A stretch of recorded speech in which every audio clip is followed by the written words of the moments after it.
Welcome to the Apex Legends Global Series EMEA Super Regional Championships. Now, this is the final day of group play, and what an incredible group stage it has already been. We've seen Loba used in tournament play for the first time, adding chaos to an already scary lobby.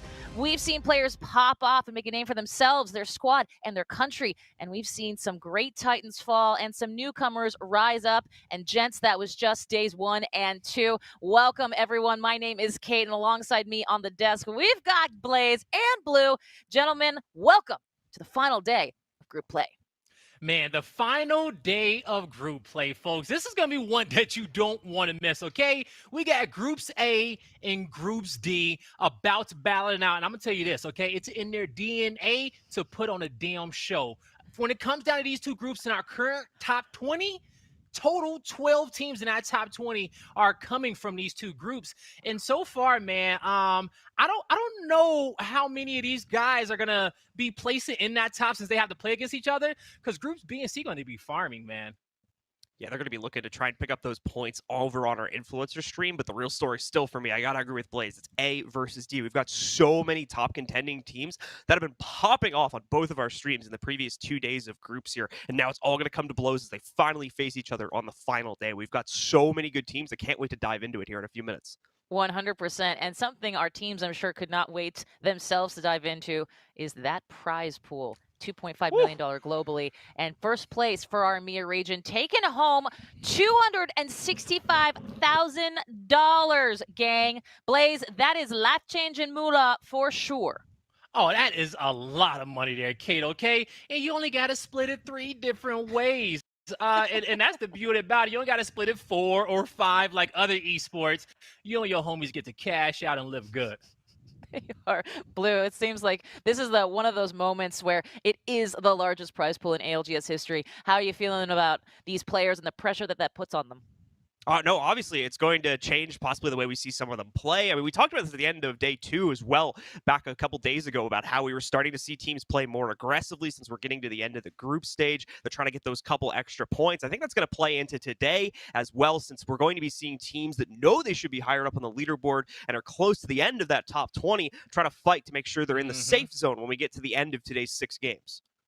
100%. And it has been a journey to get here. Let's take a look at the schedule and show exactly how these players and these teams have earned their way and will earn their way to the finals. We are final day 3. I cannot believe I get to say this. It has been, as I mentioned, a journey. Our final day of North American play happens tomorrow.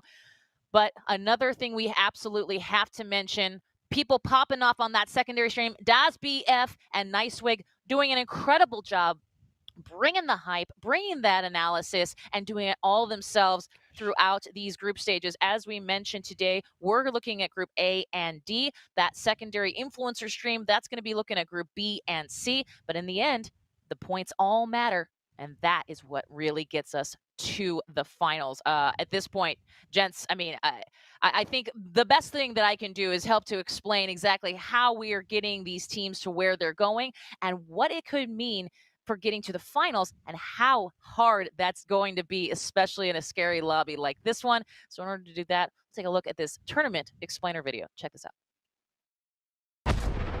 The Apex Legends Global Series Championship has finally arrived. Before the chaos begins, we wanted to take a moment to explain the championship format and how teams earn their placement.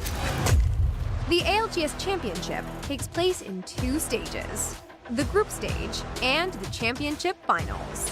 40 teams, ranked by their ALGS points, will be entered into 4 separate groups, with teams 1 through 4 being distributed across the top spot in the groups, and the following teams winding back and forth in the columns, until everyone is in place and ready to start the group stage. As the group stage begins, the 4 groups will shuffle daily for 3 days, playing 6 match sets each day.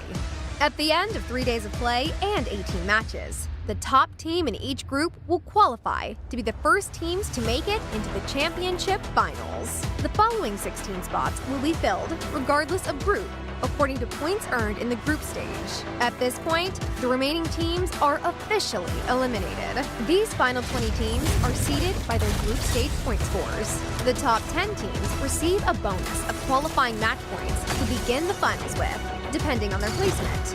the top-seeded team receiving 10 points, the second receiving 9, and so on. Teams 1 through 11 begin the finals with 0 points.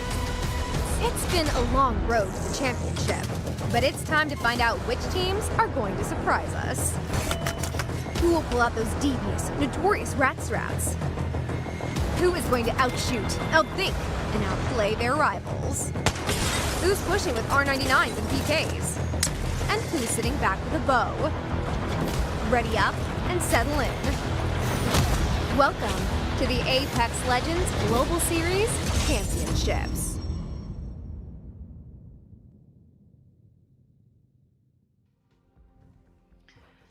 And if that is any indication of how points can help you and hurt you potentially, I don't know what is.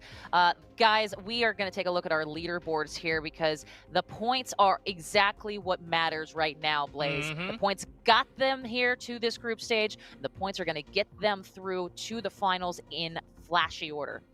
All right, so as we're going to take a look at our overall standings here in just a bit, as you said, it is important when it comes down to the points. And I do believe at 20th place, that cutoff is at 59. So the top 5 teams in Group A are currently qualified here for the championship. Wow. Everyone else, Game of Drones, Team Legion, ATK, Magicians, and Shex, Will, and Andy, they have a lot of work to do, but it's going to be hard, and you're going to know why when we come on over to Group D in just a second.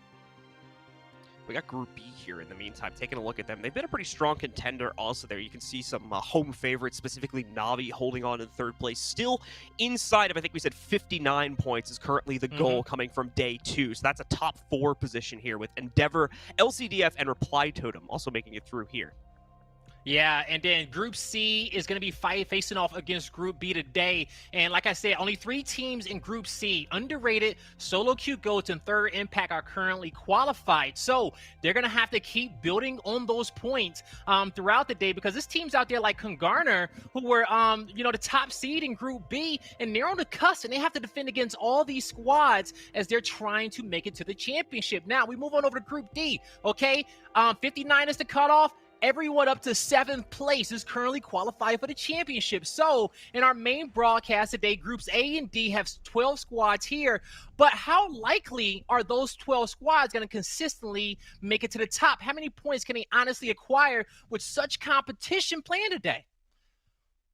I think that that's going to be a really tough part of today, specifically for Group D, right? Because if you look at how some of the teams have performed, I think I mentioned this at the end of day 2, it's basically was a flip-flop. The top squads from day 1 were for the most part near the bottom of that group, and the bottom squads were, you've got squads like I believe Alliance in that group there, suddenly showing up on day 2, picking up a massive number of points. You can say that somewhat for Gambit as well over in Group A, and really upsetting the status quo to change things up in a major way here for day 3. And as you said, Blaze, create some really serious competition for our final 6 games, in my opinion.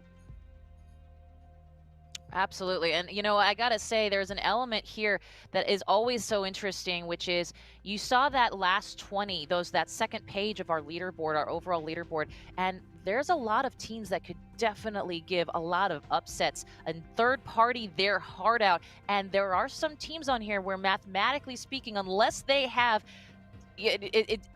how do I put this? Unless they have a Gambit-style day like they had Correct. Gambit 2, okay? Exactly. It's I will say in the most positive way, highly unlikely. But guess what? They're still in these lobbies. They are still a part of this. And Kate, yes, what's that? You know what they're gonna do? They're just gonna push everybody. They're pushing everybody. You can't sleep on any of these. Blaze Blue, we've seen this time and time again in every lobby. We've seen it so many times. It doesn't even bear repeating, but I'm going to do it anyway. You can't sleep on any of these teams. They made it here for a reason. Maybe they didn't have a great showings day 1 or day 2, but the reality with BR is that things can change in an instant, and they often do, and I dare say they will. So we've got a lot to see for sure. And speaking of things to see, I know that we've seen Team Scars throughout our competition here, and they've made a name for themselves. They're certainly in that upper echelon, and they're definitely a team worth noting. We actually caught up with Mandy from that team to find out a little bit about how he's enjoying his tournament play and to see who he looks at in this Hero Series. Take a look.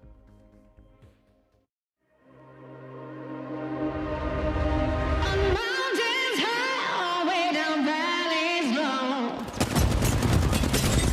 Dead. Jesus. Very sad. All that. Hello, my name is Mikkel Hestbeck, also known as Mandy, and I play for the Apex Legends team Scars. Being qualified for the championship is of course a very cool thing, and we're very excited to play and show everyone what we can do.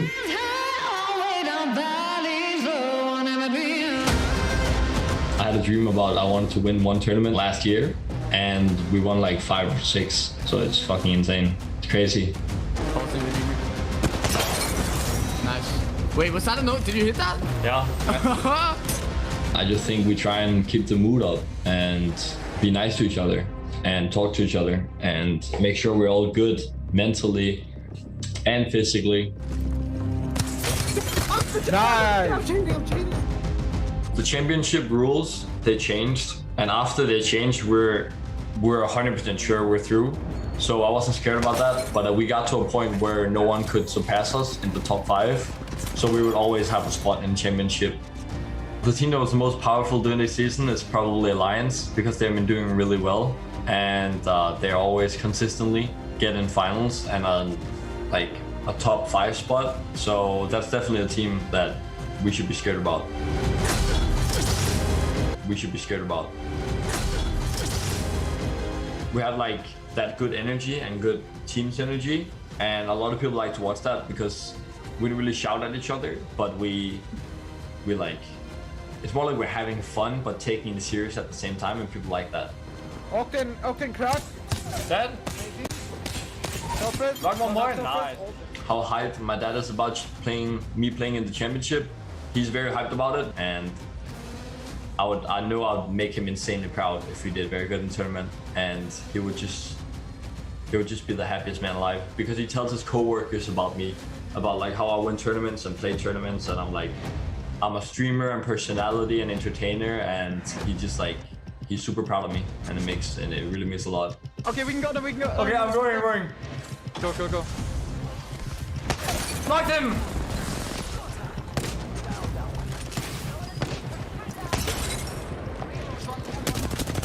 All dead. I'm just super excited for all the fans to come and watch us and just cheer for us like they always do, and always support us even though we're doing bad or even though we're doing good. And I'm just excited to see everyone and just play and just have fun also. You gotta love to see the support there from the father, from the parents. I will say, gents, it actually occurred to me that there is a possibility, because we're not on land, because they're not hoisting a trophy in the middle of a stage in front of people all over the world and an audience and live music and everything, that there's a possibility that our first place teams, whether it's EMEA, North America, people could be walking away with huge tournament victories and just being at their house in their room, hanging out solo. That is an amazing feeling, okay? If you are able to do that, win a victory, then go downstairs and the fam is watching on the big screen and get some love. Oh, man, I've already heard of stories like that over this COVID season. And so it's going to be a special moment for the players that win a championship next weekend. Absolutely. Make sure to show them love in the chat, by the way. All those players continue their blue. My apologies. No, you're good. I just wanted to say, hopefully we get a nice clip of maybe Mandy's dad showing up there. If we get that victory moment for Scars later on in the tournament, we'll have to see on that one. Absolutely. Mandy's dad has to be a part of that post-interview, I'll tell you what. Well, let's talk about what we're looking at today here on our main channel stream, our secondary stream. Of course, DazBF holding it down, but let's talk Group A's and D's here. Blue, I'm actually going to start with you because we've got some big names holding down some big numbers. Yeah, I mean, what isn't there really to talk about on the inside of this group matchup here? We've got Gambit, who had a 100+ point day in day 2 and are looking to be on fire right now. But it's inconsistent, as day 1 was a little bit rough for them due to multiple reasons. Some could say the circle, some could say they're handling on a fight-to-fight basis. Either way, it leaves them in a good position after bouncing back on day 2. For some teams, though, it was the opposite, specifically for teams like Scars, who had a great day 1, but unfortunately weren't able to rebound that into day 2. You could say that for a certain extent as well for teams like New Esports as well and Flavor of the Month that were struggling a little bit, I think, towards the earlier portions of day 2, but were also able to rebound a little bit better on those later games, allowing them to maintain the position, as you guys saw there on that graphic, still in the top 3 overall for Group A. For sure. Blaze, group, as we all know, we don't exist in a void. And of course, Group B and C over at DasBF's stream. These points all matter and they all aggregate to the top eventually today. Yeah, they all do matter, okay? Honestly, I think, when it comes down to the standings, this group here has a lot to do. Solo Q Goats, third Impact. They're going to have to frag out as well. Add Navi to that list because, if they want to stay here in the championship, a lot of hungry teams towards the bottom here. I think, like you said, Kate, it's the last day. By the points, they're not looking good. They're going to be taking some risky fights throughout the day. And number 5 in Group B, Kungarna, man, I know they are not, pleased with their performance so far. And so far in day 1 and day 2, we have seen new highlight teams emerge and have these all-star days. So in day 3, we have to assume that someone who hasn't had a hot streak in the first 2 is going to blow up. Let's talk about those teams to watch, by the way. Blaze, let's keep it on you for the moment. Give me those 5. I mean, it's hard to do, but here you both brought it down to the top 5. Yeah, man, it was hard to do, okay? But, self-explanatory. Gambit, with the performance that they had, the most points in a single day, we know they're going to be put on a show, so you need to watch out for them. New Esports have been the most consistent team in our tournament, also the most lethal. Tyler FPS, the most kills, also Cashier and Postkill with the most assists. And Postkill, I want to give him some love because I don't know if he's gotten enough throughout this tournament. The way that he has been playing, man, it has been insane, and it's a big part of New Esports success. On the flip end, Alliance, they won 3 matches in a single day, the most that we've seen so far, and they absolutely shattered the competition in day 2 of their group play. I'm excited to see them go up against Gambit, New Esports, and Flavor of the Ones, the squad that has won the most games so far throughout 2 days. And then last but not least, Fire Beavers, they have the most lethal player in a tournament so far, Taskmaster, with the most damage, and I'm going to be excited to watch him play. Exactly. And Blue, there's anything else to add there? I mean, it's hard to do because at this point, it's just so much talent. Yeah, I think Blaze summed it up pretty well. Ultimately, I think today's really going to be a battle of consistent placements versus the very aggressive teams. We're seeing 2 very different styles start to emerge based on the first 2 days of play we've had so far. A lot of teams trying to hunt the edge of the circle like Flavor of the Month, focusing on the positioning later on when we get to zones 4 or 5, even that final zone 6, when they start to focus on that a little bit more and they try to focus on the kills up until that point. On the opposite end of the spectrum, you've got teams like Gambit, who in my opinion are always trying to get to that safe zone first on the inside of the circle, then look for fragging opportunities a little bit later. They changed that up a little bit, to be fair, so there's some wavering going on in that play style, but we've got quite a few other teams also trying to play to that way. Today, we'll decide which of those 2 play styles is going to come out on top, in my opinion, once we have a final leaderboard for this A versus D matchup. There's a lot to look forward to today, for sure. And hey, here's something to look forward to if you're into Lenovo Legion monitors. And why wouldn't you? Because they're awesome. Lenovo Legion's championship giveaway. Head on down to twitter.com/Lenovo Legion for your chance to win a free Lenovo Legion monitor. Lenovo, of course, the official monitor and PC here for the Apex Legends Global Series. We appreciate their support throughout this entire journey. And a Lenovo Legion monitor, not too shabby here, gents. Something else that I know our Twitch chat is just gonna love. That's right, gang. Championship Sunday, here it is. As we know, the thrilling conclusion is almost upon us on that June 12th and 13th. Well, guess what? Twitch is giving fans the opportunity to earn all new in-game rewards. Nice. Tune in to the official Apex Legends Global Series broadcast of the championship finals for North America and EMEA on the Play Apex Twitch channel to earn a rare holo spray, epic gun charm, rare gun skin, and a rare legend skin. Skins, charms, the word rare so many times. I don't know how many things we can give you, but my goodness, it seems like, gents, at this point, that's a pretty good drop. I need all of that, okay? All of it, all right? As I'm watching this game, I'm going to be trying to do whatever I got to do to make sure I acquire it. Yeah, same for me Excellent. here. Some nice skins and stuff going on there. So definitely going to be wanting to watch the rest of the tournament to pick some of that up. We might even Hey, see there you go. Shiv with the Bangalore skin, eh? Never know. Oh, How's about them apples?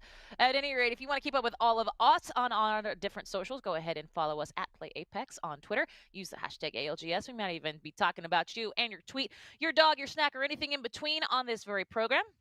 We are also on, as we mentioned, Twitch, twitch.tv/PlayApex. We're over on YouTube, youtube.com/PlayApexCompete. And from there, here we go. It's about time to jump into game number 1 right after this. Monster Energy, the official energy drink of the Apex Legends Global Series. Lenovo Legion, gaming PCs that are stylish on the outside and savage on the inside.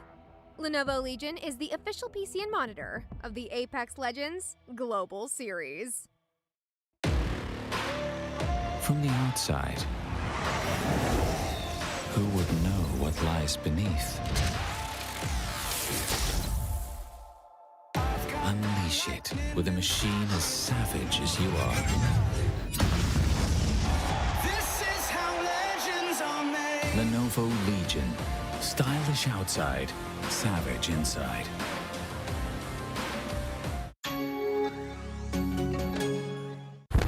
Knocked him, nice. Lazarus, it's Lazarus. I need a thermite. I'm going for kidnap, I think. Yeah, do it. I'm going for kidnap on the down guy. It's 74 cracked on me. Okay, I'm coming back. It's a solo. It's not a team fight. I kidnap two, I kidnap two.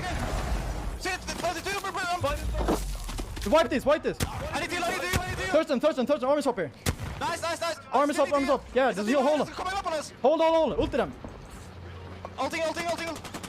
One, got him. Nice, good job. On tracks. Play here. We're fine. You're safe. I don't have any. Shooting for tracks. Yo, stay here. Yeah, shooting from tracks, careful. Okay, I'm preventing.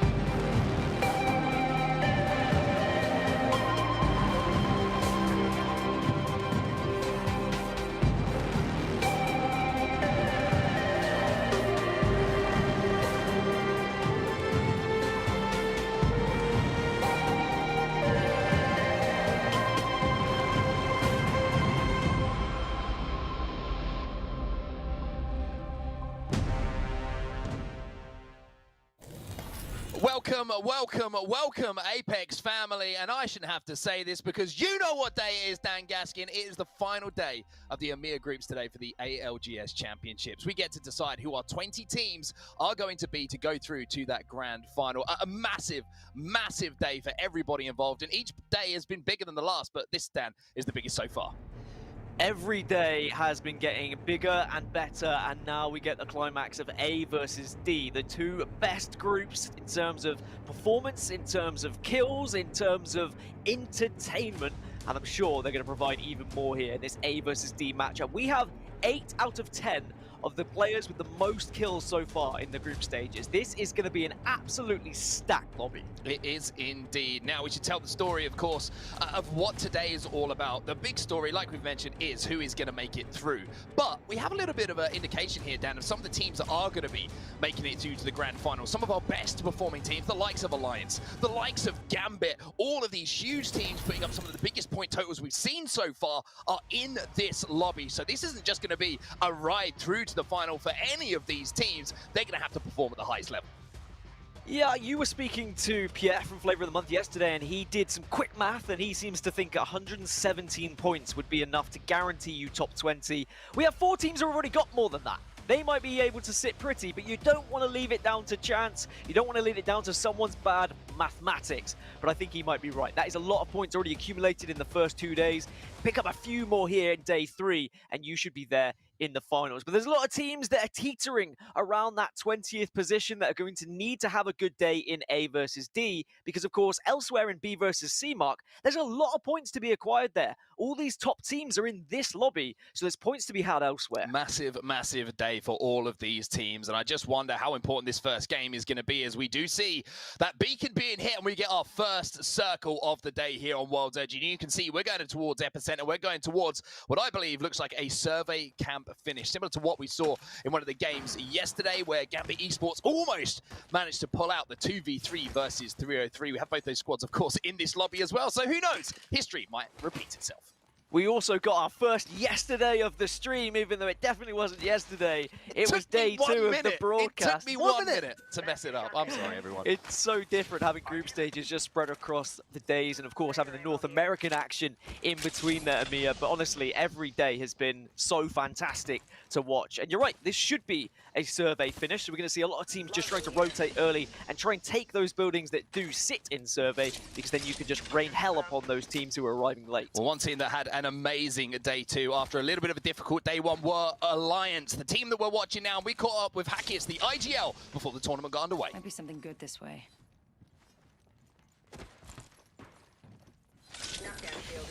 Let's go this way. Backpack, charge rifle here. I could use that. Let's go this way. It's sort of the last tournament of the season, if that makes sense. Like, this is the biggest one. This is where we really get to prove ourselves, and this tournament is definitely going to prove who is the best in Europe to finish the season off. Basically, to put a name on who's going to be the best at the end of the season. My role within the Alliance is that I'm the team captain, and I'm also the in-game caller. So I'm the IGL and the captain for Team Alliance. Great to hear from Hackis. And if you've been keeping up to date with everything that's been going on Alliance recently, you'll know that man has been quite ill recently and is starting to get better. And it showed yesterday. I spoke to him, he said he's feeling a little bit better. And it showed, Dan, 3 wins on the board. And if you compare their day 1 performance to day 2, they went from 34 points on day 1. They picked up 95 points, got up to 95 points, I should say, with those 3 wins that they got yesterday. So Hackis is feeling healthy. He's feeling good. And I'll tell you what, he's shooting and calling pretty well as well. 28 kills so far in the group stages. That has him second out of everyone. So if that doesn't say that he's feeling a little bit better and he's starting to perform at the level we know he should be, then I don't know what will. He's only behind Tyler from New Esports, who has 30 kills. But as I mentioned earlier, 8 players out of the top 10 of kills are all in this lobby. So it's not going to be as easy to try and secure those kills, but certainly if you do start to pop off and that momentum is still with you, there's no reason why you can't continue to just rise up those leaderboards. And another team that did pop off yesterday, Gambit Esports, and Hardeki. We saw what he was able to do both individually and alongside his 2 teammates. I'm very excited to see whether they can carry that form. I'm hoping that we see Gambit go up against Alliance in a 3v3 at some point, because that is going to be a battle for the ages. The 3 gentlemen that we're seeing on our screens right now were, in my opinion, the standout team, although Alliance fans might beg to differ a little bit with the amount of points they put up yesterday. But the fact that we've got them both in the lobby shows how stacked this is. And another team that you can see already inside of the circle is going to be Aqualix. Now, this is a team who I spoke to before and gone back to what worked for them previously. They're obviously championship caliber team who kind of had a little bit of a rough period of time, you have to say, not performing to the level that they had previously. But now they've gone back to the old school. They've gone back to their quick rotation, center zone, and you could already see them in one of the gun spots here.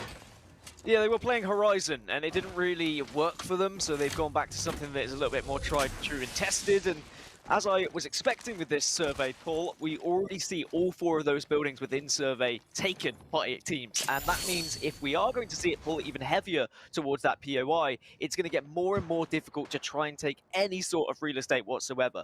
There are positions up towards the train tracks you can reside in, but later that's not going to be safe. And that's why we're already seeing teams make their way in just to try and get behind some of these rocks that are outside of these buildings. Later on, we're going to even see people underneath these buildings just trying to avoid fights, trying to avoid getting eliminated in the first kind of 5 or 6, because all out this tournament, Mark, we've seen, what, 18, sometimes 19 squads after, what, round 4 was closing? It's been some insane circles. It really has, and I just wonder if that might change a little bit today, especially when we get to those latter stages with teams just desperate for any points that they can find, engaging a few more teams before they get towards that 3rd or 4th zone. We'll have to, of course, wait and see how that does pan out, but New Esports, one of the standout teams from day 1. They're very, very comfortable at the moment inside of Survey Camp, and you can see with the Caustic as well, they're going to be set up for success here. This is a great start for them.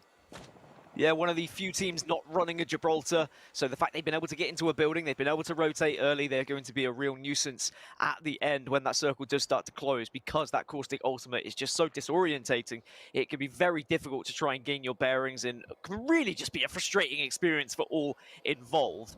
but it's about how everyone who's coming from further away from the map is actually going to be pushing in here for me, because all these teams that are in the buildings, good, they can sit pretty for probably the next 10 to 15 minutes and then start thinking about that final circle. Unless the circle does shift away from them, we did see some kind of disgusting pulls in day 2's action. It was very difficult to try and predict. A lot of circles that were finishing between POIs with very little cover, very little buildings, which meant we had absolute carnage at the end of each game. One team who set up for success and found one of those buildings is ATK as well. When you said yes, you talked to me beforehand, you were saying South African lineup have had a little bit of success on day 2 in comparison to day 1 and given themselves a little bit of a chance mathematically to get through to the finals down. And what a moment that would be for South African esports and South African Apex Legends in particular.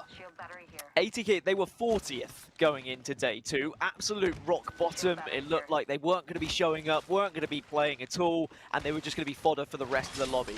Nope, they showed up in day 2. They pushed themselves up to 31st place now on 44 points. They are 15 points off of that 20th cutoff. So very much achievable, and you are completely right. Being from South Africa, it being an online tournament as well, there's always going to be those extra struggles, but they have performed excellently in day 2. But now the lobby has just got even harder than it was in day 2. Day 3 suddenly is going to be upping the ante even more. I'll be very impressed and also very excited for them if they do get into that top 20 and get into the finals, but we'll see how it actually unfolds. As Flavor of the Month now, they are on the edge and they are going to be pushing in here, and it's going to be a slow rotation for them. We know that they do like to play edge every now and then, and they would have seen this circle, they would have seen where it's finishing, and they wouldn't have been desperate to push their way over there because they knew a lot of teams were already being resident. They also know that the team in front of them is Gambit Esports, and that isn't a team that you want to be taking in an early 3v3. So Flavor of the Month doing what they do best, which is wrapping wide and getting as deep as possible as we bring up that map overhead. You can see there, sort of in the middle of the map, just to the right-hand side, Gambit deciding to start to rotate in towards Epicenter a little bit. There is a team up on top of the central structure, so they have to be extremely careful, and Flavor of the Month are kind of negotiating and tiptoeing their way round now towards Refinery, where they can rotate in from the north side of the map. And I've got to be honest, I much prefer to rotate in from this side, get to the north side with the zone at your back, than have to move in late from the south, where you're going to be moving uphill. Yeah, that's going to be really difficult if you are coming from the south, because all those teams already there are just going to be raining down fire upon you. And yes, okay, 1 or 2 players might be able to survive and get in, as there is going to be one of our first engagements. Kick Esports, another team that has to have a good day here today if they want to get to the finals. Jakku with some big shots with the R301. Defensive bombardment is going to go in as well. They're trying to make sure that they hold back Fire Beavers here, who's on the other side, who are one of the standout teams for me on day 2 as well. Fire Beavers, who have currently managed to cross the 100-point kill mark in the tournament and are feeling very comfortable. And Taskmaster is the most kills so far in the tournament. So that man has been popping off. But now we're going to see them being approached themselves. A portal comes in, another player comes through. The Gibby, the shots aren't quite connecting with the Mastiff. But for now, Ninix at least has done enough just to hold that team off. Yeah, Taskmaster's, he had the most damage in one game as well. 3,300 damage just in one game, which is pretty nutty. On that Loba, we are seeing a few legends pop up that maybe we weren't expecting to, but we have certainly seen the benefits of it throughout these group stages. As Kick just have to be a little bit careful here, especially Jakku on the Gibby. Doesn't want to get caught out, doesn't want to go down, because then you are going to invite a lot of pressure from the other team. And Kick, I think you've summed it up perfectly. They have to be careful, not just in this fight, but on the bigger picture. Kick are currently holding down 19th spot, so they are pretty much as close as you can get to the cutoff at the moment. They have 61 points on the board, so for them, every single game is going to be like a championship final. They need to put enough points on the board to hold down at least 19th. They could maybe afford to slip down to 20th, of course, but they're not going to want to leave anything to risk to the other teams in the other lobbies.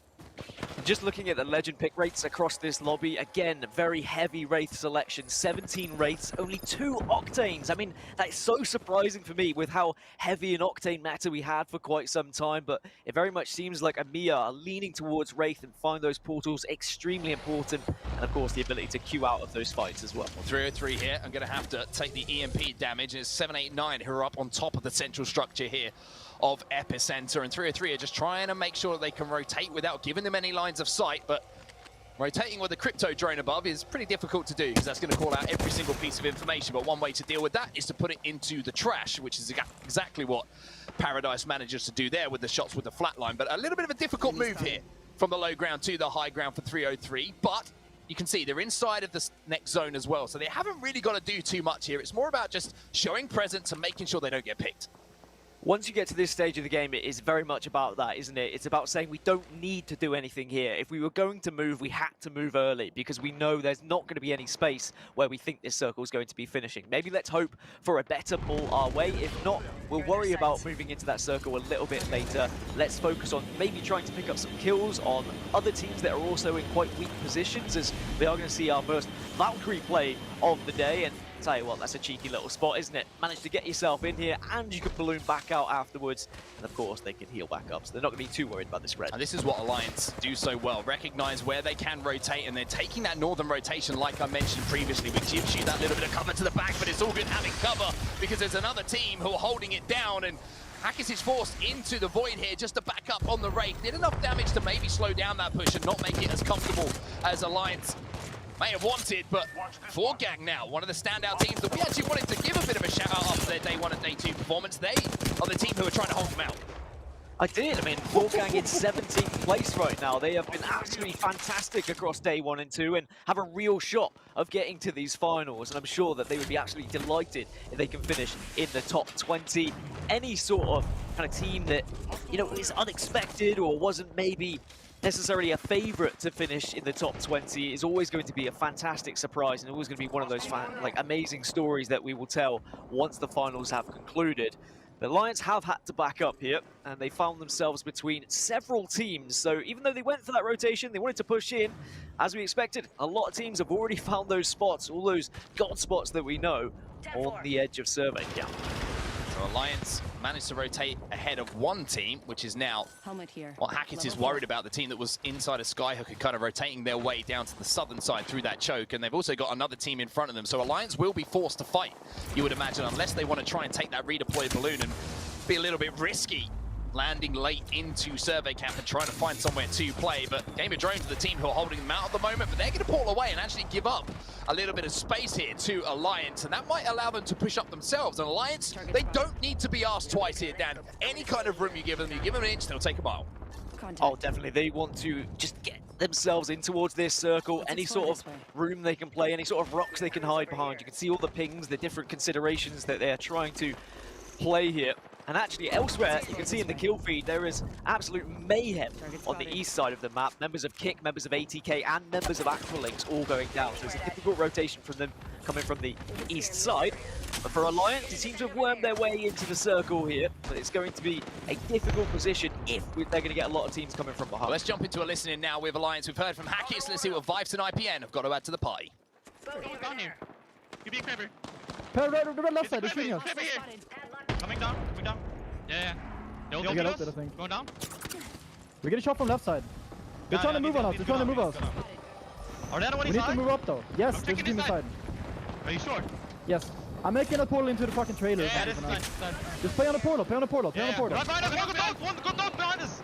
Okay, just play aggressive. I'm multi behind. Play aggressive. Take the TP if you have to. Take Take TP. Yeah, TP.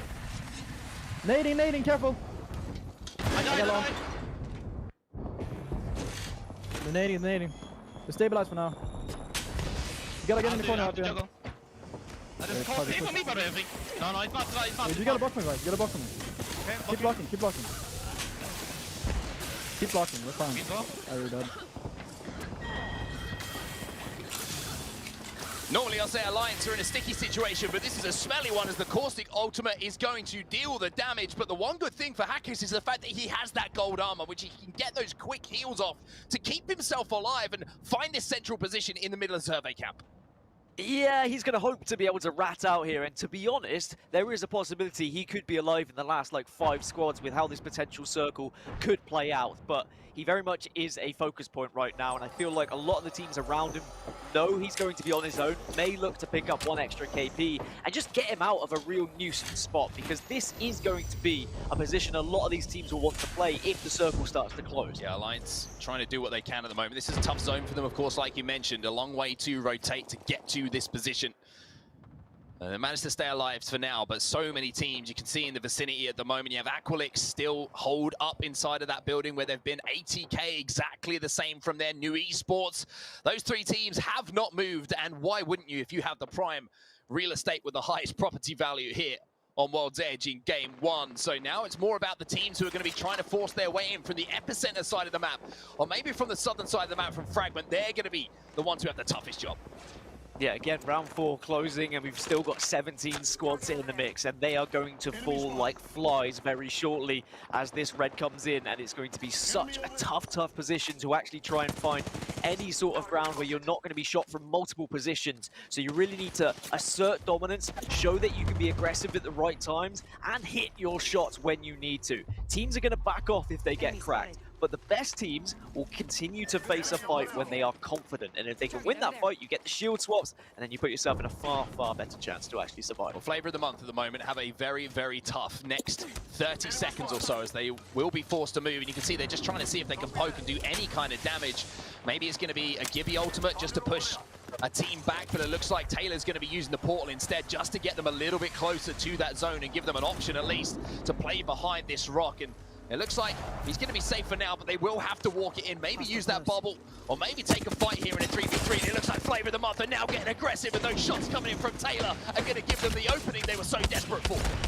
Take advantage of this damage, get involved, get the bubble down. You've got 2 knocks. This is huge for Flavor of the Month, but it's a question of whether there's a third party. Get Pierre up. If this is a survivable position for them, they'll be all right, but I don't think there's going to be the chance to. Taskmaster's getting involved, and they are not going to be able to survive here, Flavor of the Month. It was a great opportunity. They took the 3v3, but of course, any noise is going to just invite a third party. And the teams either side of them who are looking for kills, well, one of them is on your screen right now, and that's Scars Europe. The other was Gambit, but Mandy now has a Kraber in hand, and if you needed to create an opening, there's a massive opportunity to do that. You can't stand still on your drone when Mandy's around and he's got a Kraber in his hand. Gotta be careful when you're playing Crypto. A lot of Cryptos in the lobby, a lot of possibilities for easy and free Kraber shots. They should be able to get that player back up, but at least that is an indication for the rest of the lobby of we need to be careful. There is a Kraber that could be cracking us at any point. I thought he was going to take that shot, but he didn't. Held on to those bullets, knowing how vital they could be. But 40 seconds here, and you can see that Scars have got the furthest to go towards that circle. Missile Strike is going to come in to the right from one of his teammates. I think it's Tashin who's actually playing on the Valkyrie to try and force that team back into the mat. At the moment, you can see the Scars are kind of caught in 2 minds here. Do they want to try and clear some space, which looks like it is the job of Taishin and RPR to do that, while Mandy is on the Kraber looking for some kills, but look at Gambit at the moment. Ardeki is alive for now, but he's getting shot from so many different angles that Gambit, the standout team from yesterday, will be eliminated outside of the top 10. He thought he maybe had a little cranny that he could hide in, but unfortunately the rest of the lobby said, no sir, you're not going to be able to survive. And that northern train track is going to be prime position, and if I remember correctly, it was Fire Beavers who were in that position with the Loba, also with the Loba ult down, and having the ability just to farm armor and farm the ability to pick up any sort of ammo. Circle's closing. This is going to be difficult for all those teams that were in survey There must have been a mobile respawn or something magical that's been pulled out of the hat here for Alliance, and Hackis, the IGL, the leader, the warrior, over the last few days has managed to get both Vibes and IPN back into this game. So from a perilous position, Alliance now involved in this final battle. How on earth have the Lions done that? Absolutely amazing stuff just to be able to get all 3 back up. As Scars Europe utilising this bubble at the moment. Have the Kraber, but Mandy misses the first shot. Can he hit a second one? Could be huge for him. But look at where Fire Beavers are right now. They are in the #1 spot.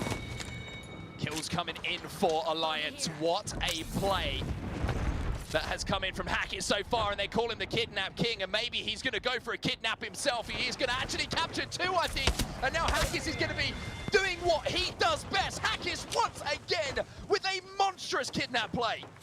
Clip it now, and just stick it in the highlight reel. 4 squads left. How on earth have Alliance been able to pull this off? They were down to just bare bones. 1 player remaining in a van targeted by the entire of Survey Camp, but they've got all 3 back up, and now they've finished at least in the top 4. Scars Europe struggling a little bit at the moment. They do have the high ground though, but I would say, look at this, Fire Beavers. They've waited there all game, and now they can just wait, be patient, and allow everyone else to just push each other, because they are going to be the latest team, I feel, to push to the center of this circle. Well, New Esports only have 2 players, and most importantly for them, they've lost the Caustic player as well, so they don't have that ultimate ability to throw into the space towards the end game. But Alliance, my word, what a phoenix rising from the ashes this has been in this game 1. They will be hit by the missile strike here and forced to maybe pop a few cells, but they managed to avoid it, and now both Valkyries exchanging fire across this open ground. 3 kills to the name of Hackers here, and now you're going to see Scars Europe being forced to move. New Esports being forced to move as well as the zone is closing in. If Alliance win this game, I will lose my mind, and New Esports lose another player. They're down to just 1. Fire Beavers being a real nuisance. Tyler is going to get wiped out, and now it's just 3 squads left. Alliance going to have to push on this Alliance move in, and the hits from the frag grenade are going to give them the opening that they do need. Hackers once again manages to take down 2. However, he will be taken down as well, and now Alliance, it looks like their story, unfortunately, will be done for now, and it will be Fire Beavers who come out on top in game number 1 here. They had the best position, and they have the best placement at the end of it.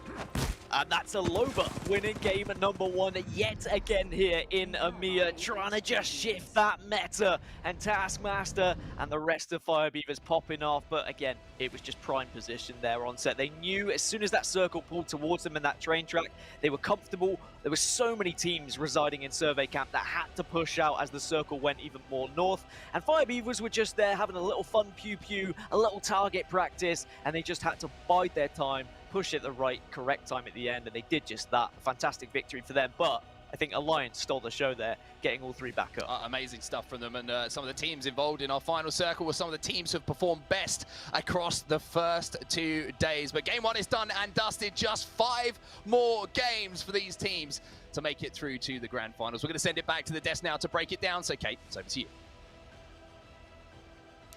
Thank you, gents. And, you know, guys, I feel like this is the tale of 2 stories. We had one team, Fire Beavers, perfect positioning. They enjoyed that moment in the sun, and they played it beautifully. While on the other side, Alliance, that had to get over obstacle after obstacle after obstacle in order to even be there in the final round. Ultimately, Fire Beavers came out on top, and what a great story to have Loba taking us into game number 1. Blaze, break it all down for me. Tell me where Fire Beavers really pulled this one out.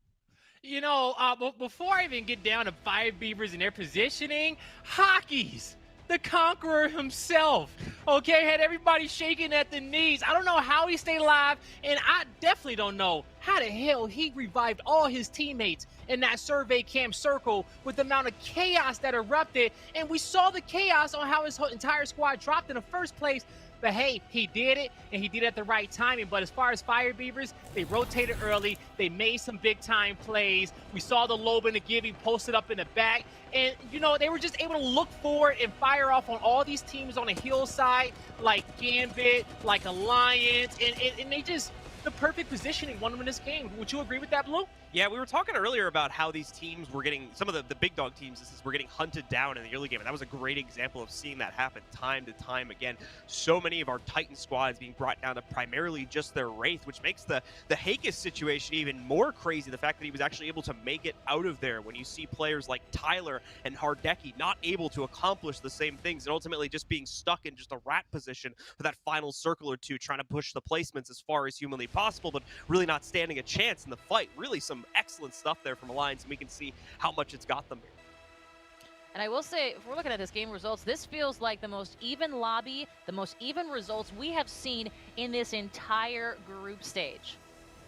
Yeah, it's balanced from top down, okay? You see the kills, balance all the way going, and but, you know, Fire Beavers, they're going to rack up that hot 20 points to start off game number 1, and that's something that they need. But the casters, they mentioned them earlier, Fort Gang, okay? Yep. You know, we gave them a lot of love in day 1, day 2, because they've been playing consistent at their level, and they're at 17th place currently in the standings. But now, if they keep playing like how they have been and just step it up just a bit more, they can't find themselves in that championship. That was a sneak win or a sneak push from them too, to be able to make it as deep as they did, because they were pretty active in the early game, but it all came down to, I'm pretty sure, Phoenix at the end of it there, who ultimately just got pushed out of, or I think he was one of the players that got kidnapped by Haken. Yes, And I think Roland legit Dilly got kidnapped. Yeah, so I'm pretty sure he was either alone or only like one other teammate at that point. So really, you know, like strong to see 4Gang making it that far once again, because they were struggling with the same issue that a lot of our other very big teams were also struggling with inside of that game, of just not being able to make rotates appropriately and losing either part or most of their squad while trying to accomplish that. We saw a lot of cool plays. I was going to say, you are not wrong at all. But in fact, we'll take a look at some of those plays right now. And while we do, I want to ask a quick question, which is that Game 1, we saw, contesting right off the drop. It was crazy. It was amazing. Game 1, day 1. Now Game 1, day 3. We got to, I think we had like, what? We only had 4 eliminated teams going out of round 4. It was crazy. Yeah, no, it really was wild. No, go ahead. Go ahead. I was just going to say real quick, everybody, like we were talking about in the pregame or the pre-show, everybody wants those points today, right? It means that much more now that you don't have that thought in the back of your mind, like, oh, we always have day 2, day 3. It's not a thing anymore. This is it. This is the last day. So everything's on the line. I think teams are either pushing it to one of two extremes. They're either trying to get hyper-aggressive, probably more so in the late game, in order to try and get those extra KPs, or they're playing hyper-conservatively in order to try to push their placements as far as possible. And that may explain why the early game didn't really see any squads get eliminated until around circles 4 to 5 there, when, you know, the teams obviously didn't really have a choice. We were just running out of map room at that point. Yeah, you know, when it comes to, like, and I don't blame them for it. You know, fill out your competition. You don't have to, you know, have your foot pressed so far down on the gas to kick off today. You know, fill out the lobby. Make sure that you're focusing on positioning, making sure that you're in these late game circles. Play some textbook ALGS play style. So, you know, you do that, you're going to find yourself in a good position to be able to pick up a lot of these kills, just like we saw with Fire Beavers. For sure. And again, Fire Beavers coming in with that Loba. I like to bring it up because I feel like we've seen a number of teams. Yesterday in NA, it was the Revenant coming in and creating a little bit more chaos in that lobby. And here today, we've got yet another team bringing out that, you know, a newer legend, I should say, to the tournament play. How has that affected things, and how do we expect to see some of these team comps either shift or potentially just remain the same? Blue, you can take that one. Yeah, sorry. Working on the back and forth here, folks. But anyway, talking a little bit about that, yeah, this is the second win we've seen now coming out of a Loba, and it's really cool to see because I think Loba's strength really comes into play in the late game. I believe we talked about this a little bit yesterday also. That ultimate, the black market coming out in those final circles, helping out with teams so much. You're low on mats, you're low on anything, really. You could just throw that down. You've got tons of people dying all around you constantly, and is definitely going to be in range of that. Allows you to scavenge those last little bits and really play the entire final circle out if that's the type of strategy you want to go for. Not to mention as well, if you're trying to get aggressive, her Q, her piece of utility that she also has there is going to be great as well to, you know, try to jump behind opponents, get a good angle that you otherwise might not be able to get if you don't have some other form of movement legend coming into play here. Yeah, I love that black market, man. And it got nerfed a little bit where they increased the timer on it than what it was previously.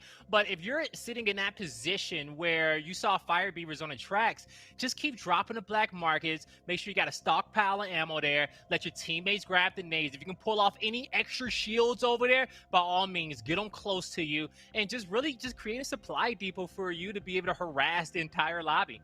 Especially if you're playing with things like sniper rifles, right, where you need all that extra ammo if you're looking. That scout. Especially if you have like a ranged position to play from too. That's just infinite poke potential. Lots of, especially in late game, extra KPs you could sneak off as well if you've got a high damage sniper where you've got someone capable enough to pop off headshots and down people left and right. That's a lot of extra point totals that could be drifting your way if you're able to make something like that work. Especially if you got the flatliner 301. Shoot. Exactly. Gotta love all of our weapons here, and Loba taking the hope from so many teams towards that late game. But let's talk about what you've been saying on social, because you've been up and awake and excited, and we'd love to see what you have been talking about. Faster, faster, faster! It's day 3 of ALGS. Yep, couldn't have said it better myself there. Octane, well done. And it's championship, baby! Time to sit at the edge of my seat in excitement. Yeah! Yes! I'm glad we are all absolutely in that same position for sure. That nice backlighting too, by the way. Well done. Getting cozy in bed, ready for day 3 of EU. Hope Gambit can have another day. Hardeki popping off. You know what? I'd love to see him do that as well. And it seems like you've got a nice little setup there. So a huge thank you to those parts of our community that have actually talked to us and enjoy our broadcast. We really enjoy having you be a part of it because our community, it rocks. What Blaze said. At any rate, we are going into game number 2 as we launch with our casters right after this.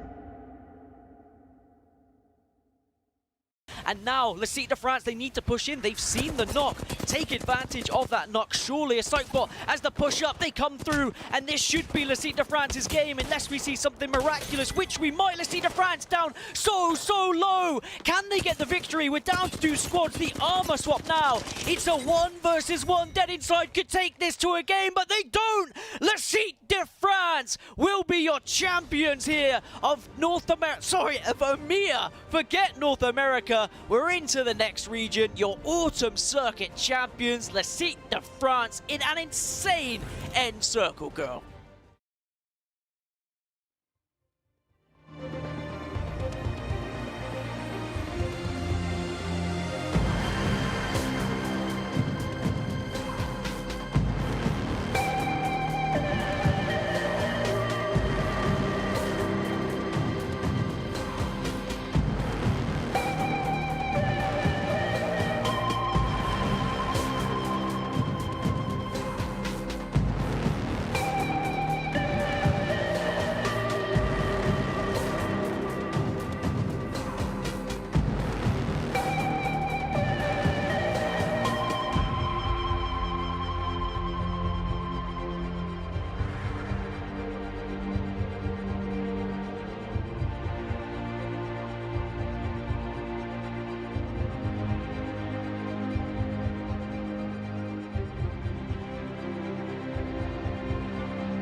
Welcome, everybody, to game number 2 of the EMEA Day 3 group stages. Fallout here joined alongside Glitter Explosion and Glitter. It's going to be hard to top game number 1 after the Kidnap and Hockey's play, the Alliance plays, but something tells me we're in store for a great game 2.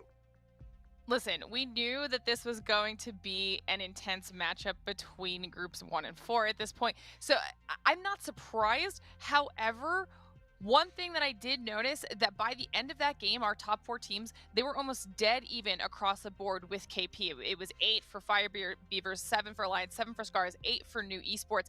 That alone just really speaks to the level of competition that we were expecting, clearly illustrating itself here in the first game, but also it sponges a lot of those points away from the teams that get knocked out early, making it that much harder for any of these teams that need to try to make a comeback today. Yeah, that's a great point, both in terms of kill points and overall points. I mean, if you look at the top 4, Fire Beavers with 20, Alliance with 16, Scars with 14, New with 13, very evenly distributed. Meanwhile, in our second match of the day, we saw Endeavor dominate with a 14-kill win and 26-point shot to Endeavor, the EMEF right now, as they are trying to make their way into the top 15, top 20 to qualify for the finals, which will be next weekend. And for those that are just watching or tuning in for the first time, I saw some questions in chat. Is this the last day? No, this is the last day of group stages. After group stages, the top 20 out of 40 teams will make it to the grand finals, where we will see teams compete for that $2.5 million prize pool. The grand finals are next weekend on Saturday and Sunday for NA and EU, so make sure to mark your calendars. That'll be a fun one, but we still got 5 games to go here. Glitter, any predictions coming in from you coming into game 2? Gambit obviously had a little bit of a quiet game number 1. Do you think they'll bounce back game 2?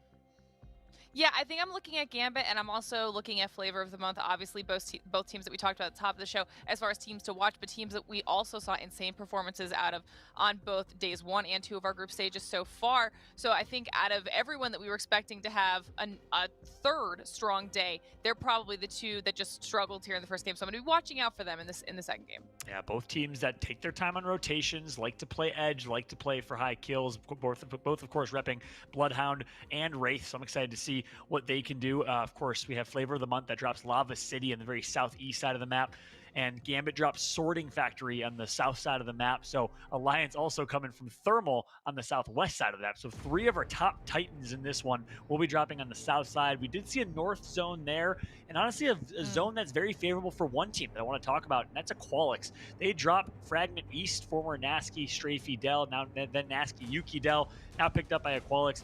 They dropped Fragment East, and that was a very favorable zone for them. They, despite that, did not perform really, really well. And I was actually chatting with Nasky in between games. He said, we just weren't aggressive enough Fallout. We got to play more aggressive. However, he also said that they love lobbies like this that have top teams, and the more top teams, the better for them, because they tend to play better against top squads that play smart, play rotation, play textbook. When they play against teams that maybe don't have the experience and play a little bit more wild card, they tend to struggle a little bit more. So look for Aqualix to bounce back here in game number 2. They, of course, are your winners of the Summer Circuit playoffs.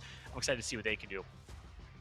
I love that you were able to get that information out of them. I think it's really fantastic to hear that, you know, that they're just saying they just weren't aggressive enough, because that just means that this lobby is aggressive. I mean, that's what we've seen out of EMEA the entire time for the entirety of finals, which has just made it so much more entertaining. But the fact that they're able to recognize that early on is, of course, going to make it that much easier and quicker for them to be able to make those adjustments and hopefully pick up their performance from there. Like you were saying, another team that we definitely should be looking out for here. As we can see, everybody is starting to land and loot up. Going to be interesting to see where the zone is this time around, because as you were saying, depending on where it is, we've seen this happen a couple times when we saw, you know, those northwestern zones that we had on day 2. Teams like Flavor of the Month have a rough rotation, and as I say that, Flavor of the Month is actually going to be in a fantastic position for themselves here at Fallout. What a zone for them. And this is very similar to the zone that we saw last time Glitter Explosion when we casted, where we thought maybe it pulled towards Lava City and ended up pulling actually towards Sorting Factory. So we saw Gambit take the cylinder building on the far east side of Sorting Factory.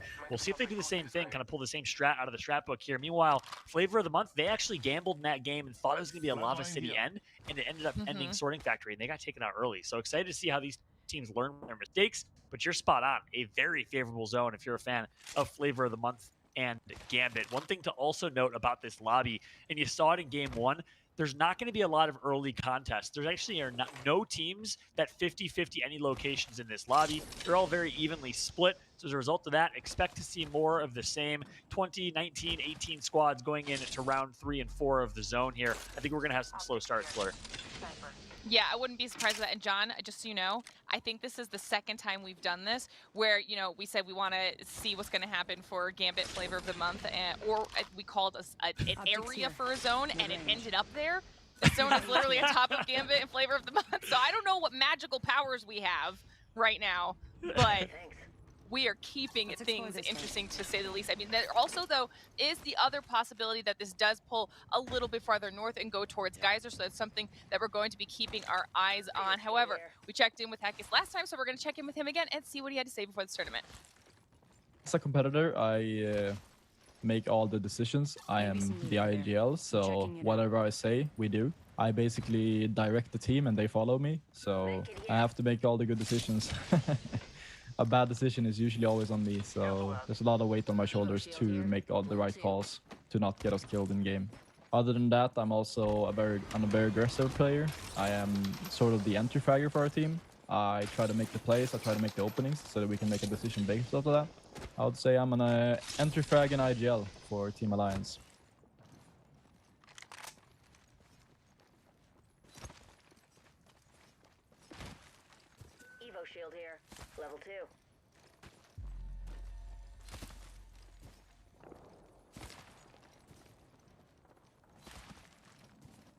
Enemy over there.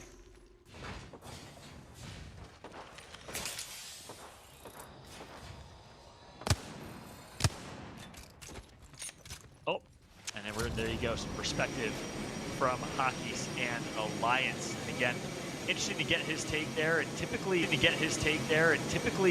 very similar to what we see from Sweet Dreams in North America, the kind of shot caller for the rest of the team to follow. But typically what we see, though, is the IGLs, they maybe plays back lines necessarily, not necessarily the entry fragger. From Hockey's, he is the entry fragger, much like Taylor from Flavor of the Month, and also the IGL, the shot caller in game. So interesting to get his perspective. Yeah, I like seeing, that dichotomy, that the fact that there are some IGLs who prefer to sit back a little bit and kind of have like that overwatch position where they're seeing everything going down and calling it out as it's happening. But then there's the other ones that want to be in the thick of it, in the fray, in the middle of battle. And honestly, we've seen how successful that is for some of these squads. So I am not surprised that that's what we're getting out of Alliance right now, because this EMEA in general has just, I think, by the end of all of this, if anything, the one thing you take away from this region is that they are insanely aggressive. Yep, that's right. They like to play very high skill, like to play aggressive when it makes sense to do so, but also very, very textbook. They play very smart on their rotations. You'll see from here, Gambit actually going to opt for the same exact strategy. They're going straight to cylinder building on the east side of Sorting Factory. Same strat for them, and I'd love to actually get their take at some point, maybe when we get back to LAN or something, or I could sneak into Hardecky's DMs, why they choose that building as their place to be, because they obviously have their pick of the litter over in Sorting Factory on these zones. They choose cylinder building, which is a little bit hard to defend against, so I'd love to get their take as to why. Typically, teams will actually stack on that building as well, on the middle and the top of that building, which makes it a little bit more scary. Yeah, I think last time we actually saw them in there, I believe it was Forg Gang, if I'm not mistaken, that was above them, that ended up doing significantly better in that position there on the second level. So we'll see how that plays out there for them in the end. We did check in for a moment there with Fire Beavers. Now we're on board with Scars. Two squads that did very well for themselves there in our first game of the day. And Scars being a team that we have been watching since the first day, since they were, in a top position. This is another team that could potentially have an insanely solid performance. That's right, man. He loves that charge rifle. Trying to level up his Evo shield right now. He needs it. Only 14 more damage. Should be able to get that with a little charge rifle poke. And you said it.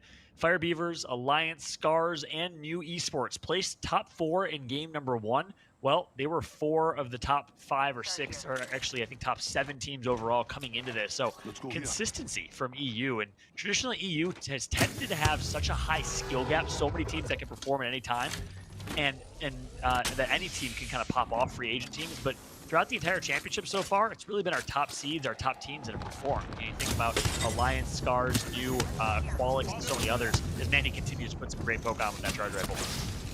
Yeah, I love seeing him dealing a ton of damage with that. Does receive a little bit of return fire, also from a charge rifle. So, a little bit of response for the damage he's been dealing. But they're just kind of playing this bridge right now, using the zip just to kind of poke with the charge rifle for a little bit, but kind of waiting it out to see exactly how this is going to go. You can see the zone there on the map, and you can see just how many teams have already made their way to at least the general area, or have already found a place that they're going to try to hold.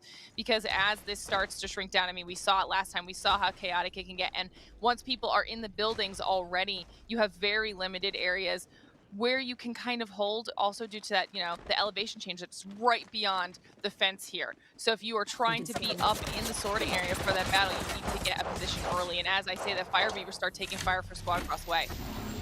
That's right. Things might be either identical or similar zone to what we talked about at the beginning of this game, the one we saw yesterday in Sorting Factory. Finish the sorting, and that will be confirmed. Meanwhile, teams are starting to get aggressive here. The ultimate's going to come down, defensive bombardment here. 9M and Co going to get tagged up significantly. We'll see if they play off of this. Fire Beavers, your winners of last game, under quite a bit of pressure right now, and grenades are going to fly. They are the chosen ones of this lobby by New Esports. The caustic gas also follows, and there you have it, a clean squad right there from New. A little bit of ability wombo combo with the defensive bombardment and caustic's ultimate. They come out on top. That was so much damage that just got thrown down into such a small area. There was zero intention to allow Fire Beavers to get out of there alive. I mean, maybe that's a little bit of payback there for New, because that's one of those teams they're going to be competing with here all day based off of Game 1's performance. New has now taken over that position there around all of those shipping containers in sorting. So now they going to have some angles on the teams or surrounding that area. Specifically, saw Scars there still on the bridge holding their spot as well. But that, for how early we are in the match, they were dedicated to taking that position. Yeah, they basically all in on that fight. I don't even think the Fire Beavers expected that to happen. No. They thought maybe, yeah, we're going to get ultimate, but we're going to be able to heal back up. They're not going to be able to push us. There's so many teams nearby, and instead, all of the damage raining down there, the grenades, the ultimate from defense bombardment, and beyond was more than enough. Great job. And of course, Caustic was able to help them finish that. Now the difference is New does have Caustic here, so if any team tries to push them, they will have the defensive nature of Caustic containers to help them survive, and they find themselves in a pretty favorable spot here. I love that play from New. Yeah, no, that's a huge positioning advantage for them. They did decide to move away from the containers and kind of go behind the fence there and use some of the small changes in elevation and hide behind there. I think that's a little bit safer for them right now, considering what they just did to Fire Beavers in that exact same location. So smart play from New, backing off a little bit, obviously, because the other teams around the area are also going to know exactly where they are. Checking in with Flavor of the Month now, though. And this is one of those squads that we were kind of hoping to see a little bit of a bounce back after Game 1. Right now, the zone is definitely favoring them. I feel like they've made an earlier position hold than we saw last time. So they are in a slightly better spot than the last hold we saw them do in the exact same zone. Yep, that's right. Flavor might be a little bit more favorable. They have Scars on the bridge just west of them that they got to be careful of. And I'm not sure where our Qualix is right now in their rotation from Fragment East. Hopefully we can get some eyes on them. I'd be interested to see how a Qualix decided to rotate and where they got positioned. 3 squads have also been eliminated from this game, so I wonder if they're one of them. But nonetheless, this is kind of what we're looking at. New is going to maintain the position here. And here's Qualix fighting in Geyser here. As I say that, they find 3. That's going to be on T-Rex. That is a full squad wipe. 4 squads taken out. You're right, Glitter. We clearly just have some sort of magic here, because when we say things, they just happen. I was going to say, you were wondering how they were doing. Well, the answer is apparently they're doing well for themselves, instantly getting 3 KP and wiping out a squad. You know, increasing their chances here for some more placement points. That was solid, and I believe that might make them the only team right now in that Geyser area, so they might be safe after that engagement, able to reset, get some loot off of all of those players. But that's going to be some decent, a decent change up there for Qualix, because they definitely were looking to get some more points on the board. Yeah, notice how Flavor of the Month is playing this now. You see the little green arrow? That's going to be Taylor playing as Wraith. Wraith tends to be kind of your scout. You have that get out of jail free card with Wraith's Q into the void and can easily back out of scenarios. So the reason that Wraith is up there, Taylor's up there, is because he just heard the action from a Qualix, saw the kill feed light up, and probably is assuming, yeah, Qualix is coming from Fragment. That means they're rotating through Geyser. They're going to be coming through this choke point momentarily. So wise decision from Taylor to kind of be scouting out up there, because I think we will see a Qualix being forced to rotate from that north choke of Lava City here momentarily. Meanwhile, we got Scars to their west, a Qualix to their north. Flavor of the Month here, playing very, very wise and just understanding their surroundings. Yeah, and this is a much smaller, less extreme example of what we've seen Flavor of the Month doing a couple times now. I mean, we talked about it last time on game number 2, but we see Flavor of the Month being very comfortable in a 2-1 split situation, or, you know, all of them being relatively spread out and getting some really solid angles on anybody that might be in their way. Obviously, right now you can see that Taylor, like you were saying, is in that choke from Geyser, while the rest of his squad is in those buildings that are closer over to the Lava City side. So they are kind of doing like a microcosm of that, just to make sure they know exactly where enemy squads can be coming in. But you guys can see there in the corner how the zone is shrinking, and this is not the best for some of these teams. Yeah, this is gonna be an awkward zone. We have, of course, the train tracks and the bridge just above. Maybe a little bit of a up and down type of finish here. Kind of an awkward, highly vertical type of finish here as we jump aboard with Kick, the Polish squad. See what the team of all Polish players can do here in this fight against Roger Bodger and co. Good start for them. They're going to get some good damage off. Playing aggressive here. They want this fight, but they got to be careful because the third party's going to be nearby. Yeah, they definitely want to try and get this wrapped up as quickly as possible, because the longer it drags out, like you're saying, the longer it gives other squads the opportunity to push in and potentially get some damage down. You can see Hackett forcing Kick off of their position right now as Alliance looks to potentially make a rotation here on the balloon. looking like they want to be involved in this fight, and this is a third party you were talking about here, Fallout. This might be some more points on the board for Alliance if they can do something with it. Yeah, it looks like for some reason the Vibe's going to call that one off, or maybe Hockey's calls that off. They back on reset. Meanwhile, Desu of 7-8-9, Flavor of the Month, decides to get in their own fight. That's with the charge rifle long range, though. So, again, some good damage from afar. Checks Will and Andy now, who do drop on the southeast side of the map as well. They've just been very well positioned here, hugging this zone for quite some time. They find themselves some additional poke. And 16 squads still remain. There's some shots exchanged, a couple of knocks, but nothing more outside of that until the zone closes here, and it's about to be madness as the zone does close. And of course, into our last zone of the day. Again, it's going to be a very awkward finish. Yeah, because you can see just how much of that end zone is either open or taken up by, you know, those mountain, I guess, rock cliff sides that are around you. So there's not a whole lot of space for these teams to be working with. The people that have managed to get in there early are going to be a little bit safer. We see some EMPs coming down onto New Esports, and I can't even see who the other squad in there is there. But once again, this area is an area of death for these teams. That's right, it's Team HLDC that are nearby. They decided to actually try and take that area from New Esports here. Need to be really, really cautious, though. We know how great New is in these fights. HLDC, one of our Turkish squads coming from the Middle East and Africa. Meanwhile, New, well, they're going to just have to back up. They're going to actually lose this position that they work so hard to gain. HLDC will maintain control here, but so many teams nearby. You see Maliwan, Seven Oz, and Disbelief, the Magicians nearby. You see Gambit, another CIS squad nearby. Of course, one individual on Gambit from the Ukraine, the other two from Russia. On board, though, with New. Tyler from the UK, and Postkill and Cachera from Portugal, both nearby as well. A lot of multinational teams here.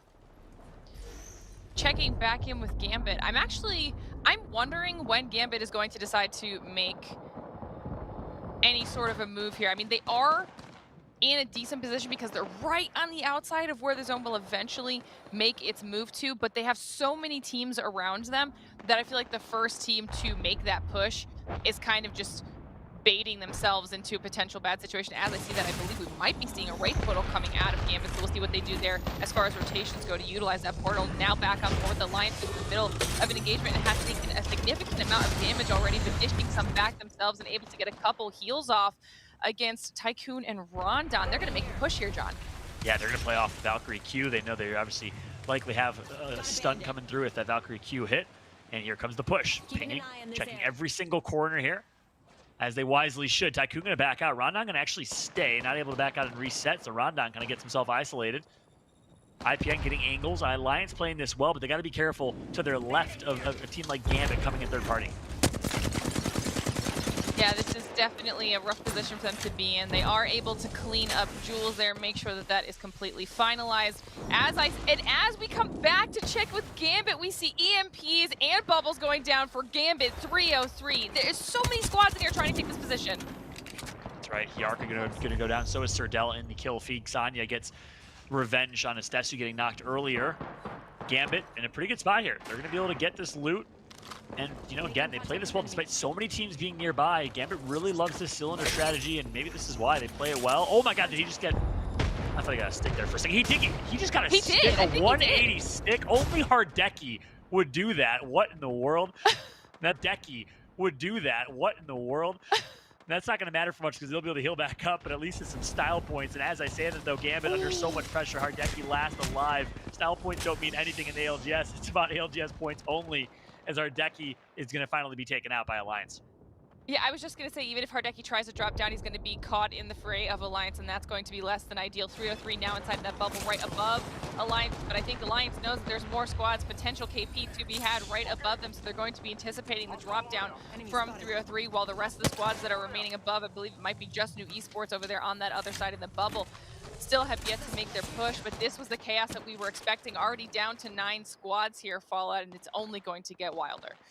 That's right. Flavor of the Month down 2 members, I believe, right in front of Scars. Actually, nope, all 3 of them alive. Oh. Taylor just significantly damaged. Going to get res back up, and he will heal back up. Flavor of the Month still alive. Alliance, Scars, again, a lot of our top teams still in this one. We also know 303 Esports were alive. Not sure what happened to 7, 8, 9, but they might be in it as well. It's going to be a crazy finish here, and it's ending exactly where we thought it would, right in the middle, smack dab in the middle of those train tracks.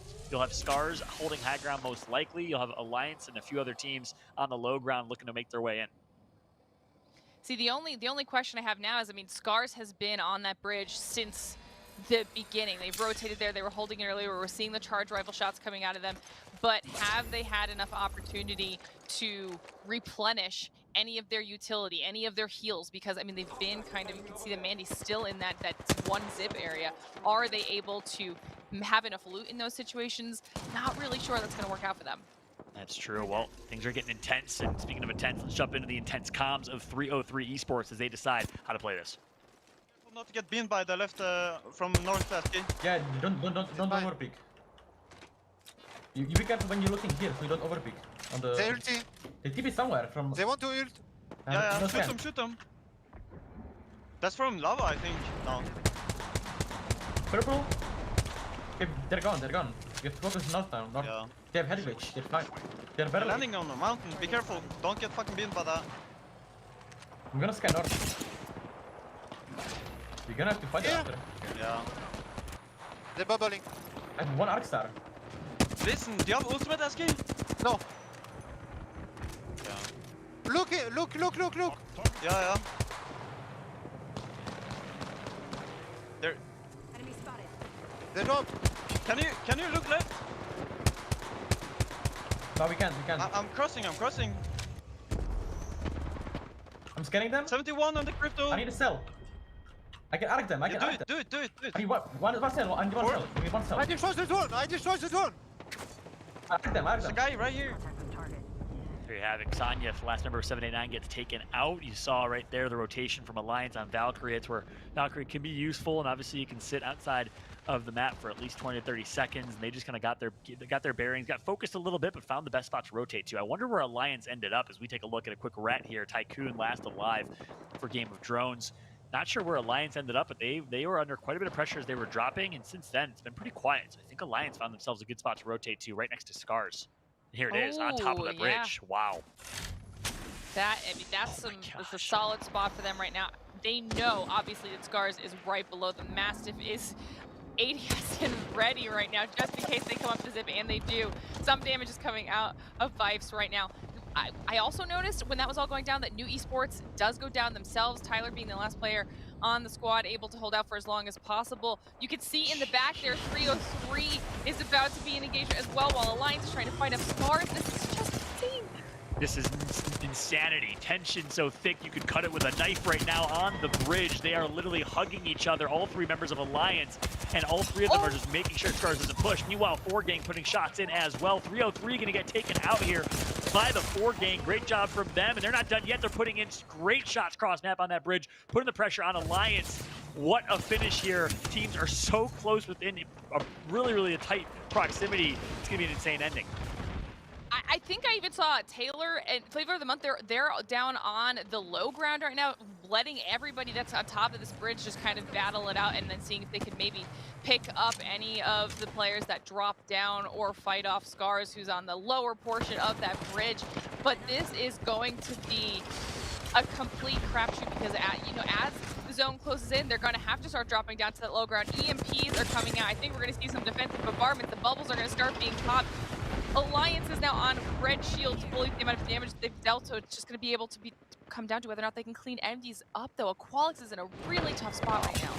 We have multiple layers of fights right now. We got Alliance versus 4Gang on the high ground. Looks like Alliance is going to win that one. Meanwhile, Scars versus Aqualix and Flavor of the Month on the low ground. And in the end, two squads remain, the kings of the respective hills. It's Alliance up top. It's Scars down low. This is an up top and bottom finish here. It'll either be a heal off or Alliance will drop for the fight.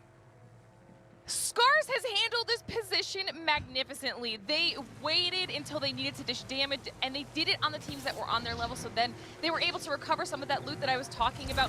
Now we're going to see the portals coming out here, trying to see who can live the longest in this zone, because at this point, it's going to be doing so much damage. It's going to be a portal heal-off situation here. He's going for 2 now. No, he's not. He's going for a portal heal off. Instead, here comes the push. Wise decision with Valkyrie, and Alliance takes matters into their own hands with the Valkyrie Q.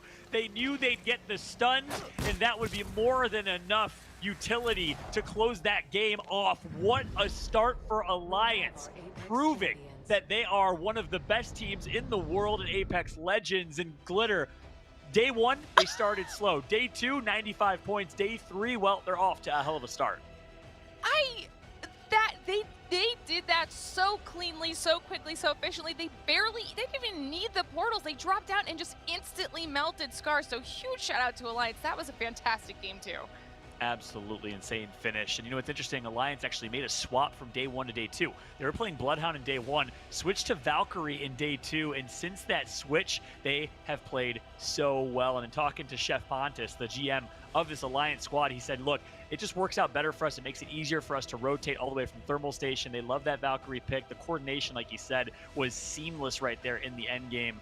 I love what I just saw, led by the general himself in Hockeys. What a game from Alliance. But that's going to be it for Glitter and I here in game number 2. Let's go ahead and throw it back to Kate at the desk. Thank you, Glitter. Thank you, Fallout. Guys, you know, I think Fallout put it great. He said, you know, the awkward zone always makes for a really fascinating end zone and end circle, and it definitely did here. But what Alliance did, to me, felt anything but awkward, Blaze. Yeah, no, I totally agree with you on that. But it didn't feel awkward at all. It felt like they had some practice under their belt. Okay, you know, when it came down to their rotations and their positioning there towards that late circle, because we see how open it was towards that bridge. So Alliance says, hey man, we need to get some top positioning here. They get to the bridge, they make sure their high side and their back is clear for the mountain range.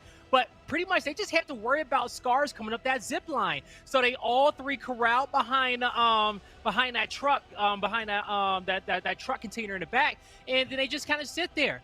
You know, ADS towards the rope, and the kills came their way. They played it flawlessly. I think that this game was a really good indicator to show how teams need to show some sort of aggression. We were seeing a lot of teams take a very passive note in the early to mid-game Gambit, I think, is a really good example of this, trying to maintain early circle position and then play that out from there. But as we saw in Gambit's case, despite having that, because they hadn't been aggressive up until that point, they got overwhelmed at a later point, despite not necessarily having the pressure of the circle against them at that point in time as well. And I think that became a really pivotal point as we got towards the end. Alliance was one of those teams that was constantly keeping the aggression up, even on top of that bridge, having to fight for the position up on top, forcing another team out of there to make sure that they not only had the positioning, but as well the aggression needed, and of course their prowess inside of the fights themselves in order to close out the game. Now, speaking of closing out the game, there is, whoa!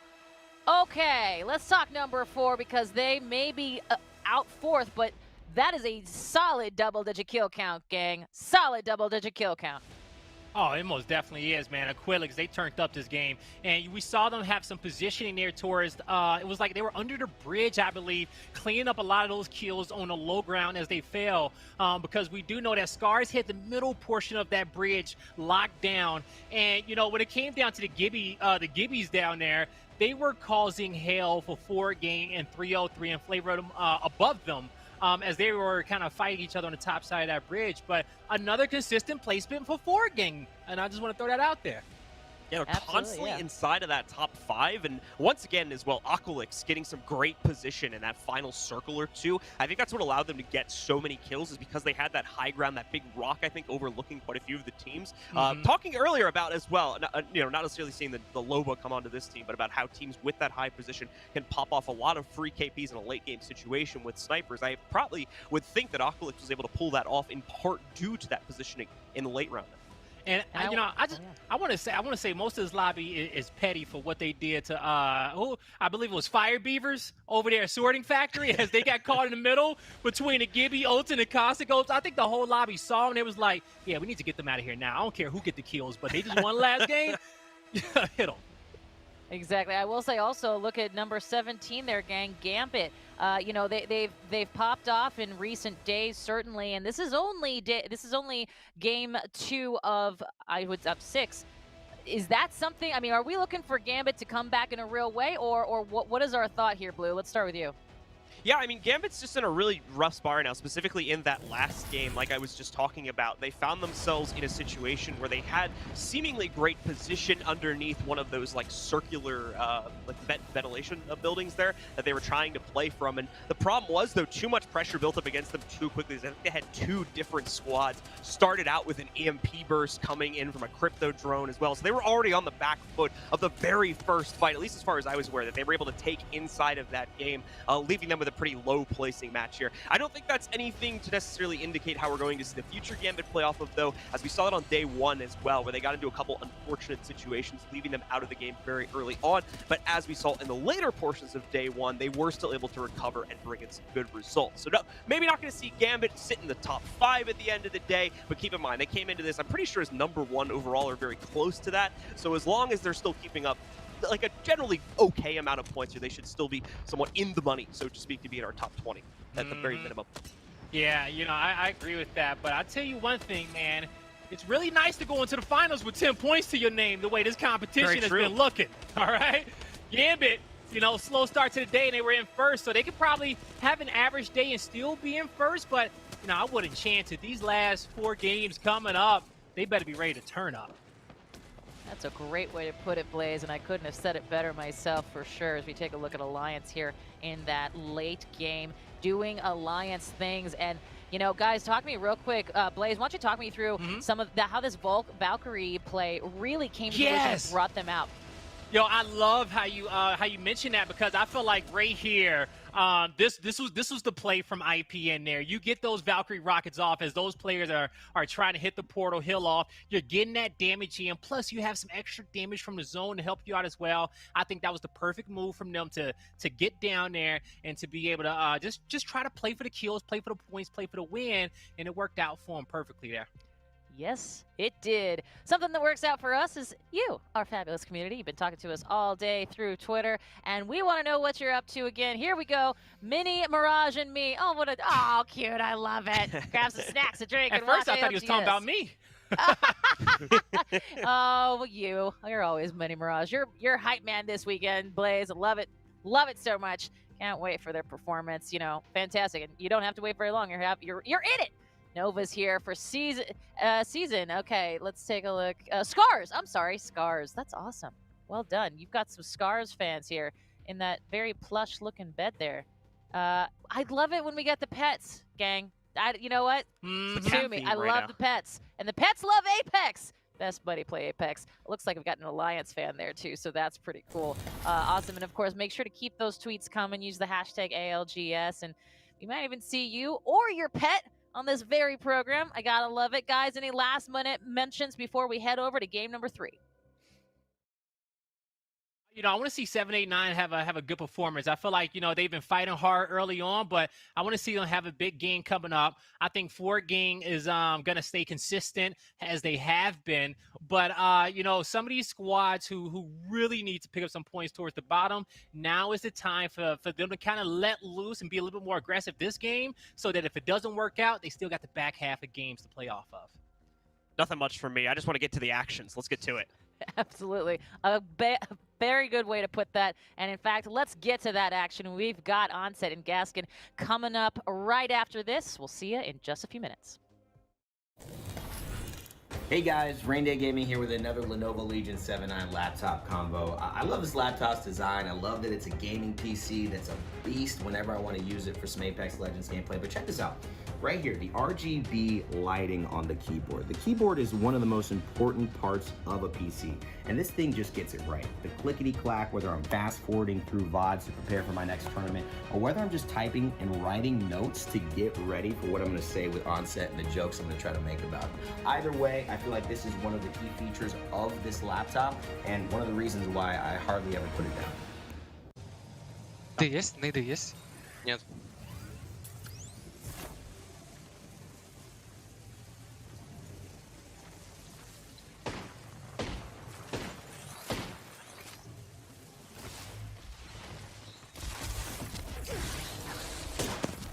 Хорош.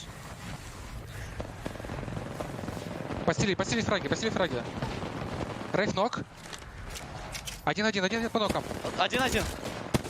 Я хилюсь. Ласт хват, убиваем. Не фул, они не фул. Ебать одно, ног! Лаца на до! Сюда, блядь! Хорош. Hey guys.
Welcome back, everybody, to game number 3. I mean, it feels like the sands of Apex time are just kind of drifting away at the moment, Dan, because the games are flying past extremely quickly at the moment, and that means the points are starting to slip through these players' and teams' fingers as well. This is really getting down to crunch time now. Just 4 games remaining for these teams to book a spot in the finals.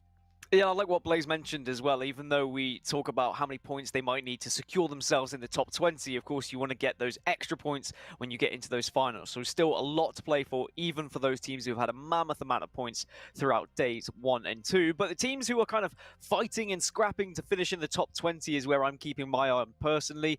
Teams like Kick, for example, 23rd at the moment. Just a few places off the top 20, but certainly a team that has the capabilities of breaking into the top 20. And then there's someone like 789 in 16th place. They have the possibility they could drop out of that top 20 if they don't find some consistency. So for a couple of these teams, it could come down to just one big game that might be enough just to break them into like the top 10, so then they can start to relax a little bit, maybe play the way they want to play. Otherwise, you might feel like you have to get aggressive, you have to push, and you can make mistakes playing that way. You can indeed, and Kick Esports is an interesting one you bring up there, because they, of course, started the day off inside the top 20. They were 19th spot. They were kind of just holding on and clinging on to one of those top 20 spots. But now, like you say, a couple of rough games for them, even though they've had some pretty decent positioning, especially in that first game one, is going to be somewhat of a concern for them. So we'll have to see how they roll on. But I want to talk about the top of the table as well, because I kind of mentioned this as a preview for our finals, right? Some of the teams who have been racking up points and pretty much been the best teams that we've seen so far in the EMEA region. Alliance are popping off right now. They seem to have found that flow that makes them so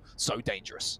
145 points, Alliance now right at the top of the table, followed closely by New Esports on 142. But yeah, Alliance, that end game in game number 2 was fantastic. They set themselves up for the heal off, but they knew full well with the height advantage, they had the ability to then drop on Scars below them, and it was a fight we wanted to see, Mark. We wanted to see a fight between Scars and Alliance. I'm not sure it was necessarily the straight 3v3 we were expecting. It was more of a tactical approach from one team who had a slight advantage over the other, but certainly that will be a big win for them, being able to just take them to the top now, and they can start to think about continuing this growth, and then maybe they can carry those 10 points through to the grand finals. Well, just to give you an idea of how close things are at the moment, I've got the overall point standings for every single team in the EMEA region right now. Of course, the top 20 will go through, and if you go from that 20th place spot, which I believe is currently being held down by T-Rex with 72 points, you go down sort of 10, 11 places. There's only 20 points separating all those teams and that final qualification spot. So every kill matters. Every single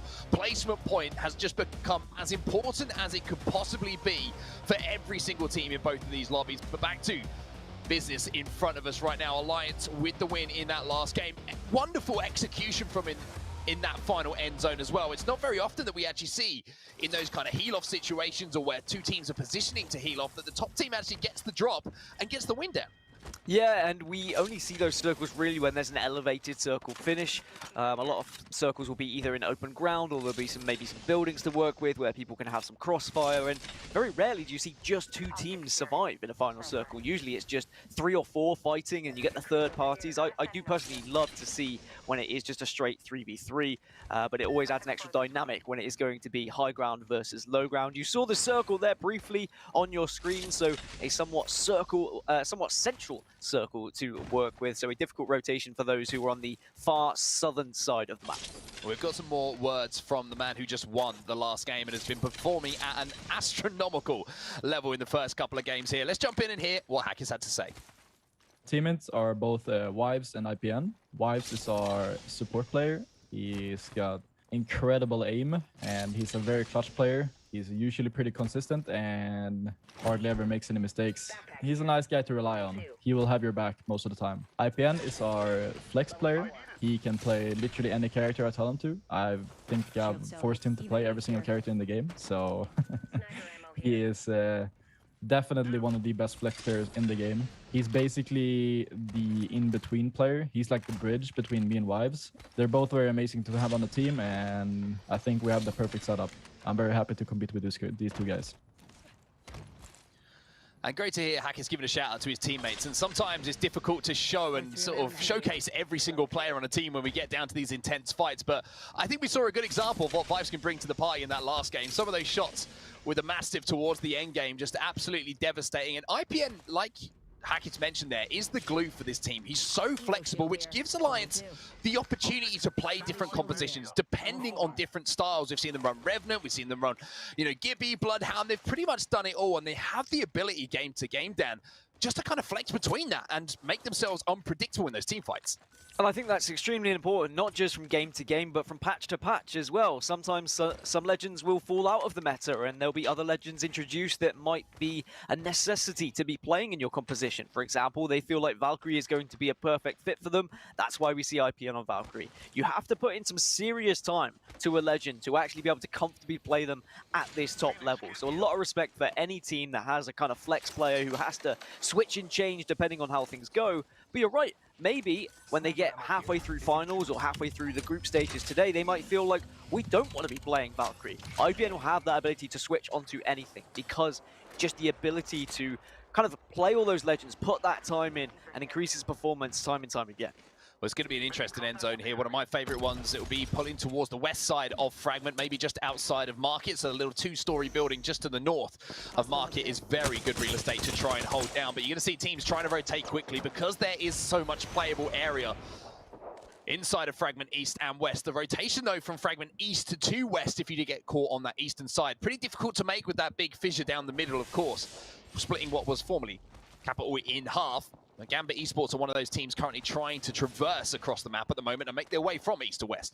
Yeah, this is why it's so important to get those scans in early, any sort of indication of where you think that circle is going to be pulling, so that you don't find yourself having to push from one side to the other. If you get the prediction correctly, or if you've got a scan that gives you that information, you notice that circle is something that you've already played before, and you say, okay, we don't have to push from east to west, we already reside in west, or we think this circle is going to finish in east, so we will reside in east. As we saw in the previous game, game number 2, Scars absolutely nailed that final circle. Not many people would have expected it to pull that way. It was certainly a nasty one, but they predicted it perfectly, and they got a second place because of it, and it could have been a first place in slightly different circumstances. But it has shown throughout this tournament how important it is to have that circle knowledge. Of course, one of the things in Apex Legends, which is crucial to have an IGL who has a really, really keen eye for circle finishes. And speaking of IGL, it leads me on to my point. Obviously, I spoke to RPR before the tournament got underway, and he was saying they've gone back to what made them successful, which is early rotation. You can see how quickly that Scars Europe have managed to get into a good position inside Fragment, moving from Overlook, wasting no time, and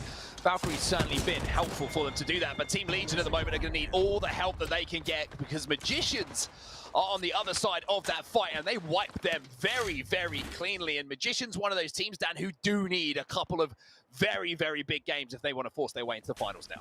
And we are starting to see some composition changes coming in match number 3. The most notable one for me, Insiders switching to a Revenant composition. Revenant, Octane, and Crypto. That is going to add just an extra little bit of aggression into this lobby. We've seen a few more Octanes as well come into play, or, well, one more Octane, should I say, as there are now 3 in total. 3 Valkyries as well. But in general, it's pretty similar to match 2. I just think the big change for me is having that Revenant involved. And I wonder, on set, how much more Revenants are we going to see as we get towards the end of today? There are going to be a lot more teams looking to be aggressive, looking to try and pick up those kills, and perhaps they feel like a Revenant might be the best idea to do so. Certainly gives you the option of making those pushes and seeing how they go and then trying to capitalize, maybe with that jump pad afterwards to finish off the fight that you have started and convert that damage into points. But as we have a look at the teams trying to make their way towards Fragment West now, you can see 303 on the very northern side of the, the southern side of those tracks as we rotate around. Flavor of the Month in the background there, going for a slightly quicker rotation than what we're used to them seeing.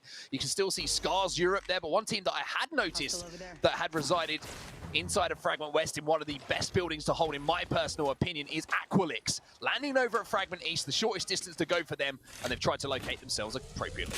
And Aqualix have dropped down to 8th in the overall leaderboards after being, within the top 5 at the start of today. And they'll look to hopefully get a big game that just propels them upward once again, because they won't want to be too far behind when you get to those finals, because I cannot stress enough how important those 10 points could be in a match point format when we get to the grand finals. We've seen how easily and how quickly some of these teams can have big KP games, and they can come up with, 20 to 30 points in one.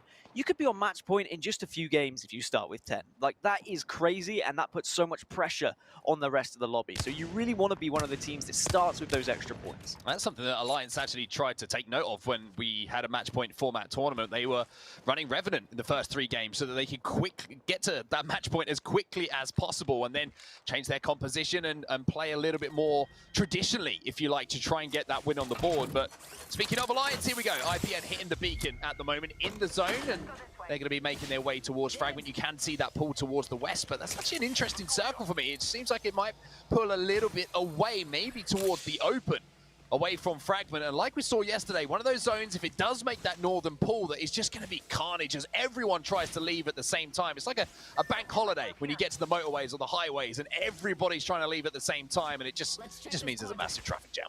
And then you end up in Cornwall and everyone's already on the beach and there's just no room left for you. Maybe just some more English things we can throw in there that I'm sure some people will understand. But there was that one little building in the northwest side, just outside of Fragment West. There is a team there, and they're going to have high ground on a lot of those who are going to be in Fragment. So if it does pull north, does pull into that open ground that you speak of, there is a big possibility that team who is in residence there have a chance to win the game. But it's all going to come down to where that circle pulls and how they decide to play it. They may feel like the circle isn't going to pull that way, and they may give up that position. It depends if there's any buildings free still in Fragment West. I kind of like the way that Alliance are playing this as well. They recognize the situation. There's going to be a lot of teams stacked up on each other inside of Fragment. So just trying to get inside of the mind of the IGL here, Hackis, and what they seem to be doing. You're probably thinking, why aren't they getting inside of the zone? Why are they playing so late? Well, it goes back to the point that I made previously. If that zone does move away, then so many teams are going to be stacked up. There's going to be fights and opportunities for them to move in and third party and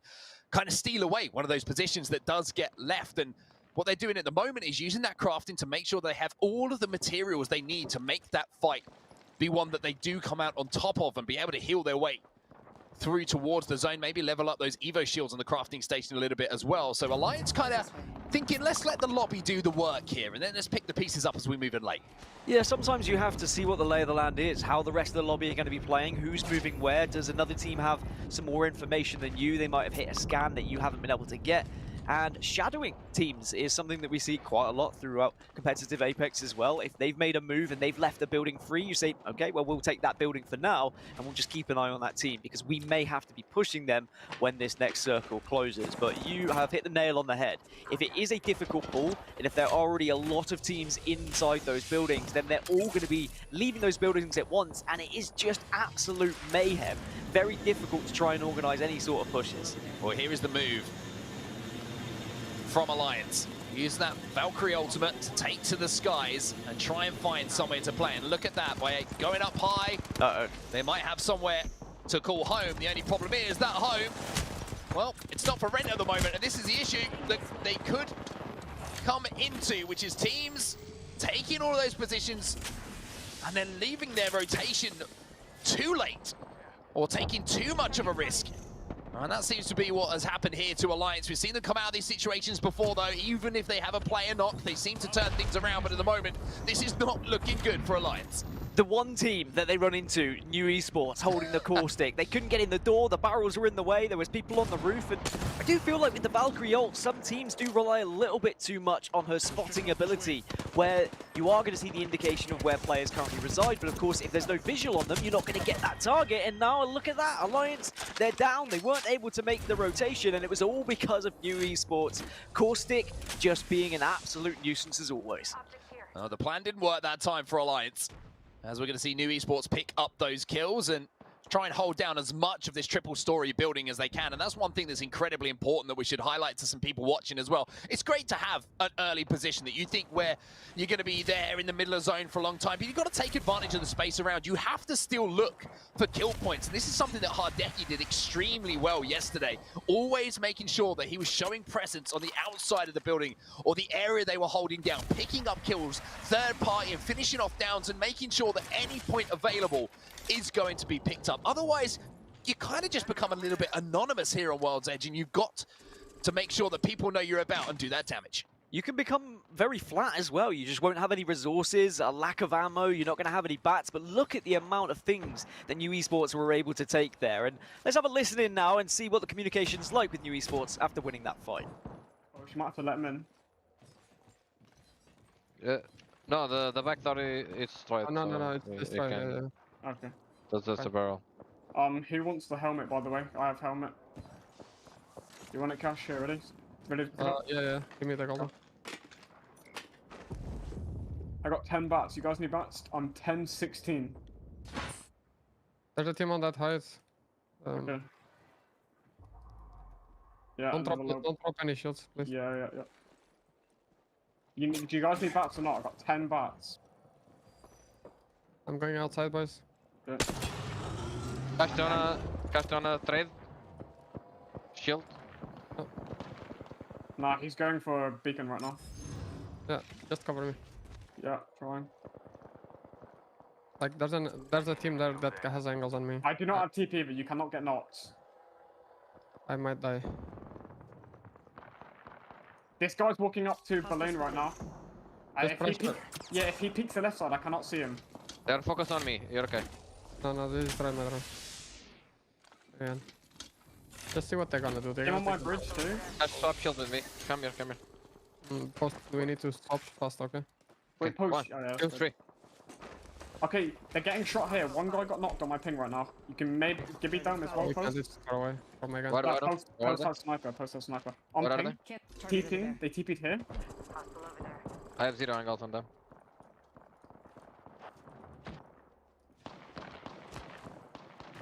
So New Esports making sure the comms are clear and just trying to see if there's any opportunities to pick some of these teams up and pick some of the kills up on their way into Fragment. You can see the longbow in the hands of Postkill as well, going to be the perfect weapon down to do it with. Yeah, it's going to be the perfect weapon. You could just sometimes just catch someone off guard. They might be focusing elsewhere and you can just beam them right in the head and then suddenly that is going to be a free KP, providing you can get the finish. But you would imagine with 16 squads left still as round 3 closes, as soon as someone gets knocked, the likelihood is they are probably going to get wiped without a Giddy bubble for sure. Scars Europe getting a little bit aggressive now. Some good damage coming out from the G7 Scout. EVA8 in the back pocket, and Scars are always a scary team to go up against. Yeah, that's not just good damage. That's huge damage coming in. The frag grenade doing so much work for them, and Scout just cleaning things up. And Scars Europe with big KP on the board. They've been impressive today as well. Haven't quite managed to get that win on the board, but certainly been heavily involved in those final fights towards the end game. And this is where you're going to see a few teams perish, unfortunately. Scars are going to be one of those teams who have to creep in, and it was actually Gambit they managed to take out in that fight. Gambit getting caught between two teams, I believe, there. And that's going to be very, very difficult for them to swallow, as now Scars have to make their move in as well. Gambit done a lot of the work already so far on day 1 and 2, so they're not going to be too disappointing for them, but losing a fight to a team who are one of those teams that are going to be contesting in those finals, so those top spots, has got to weigh on the mind a little bit. So that's going to be another poor finish for Gambit after starting the day in first place. They dropped down to third after game number 2, but now with only just a couple of points in this one, they'll certainly be feeling like perhaps they maybe should be doing a little bit better if they want to get into the finals with those 10 points that you carry into. But that's Apex Legends, right? We've seen Gambit and Alliance, two of our leading teams, just get wiped because of the rotation, because it's not a circle that's worked well for them, because other teams have rotated a little bit quicker or planned more effectively, and it is a very cutthroat situation that you find yourself in when there are so many teams already within these buildings, and if you get caught between two, you might be able to walk away with a couple of KP, but you're very unlikely to survive. One team that are in a great position right now is actually Fire Beavers. You can see from the zone and where it's being pulled as we see the beans coming out from Taylor as well. They're going to get the down, and Flavor of the Month making their move in. They're on the quicker side of zone, so they're going to have to make some quicker decisions than the rest of the lobby, but it does look like it's going to be pulling into the open on the northern side of that zone, so that caustic is going to be a huge influencing factor if New Esports can get him towards endgame. It was something that we saw on day one, just New Esports were rotating so successfully, finding themselves center of the circle, and they have the caustic. One of the only teams who isn't running a Gibraltar means it's very difficult to try and traverse the map, so they ensure they quickly get there before other teams do, and of course, being able to know those circles and know those final zones is going to be extremely important. It has worked so successfully for them, and they've booked their place in the finals. I'm 99% sure of that, but it's about how many points they can carry into those grand finals. Pierre's trying to do some damage as he has to make a difficult cross here towards that wall. They're looking to play in market. Aqualix overlooking all of this fighting that's going down as well. Kick Esports making their move as well. One of the teams that we pointed out at the start of this game that need to put points on the board. Shex, Will and Andy though, they're overlooking this fighting going down as well, and they're looking to pick up the remnants of it with some grenades going in. Kick will fall. Aqualix and Yuki being involved with that. We see the Arcstar in the kill feed, and also Pierre doing some damage. The defensive bombardment being exchanged by the Gibraltars. A member of 789 has gone down as well. Scars RPR picking up one with an Arcstar, and that's going to be difficult for 789 to try and recuperate after that when you can see the last member of Kick falls. And that is not good news for Kick. They need to start picking things up if they're going to finish in this top 20. This is the halfway point. Game number 3 out of 6 games today. 18 games in total for the group stages, and it all comes down to this. 1 minute until this next circle closes. 789, after losing one, they are in a good spot, but it's whether anyone wants to take that spot off them on set. Yeah, have to be very, very careful here, 789. That portal was massive for them just to get into position to reset a little bit. Yes, they lost one player, but at least they have 2 alive, and hopefully with the zone to their back as well, they might be looking in on the action instead of looking out at everybody shooting at them. So 303 Esports, another team who have been kind of holding down one of those top 20 positions pretty comfortably so far in the lobby and over the last couple of days, are in a good spot themselves, but the good spot is not a great spot. They're going to have to move, and they're also going to have to be extremely careful of the EMP coming in. You can see Fire Beavers involved as well. That's why you see that blue circle, because that's going to be Loba just stealing all resources away from everyone else. And, of course, gaining as much ammo that they want to play with, and just taking it in turns to lump out grenades every time that ultimate goes down. And there's going to be a lot of chance for Fire Beavers to really destroy the rest of the lobby, depending on how this next circle pulls. But they'll be all right for now in that building, and they're going to be a real nuisance if they do steal away armors and whatnot. Shot's going to be coming in here from Taylor, just trying to overlook without overextending and make sure that he can be the player to do the last bit of damage to get some kills on the board. He'll take the drone out or do desperately shoot towards the drone and try and take it out. But Flavor of the Month at the moment in a great position. They have a wonderful head glitch to work with. They're going to be forced to use the bubble here as the defensive bombardment is going to come in. You can see the kill feed. Once again, Yuki being involved. 303 Esports now making their move towards zone as well. But Aski's going to be forced to bubble now as all of a sudden the action and the pace is picking up here. The later you can bubble, the better because of these crypto ultimates. But there's so many cryptos in the lobby right now, you never know when another drone might be coming around the corner. Scars Europe seeing potentially a chance at KP here, but need to be careful. Can't push out aimlessly, otherwise they might get themselves caught in the crossfire. But things can slow ever so slightly now. A lot of teams have found themselves at least with a little bit of real estate. Fire Beavers involved in endgame once more. Big game here for New Esports, though. You can see them on the very west side of the circle. That missile strike coming in, by the way, from Taishin did so much damage to a team who had just managed to get back up to full health. An incredibly frustrating situation to find themselves in. But Scars Europe are holding off Flavor of the Month at the moment, who are playing those stairs. And they have 789 in the vicinity as well. And even though they're just a two-person team right now, they've got to be extremely careful because they could give them the opportunity to jump in third party. This isn't good news for those in the lobby who need points to try and get towards the finals. We've got Flavor of the Month currently in 4th. You've got New Esports currently in 2nd. Scars currently in 6th. And Fire Beavers in 7th. All these 4 teams still in these last circles. And that means there's going to be plenty of points for them to pick up. And whilst... yes, okay, you can look at the lay of land and you can look at how many points you've been able to secure over the first 2 days. You've got to remember, B versus C is also going on right now, and there are going to be teams who are a little bit lower down, who haven't picked up many points, picking up a lot of points today. Now we're seeing the fight come in. New Esports deciding it's time to go. And New Esports will win that initial battle. Kishira did go down. They do manage to get at least one armor swap, and now Tyler going in. He can't get into the void, though. A Succubus will be there to finish off those kills, and they will take position now behind the blue crates. This could be a huge game for Succubus, 28th place at the moment. Flavor of the Month have also waddled their way in as we're down to 5 squads. It looks like they're going to push on this team with the bubble. They see one knock, and they will take down Estusu, and that's now going to be the chance to potentially get the wipe here. You've got to get as much KP as possible before you're out, down to just 4. Scars Europe pop up the pieces. Here comes Scars, and that was the opportunity for 789. They tried to stay alive as long as possible. Probably the team in the lobby that needed these points most. Aqualix now making their move with the ball, but they're just going to be met by the EVA 8 here of Scars Europe, and they will wipe them off of World's Edge here. 2 squads now remaining, in the push is going to be coming in as well from Succubus. It's Succubus who need the points as well. Have to hit all your shots here to try and secure the victory. But there's everyone flying all over the place. It doesn't matter. Succubus timed it to perfection and will be the champions here of game number 3. A massive game for a team that was in 28th spot coming into this one, and it could be their chance to propel themselves into the top 20. We talk about teams needing to perform when it is crunch time, and Succubus have just done that. 3 more games to go now, but I talked about how tight it was between 20th place and 30th place in those standings, and a game like that, like you said, Dan, absolutely massive for them, and what a time to do it as well. If you're going to do it, leave it late, make it look good.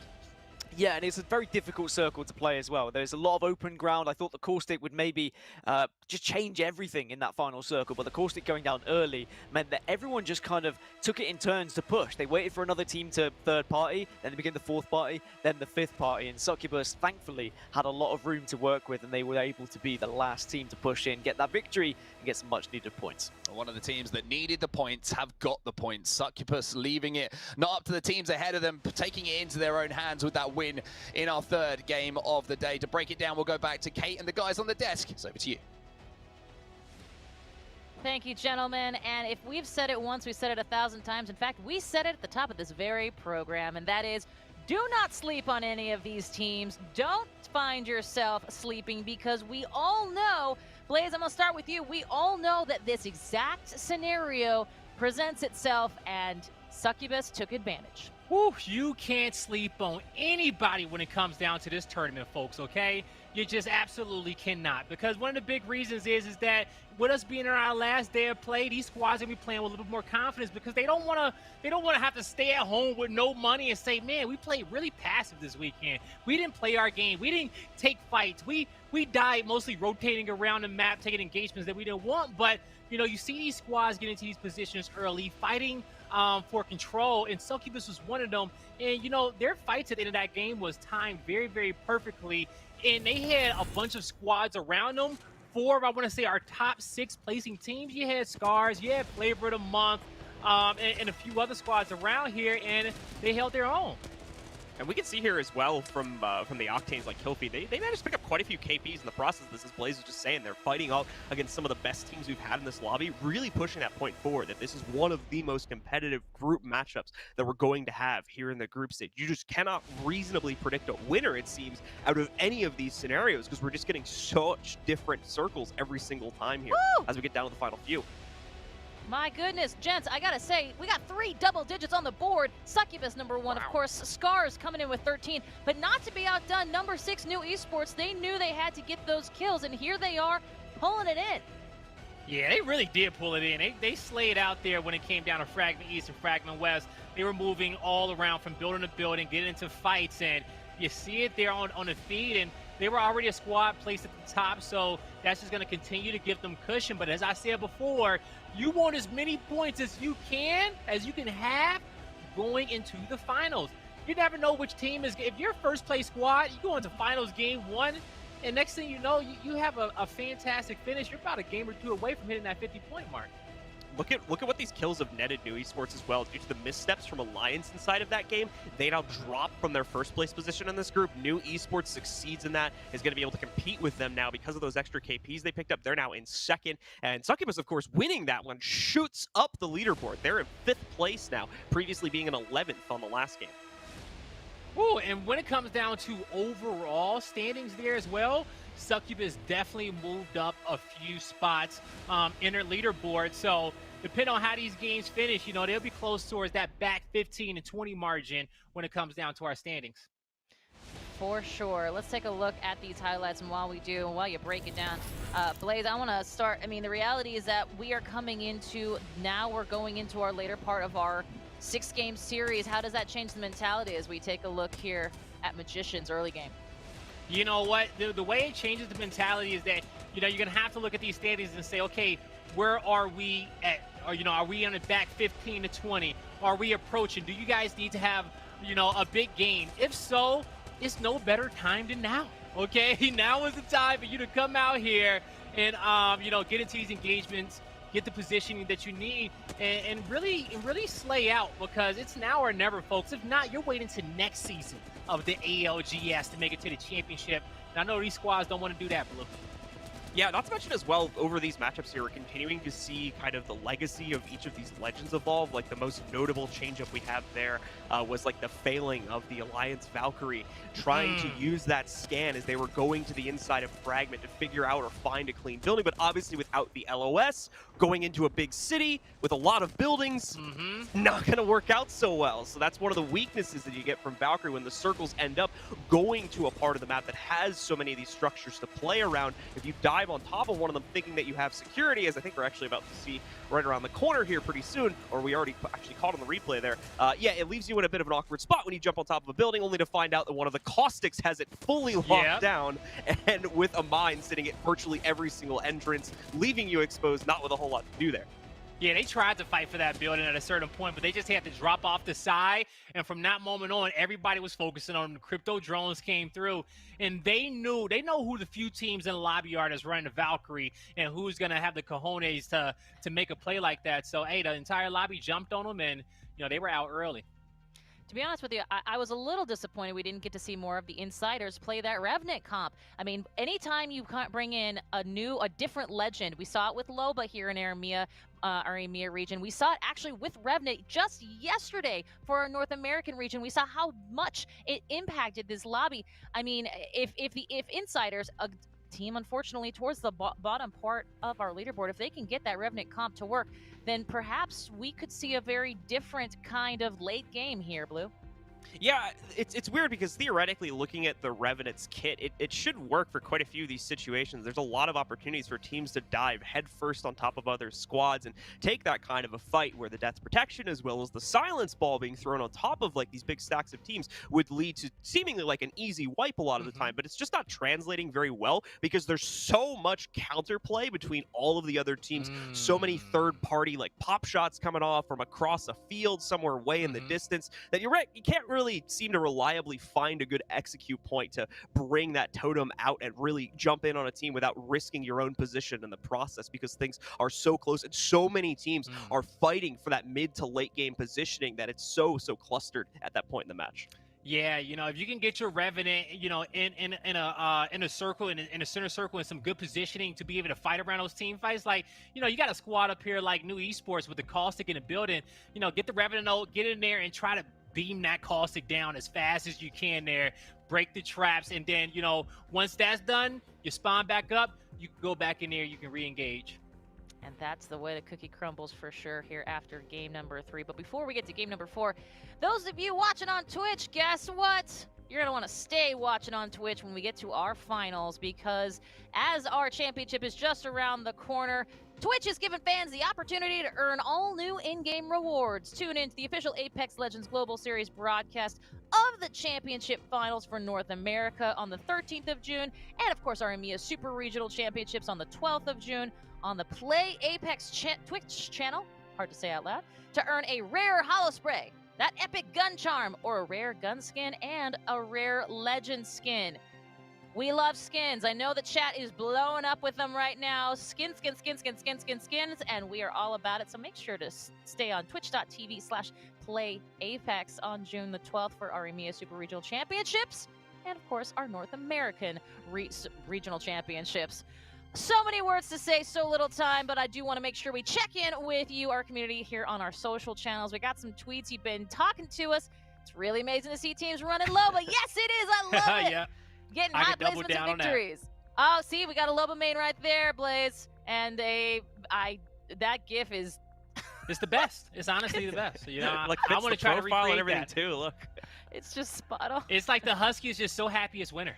It's just so happy. Late night working with Cass. Keep me company, making my night worthwhile. Much love. Well done. There we got Glitter Explosion, and we got Fallout pulling it in on that dual screen. Watching the ALGS Championship and rooting for Gambit.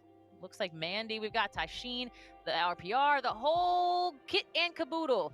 Guys, thank you so much for continuing to chat with us and continuing to tweet at us. We love you for it. We appreciate you. We really want to showcase you, so keep those tweets coming. We got a lot to do, a lot to say, but more importantly, a lot of gameplay yet ahead.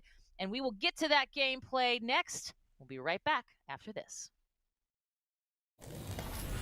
What is up, everybody? T-Squared here, and in front of me I have the Lenovo 7i gaming laptop. This is the official partner of the ALGS. The specs are absolutely ridiculous for the form factor. This is only 5 pounds, and the full HD display is absolutely insane. It's 15.6 inches, 1 millisecond response time, and you're gonna pump out 240 hertz on this bad boy. That's better than some of the gaming monitors that I have in the back. They are getting focused indeed. The thermites are going to hit, which is going to melt their armors. Hardeki's just going to tank it a little bit, go for that battery, but oh no, they're getting Crypto Ultimate, and there they go. Artico down, Gambit, Leogri down, and Hardeki no armor. He can't do anything here, but get away with 1 HP, takes the portal. And he's going to take that portal right to it. T puts in work. Oh my goodness. Hardeki just went huge. He just pushed 3 members of T-Rex, caught them off guard, and was able to take out every single one of them in the 1v2. Hardeki with 5 HP, a sliver in a dream, pops off with the EVA 8. I can't close my mouth right now. That was the most insane thing I've ever seen in Apex Legends. Holy smokes.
Welcome everybody to game number 4 here. I'm Fallout, joined alongside Glitter Explosion, and what a day it's been. Right there was the Scars show with a massive 14+ kill game. Second place in the end. They go huge in game number 3, Glitter.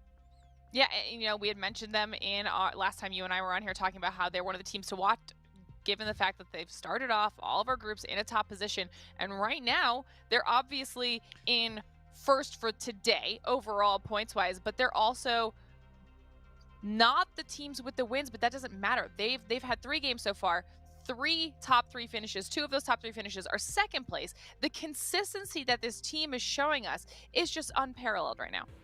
Yeah, it's been beyond impressive. Not only consistently placing, but consistently getting high kills as well. You know, Qualix is a team that's been playing consistent in placements, but haven't necessarily been popping off in kills overall. But Scars are doing best of both worlds. Alliance, meanwhile, had a really rough rotation last game, got taken out. I'm excited to see what they will do here in this next game. And Gambit, well, they've been a little bit quiet. Yeah, definitely as having a slower start to day 3, but they did set themselves up very, very solidly after day 2, so they have a little bit of cushion to play with, and maybe they'll be able to bounce back here. But speaking of teams that are bouncing back, that game for Succubus Fallout, I mean, that was massive for them, instantly shooting them up in our leaderboards for the day, and in general, it's going to help move them up the leaderboards overall. They're going to need to continue performances like that if they want to make it into our finals. Yeah, we're currently sitting in 28th place before that, and obviously we'll be moving their way up, trying to sneak into the top 20. And in case you're wondering, what are the implications of today? Well, this is the 3rd day of group stages. If you're familiar with the World Cup, very similar in style. It's a round-robin tournament. We have 4 groups. Every day, a group played against another group. This is day number 3. As a result of today, the top 20 teams will make it to the grand finals. 4 of those teams will be the winners of their respective groups, and then 16 of those teams will be the next 16 teams in points overall. So that means 7 or 8 or 9 teams from one group can qualify, only 2 or 3 from another group. And so far, Group C has been the group that's been kind of underperforming a little bit. Meanwhile, Group A has been absolutely stacked alongside Group D, Glitter. Yeah, so that, you know, that's the other thing to take into consideration. Like you're saying, we also have those other 2 groups that are playing. So teams like Succubus, who were in 28th before that last game, they're going to be changing. They're not only paying attention to who they're going up against here in this lobby, but it's all 4 of those groups. Everybody is going to be battling to make it into those top 20 positions, because that's where all the money is on the line, and that's where things start to get a little bit crazy. So if we can see some more performances out of teams like Succubus, who knows what will happen. And as I say that, we've got the zone coming out there, another northwestern zone there for the Skyhook area over by Lava Fisher as well. So any of those teams that land up there are going to be a solid spot to start everything off. Yeah, that's right. Meanwhile, for teams like Succubus, who drop Geyser, Flavor of the Month, all the way in the southeast side of the map, could be a pretty difficult rotation here, almost a max rotation for them to make. So we'll keep a close eye on that. And, you know, Glitter mentioned it in terms of our top 20, our grand finals, that giant $2.5 million prize pool. Well, when is that going to take place? That's next weekend. That will be the grand finale of what has been an amazing ALGS Championships, the inaugural ALGS Championships. This is the first ever. We're a part of history here. And, you know, one person who's trying to cement themselves in the history books and cement their legacy, their dynasty, well, that's Hockey's. We have some more words from him. On the World's Edge, Team Alliance, we dropped Thermal Station. We've dropped there since before I joined the team. It's never really been an option to change, because then we would have to like spend a lot of time taking something over when we already have a place that we can call home. So it's a lot more safer and a lot more consistent to just keep playing for where we're at, even though it might not be the best spot to play from. Thermal Station is very far edge of the map, so we don't get to rotate early to a lot of zones. The benefit is that we get a lot of loot and we are able to fight well on edge. The downside is that we never get to make any zones early. Thermal Station has been our home for a long time, and we're not changing anytime soon. So you're going to expect to see us there a lot more. And I love that listening with Hockey. For those that are aspiring competitive Apex players, he just defined it perfectly. We talk often about teams that like to rotate early, teams that like to play for positioning, versus teams that like to play for edge. And Alliance playing Thermal Station, they're kind of forced to play for edge because they're always going to be on the edge of the ring. They're always rotating a bit behind, which means they get good loot for them to take fights on the edge. So teams like Flavor of the Month, that drop in the far southeast side of the map, teams like Alliance drop on the far southwest side of the map, and Thermal Station, they are edge teams. They like to take fights, whereas teams like Aqualix, who drive very center of map, or TSM, FTX in the North American side of things, well, they like to play for zone and rotate. Different play styles based on your team, based on where you're dropping, and I'd love to hear that perspective from Hockey's there. Yeah, 100%. I mean, you're talking about how, the different ways the teams are playing, the different ways that they're going to be rotating their aggression levels, positioning, how important all of it is. I'm looking at this zone. If I'm not mistaken, I think it might end up being the exact same zone that we actually saw in game 1 of day 2, which was the game where we saw Third Impact take the win in that building over on Lava Fisher with the Loba. So I'm going to be keeping my eyes on Fire Beavers here because we've seen them be successful so far today with their Loba. Now they're going to be closer to Fragments. They're going to have to make a little bit of a rotation there. But as I say that, Aqualix is getting dropped in on already. That's going to be by Fire Beavers actually themselves. So you talked about it a little bit ago. That's crazy. Aqualix, speaking of fast rotations, they drop Fragment East, and they're already at Countdown here. They got to be careful because teams like T-Rex drop nearby. 7Oz, Maliwan, they're going to join the fight here with some picks over 9imps, their fellow CIS or Eastern Europe member. Couple good shots being put in. We got the Magicians, we got Fire Beaver, 2 CIS squads, and then of course we got Aqualix, a multinational squad. UK, I believe, my man Nasky from Scandinavia. And, of course, Dell also from the United Kingdom. We'll see what they can do. Yeah, I mean, I was hoping that Fire Beavers would make that early rotation, try to get over to the Lava Fisher area as early as possible. So it's kind of weirdly coincidental, yet again, Fallout, that I'm talking about them and they end up dropping down on Aqualix's screen like that. I don't know what is in the water today, but if they're able to continue that rotation and they can get a solid spot with their Loba, we talked about how clutch she was in that Lava Fisher area, allowing teams to kind of stay stationary while still having a ton of loot at their disposal, which is huge for endgame. So Fire Beavers could be in a potentially successful situation if they're able to get a spot early. Glitter, after this broadcast, I'm gonna hop on the first plane to Vegas, and me and you are hitting the table. Something about this mixed match right now, this juju between the two of us. We got some good things going on, crazy predictions, and all of it has been coming to fruition here as we're now on board of Dell. I will take it. I'll take the fact that we've got some insane caster luck right now. Aqualix, though, you had mentioned them last time when we were casting, so they're one of the teams to look out for, and they have really showed up today for themselves. They've gotten better with every single match so far, so they're definitely getting into a rhythm for themselves. You can see right now Dell is on white armor, so that's a little bit less than ideal as they are kind of deciding how they want to handle the situation with Fire Beavers and anybody else potentially rotating in from Train Yard or elsewhere. But right now, I mean, they're going to hold.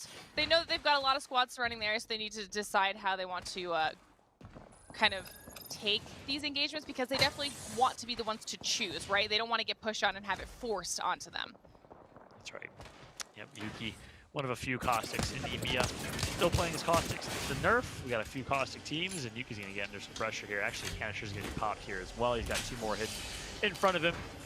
Will take some damage. Dell looking to potentially level up his own Evo shield and can use Caustic EMP to do that. Has a variety of ways to potentially do that. Let's see how they continue to play this, but I'm not sure if this countdown spot is the best position. I might be wrong though. Aqualix perhaps is familiar with these zones. They know something that I don't know if can end up countdown, but they're gonna have so many teams that are gonna be pushing from their behind, and of course they're gonna be a little bit sandwiched from teams on their right side as well, but I'm interested to see how Aqualix plays this. Meanwhile, Alliance finds themselves at Harvester. Some more charge rifle action coming out of Vipes as well. Able to do a little bit of damage, I believe, down onto Gambit. And this is a squad that we were talking about earlier as needing to have a game here that just kind of sets them a little bit better in a better mental state. They've had a slow start to today, so they're already taking some damage. Hardeki decides that they're actually going to back off and maybe they don't want to take that engagement with Alliance right now. Got to make a little bit wider rotation towards sorting. You can see on the map there in the corner of your screen as well just how many teams have already made their way towards Countdown, towards Lava Fisher, trying to hold the spot as early as possible. Yeah, this is going to be a far rotation. They're actually going to go through train tracks and work all the way around from the northeast chokes, either the Fragment choke or more likely perhaps the Harvester choke. But if they take that Harvester choke, they might also run into Alliance again. So the smart, safe decision is to take the Geyser choke over on the right side, not the cave necessarily, but the choke before that, and rotate all the way around. That's gonna be a crazy rotation for that. Meanwhile, 303 deep into the zone still. They're actually gonna find a team, and they come out on top in that fight against Andy Shex and co. They come out on top in that one, but now they have a challenge ahead of them They have they're in zone, stuck for quite some time, and they have a really far rotation to the next zone after this. You know, it's interesting that we're seeing this type of play out of game, but I think this is probably a result of them having a little bit slower start to their games here for day 3, because we have seen them be insanely aggressive. So this is a little bit of a flip of their strategy so far, but it's going to probably work out well for them, this conservative play style, as it will at least solidify them some better positioning. They are able to make the rotation, and no one is here in this choke outside of Harvester, at least yet. No one is here. So they do end up playing it a little bit safer, knowing that the likelihood of Alliance kind of moving around inside of Harvester is still pretty high. Although Leogri does have a white armor, it's probably why they backed off, played it a little bit safer here. But let's actually do a quick listen in with Gambit and see exactly what's going through their heads as far as strategy goes. Shield cell here. Маленький банк еще лежит. Давайте армор Артур закрафтим, и я буду... Меня. А тебя? Фэт, мы убили только что кого-то. Они не с нашей стороны, походу, играют сейчас.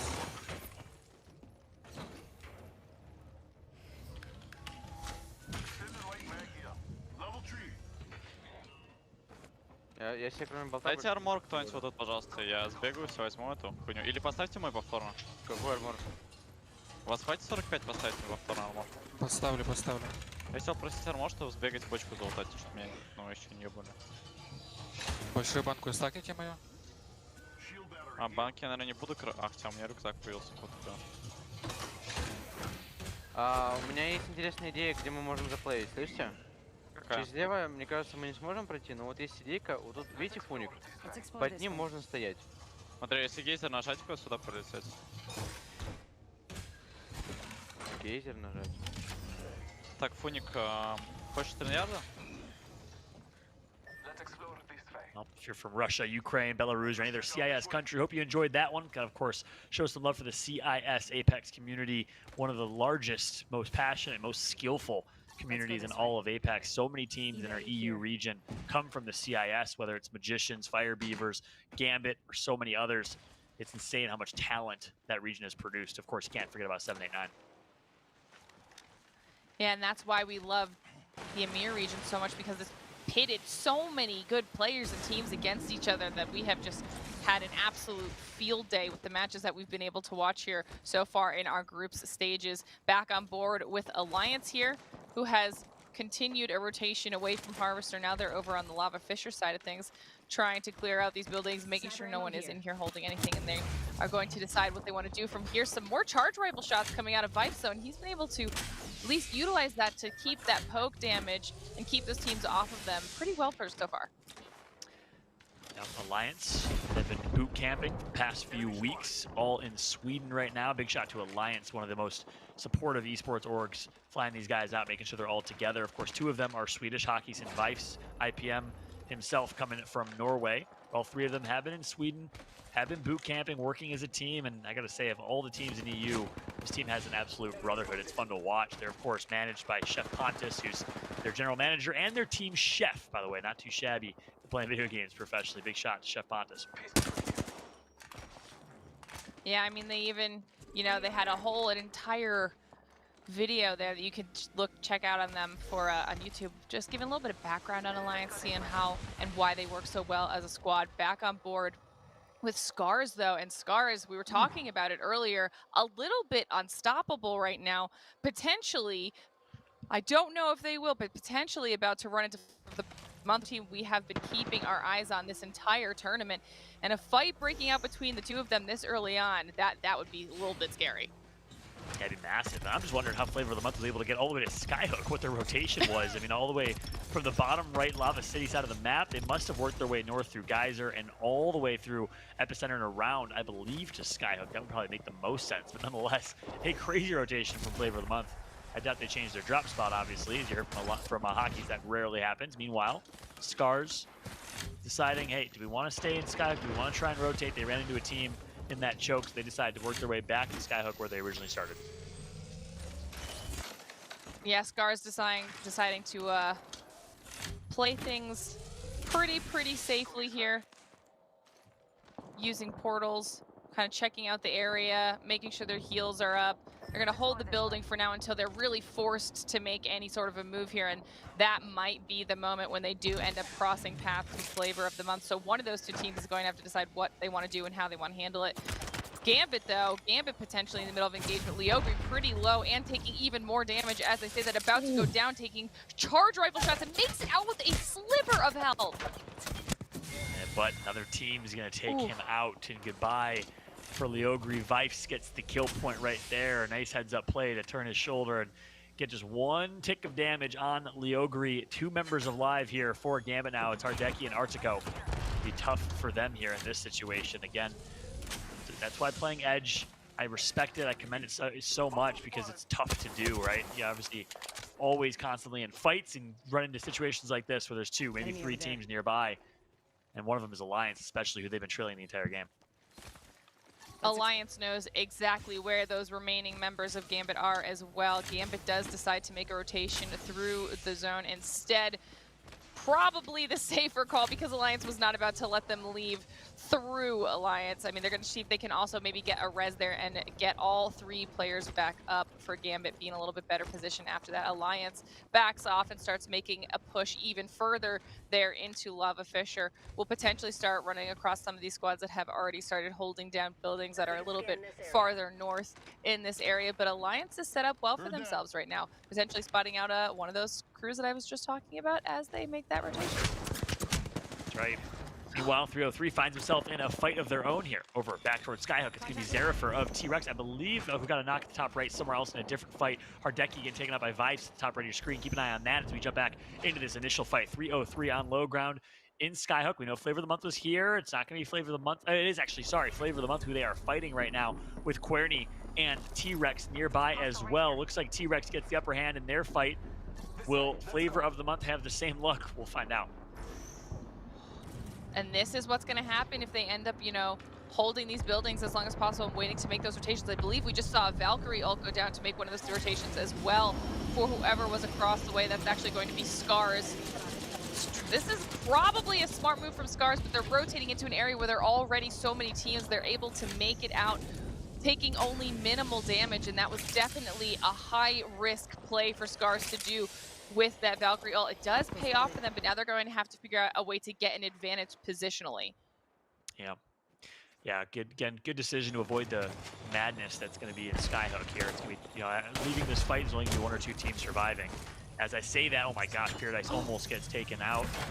He's out of the fight right now. Oh my goodness, the Dome Shield saves him, and he survives. Able to Phoenix kit back up to full health here as his teammates are playing bodyguard. Flavor of the Month wanted to initiate on that fight, but now we're back to even.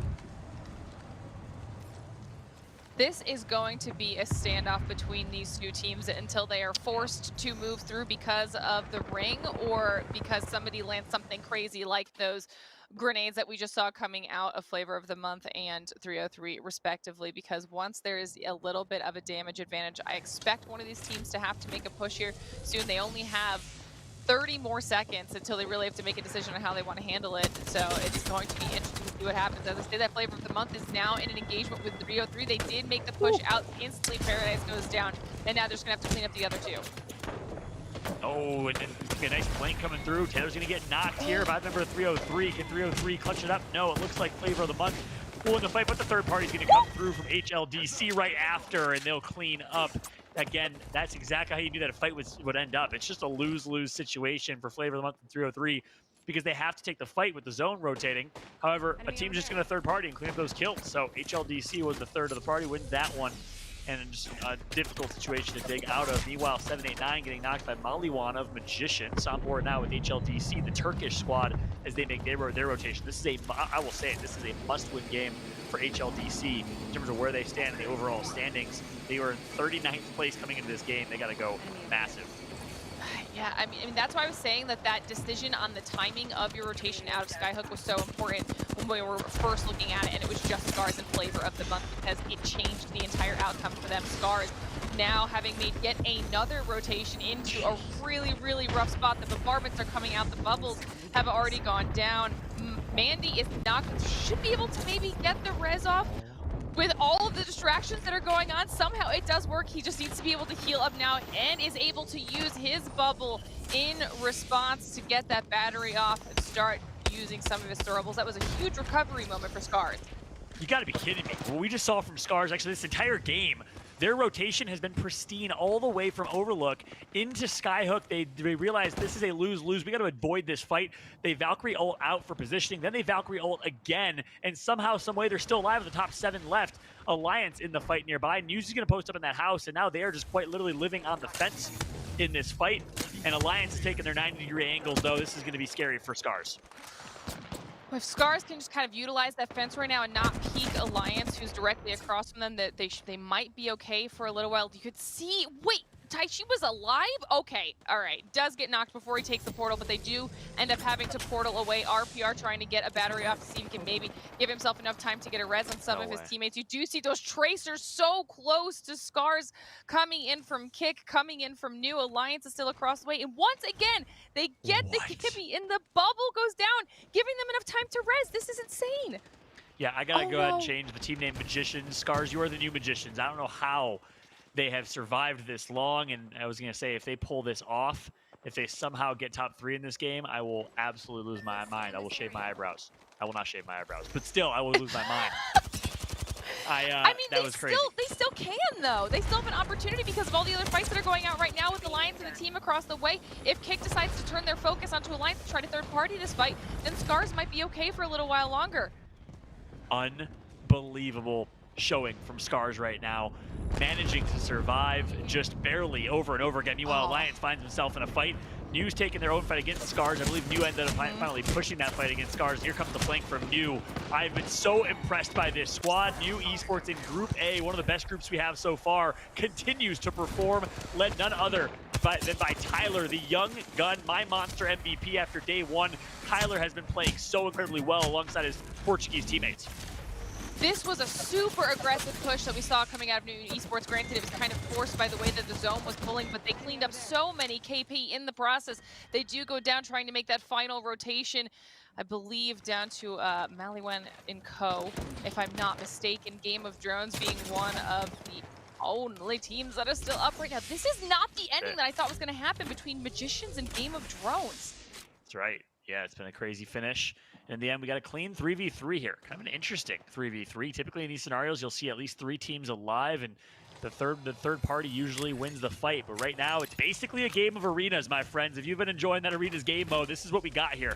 Pure 3 versus 3. We got Crypto, Gibraltar, and Wraith on the Magician side going up against the Game of Drones with Gibraltar, Wraith, and Bloodhound. Here comes the push from GOD. They like what they're seeing. The ultimate's going to come through, pushing wide right, going for the kill.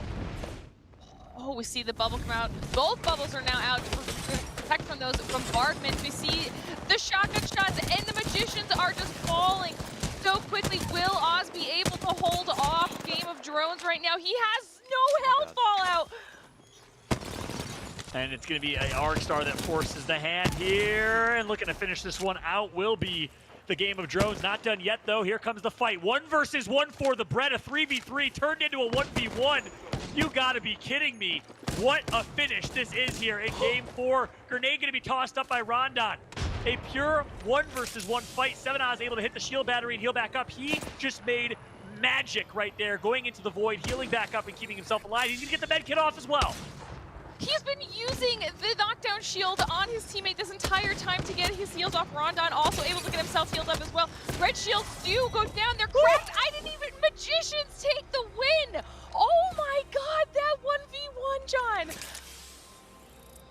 I am mind blown at the play we just saw from 7Oz of the Magicians. They were down significantly as Game of Drones was dominating the 3v3, but 7Oz in the 1v1 with 5 HP manages to heal up, and honestly, that's a huge misplay for Game of Drones. All you have to do is push. You try going for the arc start, of course, into the void comes through as well, and he's able to heal back up behind that rock. That was a insane 1v1 finish there, Glitter. That was just ring around the rosy for way too long. I mean, like you were saying, should not have allowed 7Oz to heal back up in that situation, but Both teams started off in a 3v3, and that was an intense battle down to the final last remaining player. Guys, what a way to wrap up game number 4. Indeed, that was just ridiculous right there. A 1v1 for the bread. This is why we love Apex, by the way. We get such unique fights. That one being one of the most unique I think we've ever seen in ALGS. And of course, I got to throw it right back to the analysts to get their immediate reaction. I'm sure their minds are blown just like ours are. Back to you, Kate. You are not wrong, Glitter and Fallout. And this episode of Apex is called How Do You Handle a Final Circle When a Third Party Isn't an Option? Well, it means if you're Magicians or your Game of Drones, you're going to go 3v3, then 1v1, and Magicians will come out on top, Blaze. Oh man, it was an arena-style battle right in the open next to the tracks. And you know what? It was fun to watch. That 1v1 at the end, EVA 8 versus Triple T. The usage of the down players in the shields, the armor swaps. 7 Nas is rotating for the height advantage. The positioning on him. He actually, I want to say he juked around there because when he hit his Q, he was able to dip from behind his teammate, get that height advantage, and pop those cells. Hell, he looked like one of the 7 wonders of the world right there, okay? A magician in his own right. Yeah, I mean, the Magician showing up, and again, right, another new set of teams being in the top towards the end of it as well. Today's group continues to surprise us with who we're seeing towards the end of each circle come out on top, and, you know, even just within that top 5, we're seeing a massive amount of variance of the teams that are actually making it there, as demonstrated once again by that most recent game. It's crazy how hard these teams are fighting to try to stay in the overall top 20 today. Absolutely, and I think that's such an interesting element here, folks, because the reality is that there are some teams that mathematically have to get into the finals. And some of those, a lot of those teams are the teams you're talking about, Blue. Yeah. A lot of those teams are not the teams we're seeing in that final late game. As we take a look at, I think we've got some final moment highlights here. And we'll focus on this final moment, or excuse me, these highlights. Okay. But guys, take me through this, and take me through, more importantly, how it is that these top tier teams are going out early in look place. at right. Oh my God, Oh, he's here like we in a go. 1v2. Oh my gosh, I love this. It's like a 1v2, 5 HP. He manages to get behind his teammate. Arcstar on the ground. Q hits perfectly. Gets up, reposition, rotates, has an armor swap right there. Gets a little bit of purple, and that's more than enough for him to get to the top and reposition for this fight. EVA 8 out in hand. No more ammo left. Oh, man, this is intense, Blue, but he's going to get back, and he's going to use his teammate shield once again. We're going to see that battle of the EVA 8 versus Triple T. Yeah, the Q from about 20 seconds ago seems to have been the saving grace here, because unfortunately, the other opponent on the other side of this doesn't seem to have the confidence to want to try and push out Tosses when he's still trying to go for his heals in the middle of that one there. So just such a tough situation for his opponent to try to leverage there, and ultimately into the Magician's favor due to that very nice into the void pop to get him back up on top of the rock, gives him height advantage, gives him the separation needs. As you said, he finds that nice shield swap behind the rock as well. Everything just working out there, and that very well played Wraith play at the end of the game. And I was going to say, you know what that is? That's called experience, folks, and experience under the bright lights and the pressure of a tournament just like this. Let's take a look at how it's translated in our overall. Wow. What is up, Magicians? That is magic right there. Not just the double digits, but 16. Whoo, boy. And you know what? I think that win could put them in the top 20 of standings. That's a lot of points. And I want to say going into this series, they were at 29th out of the 40 teams that were playing. And as far as Game of Drones, they were actually 28th. So both these squads getting a lot of points in which they needed. Yeah, I mean, keep in mind, at the beginning of today, the points you needed to be in the top 20 was 59. That's pretty much half of that total sitting right there for the Magicians. So if they had even if they were even in the 20s at the start of today, they're going to be sitting in a good position overall now with a game like that. Let's take a look. 6 spots, jumping up from 9th to 3rd place now, even passing Alliance, who go down to 4th. That is a very impressive game, to say the least, from the Magicians. Well, when you're talking about impressiveness, I have to take the opposite end and just talk about the lackluster performance of Gambit Esports today, okay? Because they got cooked at 19th once again. And so far, their placements really haven't been good. You know, they 12th, 11th, 16th, and now 19th. They haven't gotten a single kill today in the lobbies. This was our top performers from yesterday, and it seems like they've taken their foot off the gas a bit.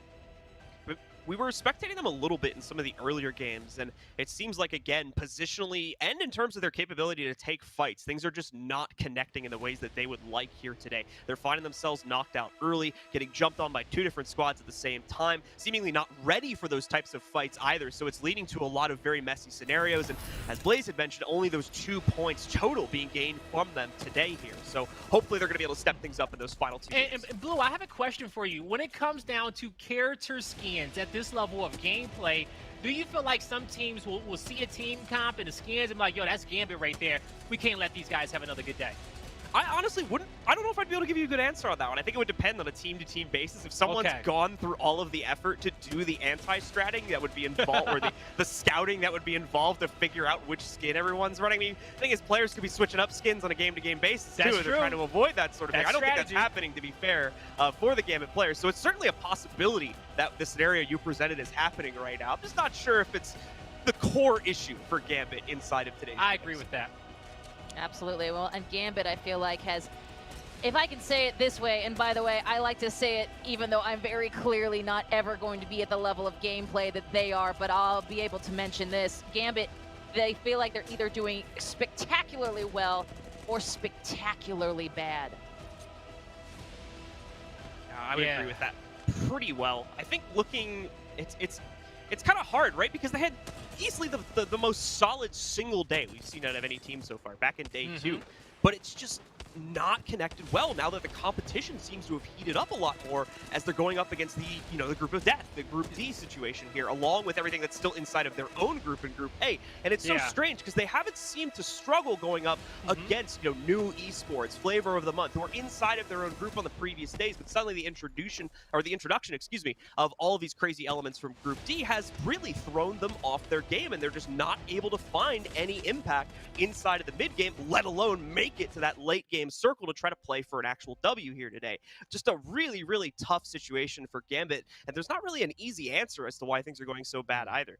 I tell you one thing that scares me. I feel like at this level of gameplay, when it comes down to battle royales being played competitively, when it comes down to this championship week, okay, of qualifying and making it to the championships next weekend, the best quality that you can have is just showing that consistency, okay? And if you can do that and you can take out as many random factors as you can, you're going to be a top team. But I just feel like, from the 3 days, it's been up and down for some of these squads. And my question is, where are they going to land next weekend? Where are they indeed? And a little fun fact, I feel kind of bad, but also you were talking about Gambit earlier. They were taken up by Alliance, an easy team to lose to, so that's totally fair. At any rate, let's move on, actually. If you have been in-game recently, you've seen a new Pride badge, because, of course, it is Pride Month. It's June. Well, we actually sat down with some of the members of the Respawn community, of the Respawn design team, to find out a little bit more about what went into creating this badge. Take a look.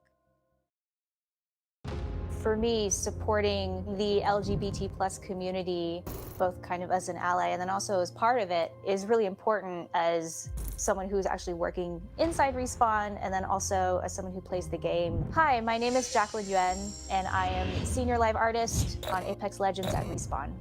Pride means everything to me. It means the opposite of shame.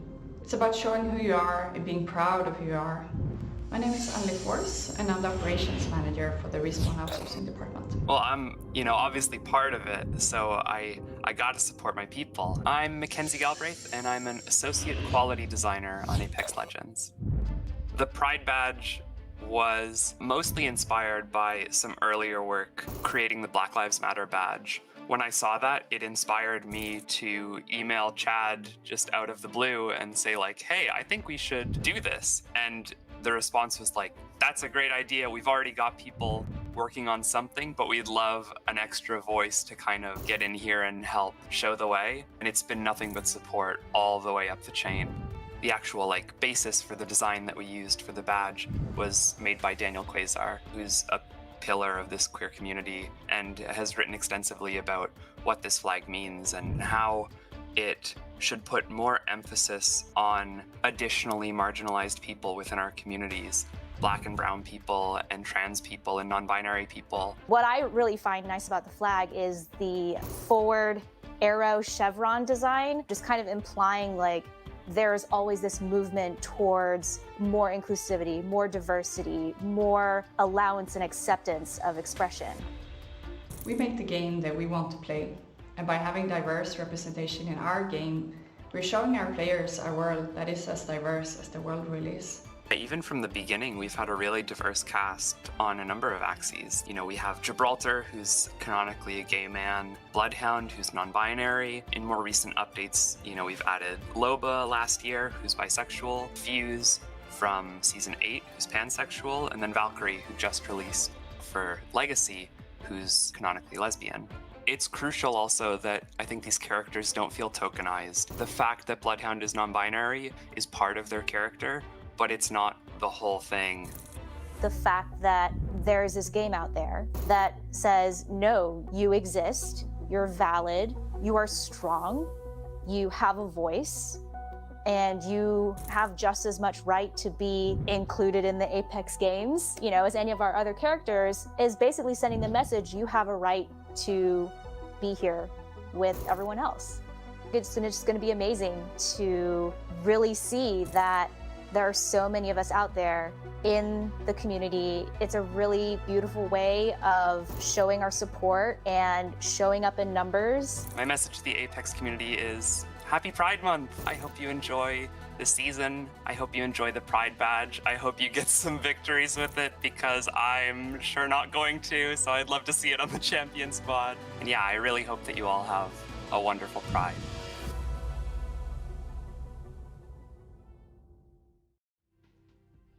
Happy Pride indeed. You can pick up that in-game badge right now. That's the way, exactly. Let's take a look at what you've been saying on Twitter as we check into our social feed throughout. Watching ALGS, my dog Bess, and also Nessie to keep me company. Also rooting for Forg Gaming. You know, Forg Gaming definitely coming up in the ranks when it comes to the fandom, certainly. And you know what? GG Nessie. Well done getting orged up there, but you still miss the little icon for sure. Oh, it's almost 1 a.m. in Asia, but there's no time to sleep. Watching amazing ALGS. Let's go. Wow, Committed. I love you. It takes a lot, guys, to stay up way late to watch all the. Okay. Okay. Yes, I will squad up with you any day you want. Of the Love week. It. Playing it on the Switch, too, looks like. Gotta appreciate that for sure. Gents, we have the pivotal Game 5 right around the corner. Last looks, last mentions. Blaze, start with you.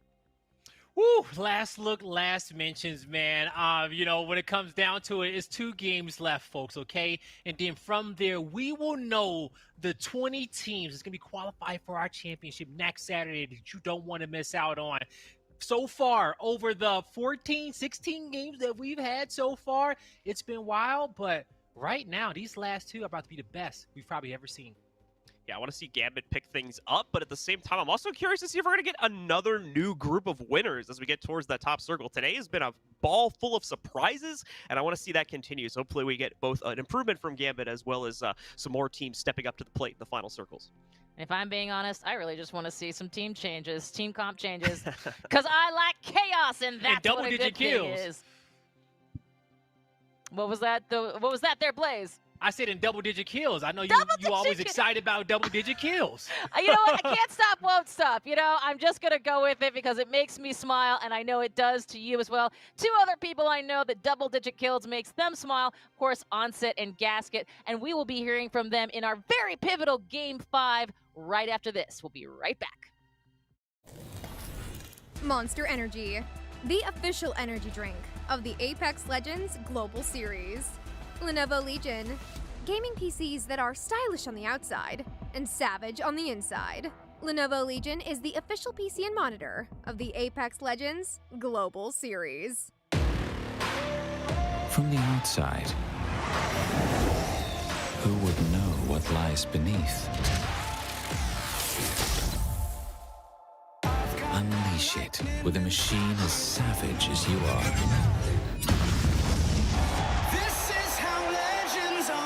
Lenovo Legion. Stylish outside, savage inside.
Welcome back, everybody, once again, and it's time now to get into the penultimate day, and the penultimate game, I should say, of action.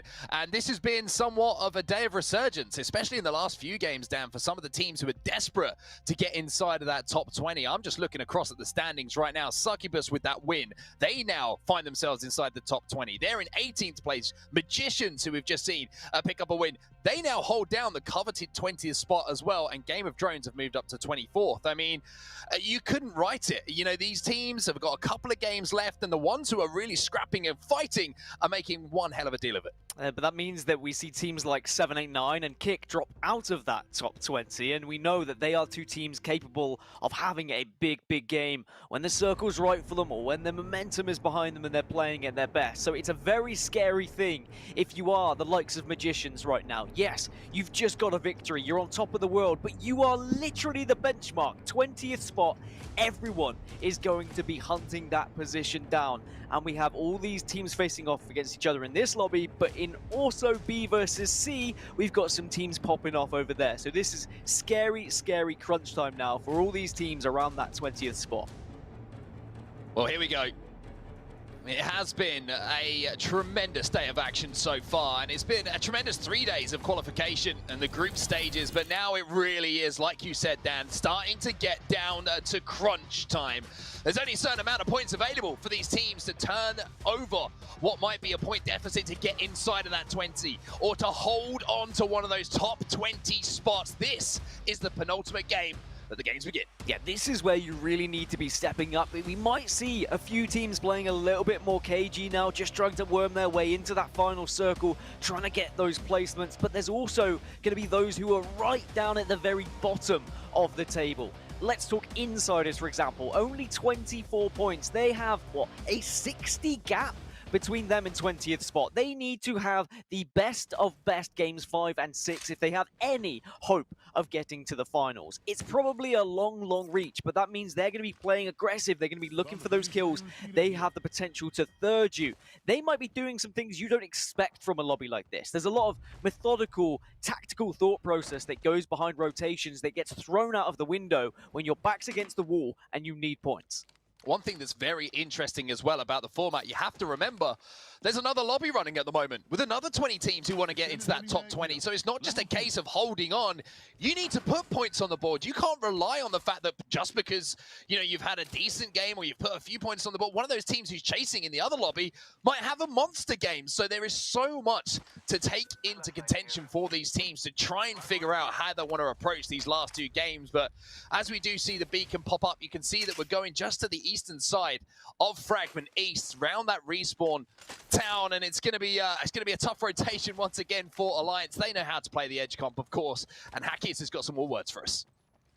In the championship, I think the most comps we're gonna see is probably going to be Wraith and Gibby for almost every single team. So the comps are gonna be Wraith, Gibraltar, and then Bloodhound, and then the Bloodhound can be swapped out for either Crypto or Valk. You basically want to have Wraith, Gibraltar, and then a beacon character that can scan the beacon. That's an entry fragger and an IGL. Let's go this way. I've been playing mostly Wraith and Octane this year. I played a little bit of Horizon as well. The best characters at being aggressive and being able to scout information for your team. I think it's very important to have an IGL on those characters so that he can do his job properly. Well, great words once again from Hackis, giving you an idea and a little bit of an insight into how Alliance play, and of course how he plays as well and what compositions he was expecting. But compositions is something that's been a big talking point. We've seen Loba come into the mix. We've seen Valkyrie have a big impact as well, Dan, and we can already see teams making a rotation here. This is going to be a very interesting end circle, potentially finishing around that truck. You can just see to the left-hand side of your screen. Yeah, it can end around No Name. It can also end just on the train tracks to the east of Fragment. It doesn't very often end in the buildings within Fragment East, so you are more likely to have to push out of those buildings if you are going to be there as a little bit of an engagement. I talk about Insiders being bottom of the leaderboard right now. They're getting aggressive with that Revenant, maybe contesting another team, looking to get some early KP, but Cozy having to back off here, the last remaining player, and it doesn't look like they're going to have those mammoth games that I was hoping for to be able to push them towards that top 20. Yeah, I mean, the idea of the isolated 3v3, they saw it, they tried to take advantage of it, but that was just summing up the day for them, unfortunately. Insiders losing 2, and now it's going to be a case of trying to get banners back. With the team currently just sat inside of that building, it's pretty much going to be a no-no, as you can see just in the bottom corner of your screen as well. Here comes Gambit Esports looking to finish off that final player, but it will actually be finished off by someone else. Actually, excuse me, that's a finish of a knock that is going down. So Gambit Esports trying to take the opportunity to finish off the kill, but more importantly for them, moving from Sorting Factory into No Name early. Yeah, I'm counting about, what, 10, 11, maybe even 12 buildings. If you include the train track trucks, there's like 14 areas you can hold in this circle currently where people are going to be residing. You've also got a little bit of room in the vault area as well, so you might see some teams holding that temporarily, but then you do leave yourself in a vulnerable position once you push out of some of these areas. You are going to be a main focus point for all those who are a little bit more central. So a lot of early rotations from teams here just to ensure they can get one of those buildings nice and early. Flavor of the month, having a little move through Geyser at the moment, ensuring they're looted up as well. It's a difficult rotation for them, having to come all the way from from the southeast side of the map, excuse me, from Dome area. But it's one of those situations where you are Flavor of the month, you know you're going to be playing Edge anyway, and it's about how many kills you can pick up. When you catch those teams that are rotating with you, whether you be shadowing them or whatnot, it's just a difficult spot for them. But in Lava City, they just get so much loot to work with when they're not contested. We can see teams already inside of Fragment East and trying to make their way across a map. You can see Aqualix being one of those teams, and unfortunately they're not going to be able to get the drone. And that's going to do a little bit of damage with the EMP, which is just going to force them to take a few seconds to give up those lines of sight and get those heals off. Unfortunately there for Yuki, just shot the barrel a little bit too early, which put it back into its base and quite get the gas off to try and hold that push down. But here's Gambit Esports now involved in a fight. Inside of the toilets, it's messy, it's ugly, and Hardecki's going to have to come in right now to try and finish this off. And Mr. Clutch himself, Hardecki, comes up big. Yeah, gets the toilet paper and ensures the wipe, and now Gambit Esports can get back up, hopefully to a full 3, hoping they're not going to be third-party there and someone joining the action. But Gambit will be more than happy with the spot they currently reside in No Name. A lot of these buildings haven't been taken yet, but it looks like 789 want to get interested in this one and get a little bit freaky-deaky. Yeah, the difficulty is it's Gambit Esports, and you just have to wonder if they're going to be able to get the shields off. But no, the EMP comes in, which is going to slow things down, and here comes 789. Hardecki once again caught between a rock and a hard place. He's down to 5 HP, and he's down to 1 HP. Somehow he's still alive here, and there might have actually been another team come in that could upset this push from 789 and allow Gambit to survive. It's just a far more aggressive lobby that we're seeing now. People getting a little bit desperate for kills, and Hardecki's going to be able to get out, survive, and has the portal now. Could even rescue his teammates if they can get through. Gambit might just survive this push. It might be a res-off between the teams of 789 and Gambit, but that is an incredible survivability there from Hardecki. A slither of health. I think he's safe. I think he's going to be able to get the rest of his team back up as well. And once again, Hardecki, I mean, it doesn't matter if it's 3v3, it doesn't matter if it's 1v3 for him. He always makes the right decision, it seems to be. One of those players who's just so consistent and very, very rarely makes mistakes. And once again, showing there, yes, there was some fortune on his side with the team coming into third party, but when you're given those opportunity, Dance, he just takes advantage of it every time. And Gambit will probably be a little bit frustrated. They've won that initial fight and they're thinking, okay, well, we've got the building. Surely we're not going to get a team pushing us now, because they'll probably have a building in No Name that they're more than happy to reside in as well. But 789, outside of that top 20, if they smell blood, they are going to be hunting you. They're going to be pushing in for that KP, but ultimately they weren't able to secure it, and that's going to be a frustrating situation for 789. They'll need to look at how they're going to be able to get some KP a little bit later. Flavor of the Month are currently residing inside of this building in No Name. They're looking very comfortable. Let's see how they play the situation and jump into a listen in. What? Trackar! 50 flash! Wow, de kör över dem. Varför kör de? Jag kommer pika här uppifrån. Vad var en duo? Ja, det var en duo mot en duo, tror jag. Är det? Jag tror det. De kan ressa här då. Ja, jag tror de kommer försöka ressa där ute. Eller nej, de måste ha 3. Jag tror de har en path där inne till och med. Så det var Gambit som bara med tanke på att de har 0 poäng, att de bara kör. De skiter i liksom hur det går. Jävlar Tyler, okej, vad hände där? Fuck, vad satt det pulsar de då? Ja, dörren öppen. Japp. Jag kan bli beamad.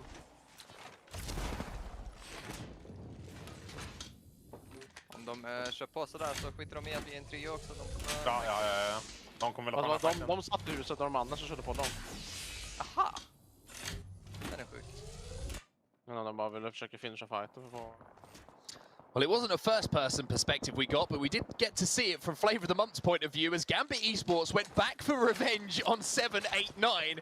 And this is their reward. Tuck Shop is open. They have all the shield swaps you could possibly want. The candy store is looking well stocked. Yeah, they had all the resources from the previous team they had destroyed in that toilet, but I feel like they knew 789 were weak. There might have just been 2 members left for 789, or certainly they realized they had the opportunity to push anyway, because I don't think Gambit would have unnecessarily gone for revenge there.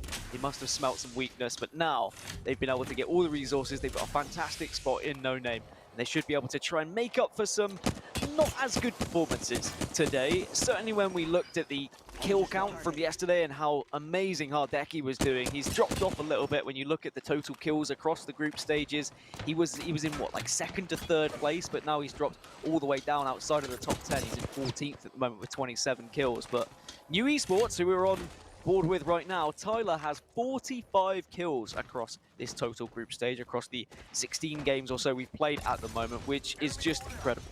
Yeah, been playing out of his mind so far. And another player who's been playing extremely well is Taishid on the newly added Valkyrie as well, as Scars Europe are going to be making a slightly later rotation from their drop spot over at Overlook. Just kind of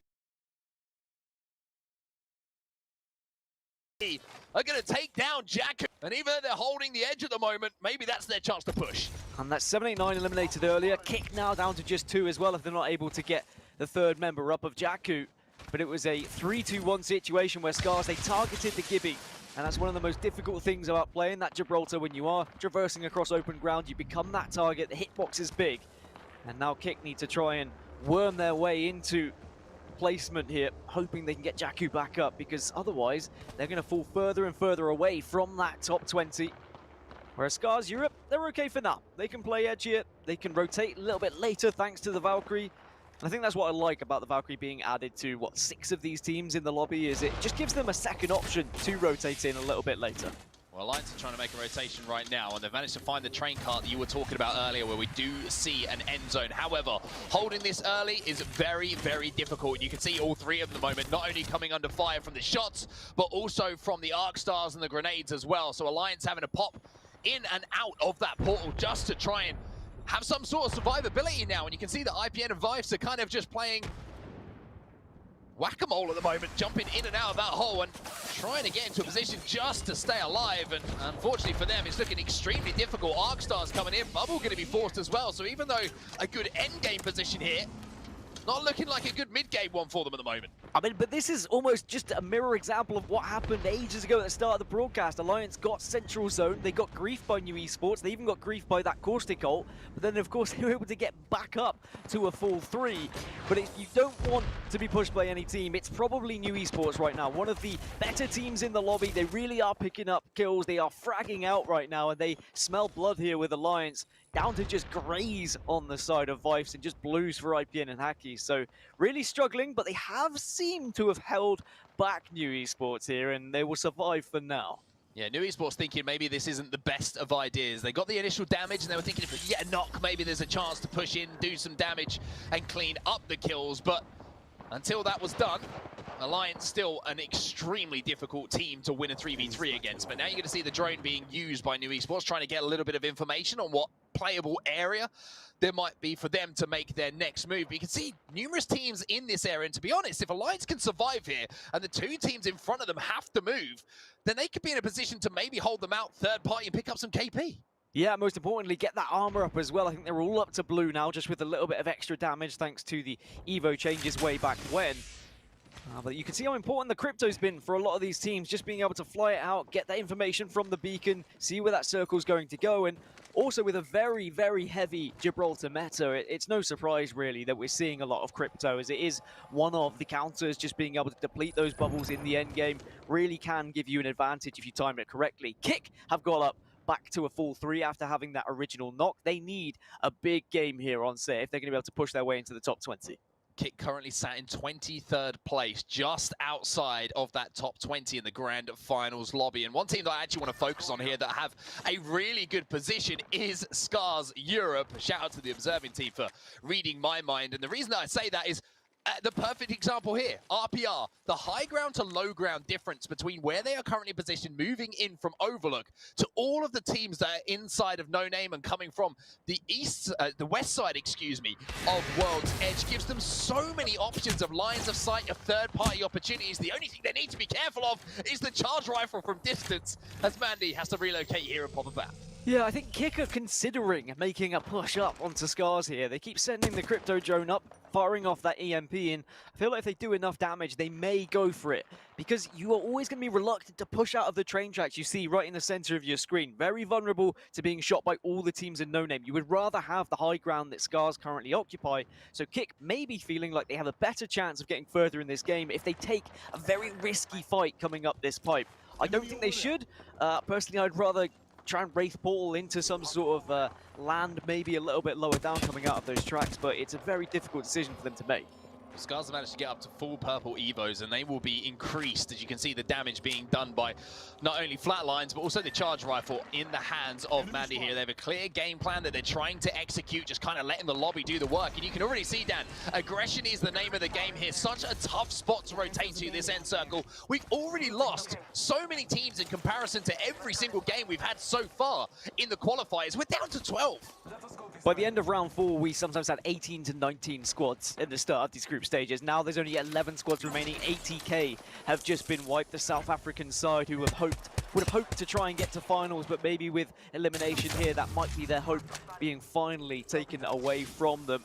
Still one more game after this, but of course, it is going to get more and more difficult and more pressure on your shoulders to have that massive game that some may need. As Gambit, after their early fights a little bit earlier, they have just got absolutely everything you could possibly want.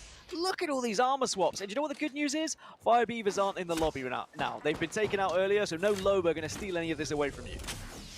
I can see a rainbow inside of this building at the moment with all of the armors that they do have available. They are kitted and they are ready to hold off anyone who tries to push upon them. I mean, it's difficult enough if you fight all of them just off drop and you go hand to hand with them. But with all of those armors, with the ammo that they've got and the loot that they've got to go alongside it, Gambit's set up for a very, very good game. You can see that circle as well, might be pulling a little bit away from No Name towards that truck that I mentioned previously. So we're going to have to see how these teams do play it. But the teams that are stuck in Fragment at the moment, I think are in the most difficult position. Having to work across those tracks through each other without too much cover to work with are going to have a very tough time. Yeah, because they're going to be pushing into Scars, and I believe Magicians are just below Scars as well, under that track. So both of them are just going to be holding out those teams in Fragment, trying to pick up that KP. And that's going to happen any moment now. 5 seconds until this ring starts to close, and it's going to get sticky for those who are pushing out of Fragment. And there may be some kills here for the likes of Scars and Alliance. You can see the pull away from that truck. It's actually pulling, I think, in towards No Name a little bit more, possibly where we saw that end zone that Flavor of the Month did manage to take home on day 1, I believe it was, as Gambit now recognize the situation they find themselves in. They're going to be comfortable for now. They're just trying to see if any teams are trying to force themselves into positions to try and be safe and they can pick them off and do some damage. But, I mean, they are in a great spot. Here you can see, we've talked about it enough now. They're going to be one of the teams who will certainly be involved in those final battles. But now you're going to see Scars making their move towards that fence as well. And Mandy is going to be leading the line for them as here comes RPR and Taishin as well. Leading the charge, they recognize they can push up onto this fence and they might be able to actually get some kills. The bubble will come down just to protect himself from the bombardment, but it looks like Scars want to try and actually take this fight with this team. They're going to have to go sooner rather than later, just in case a couple more ultimates come in when they run out of this bubble.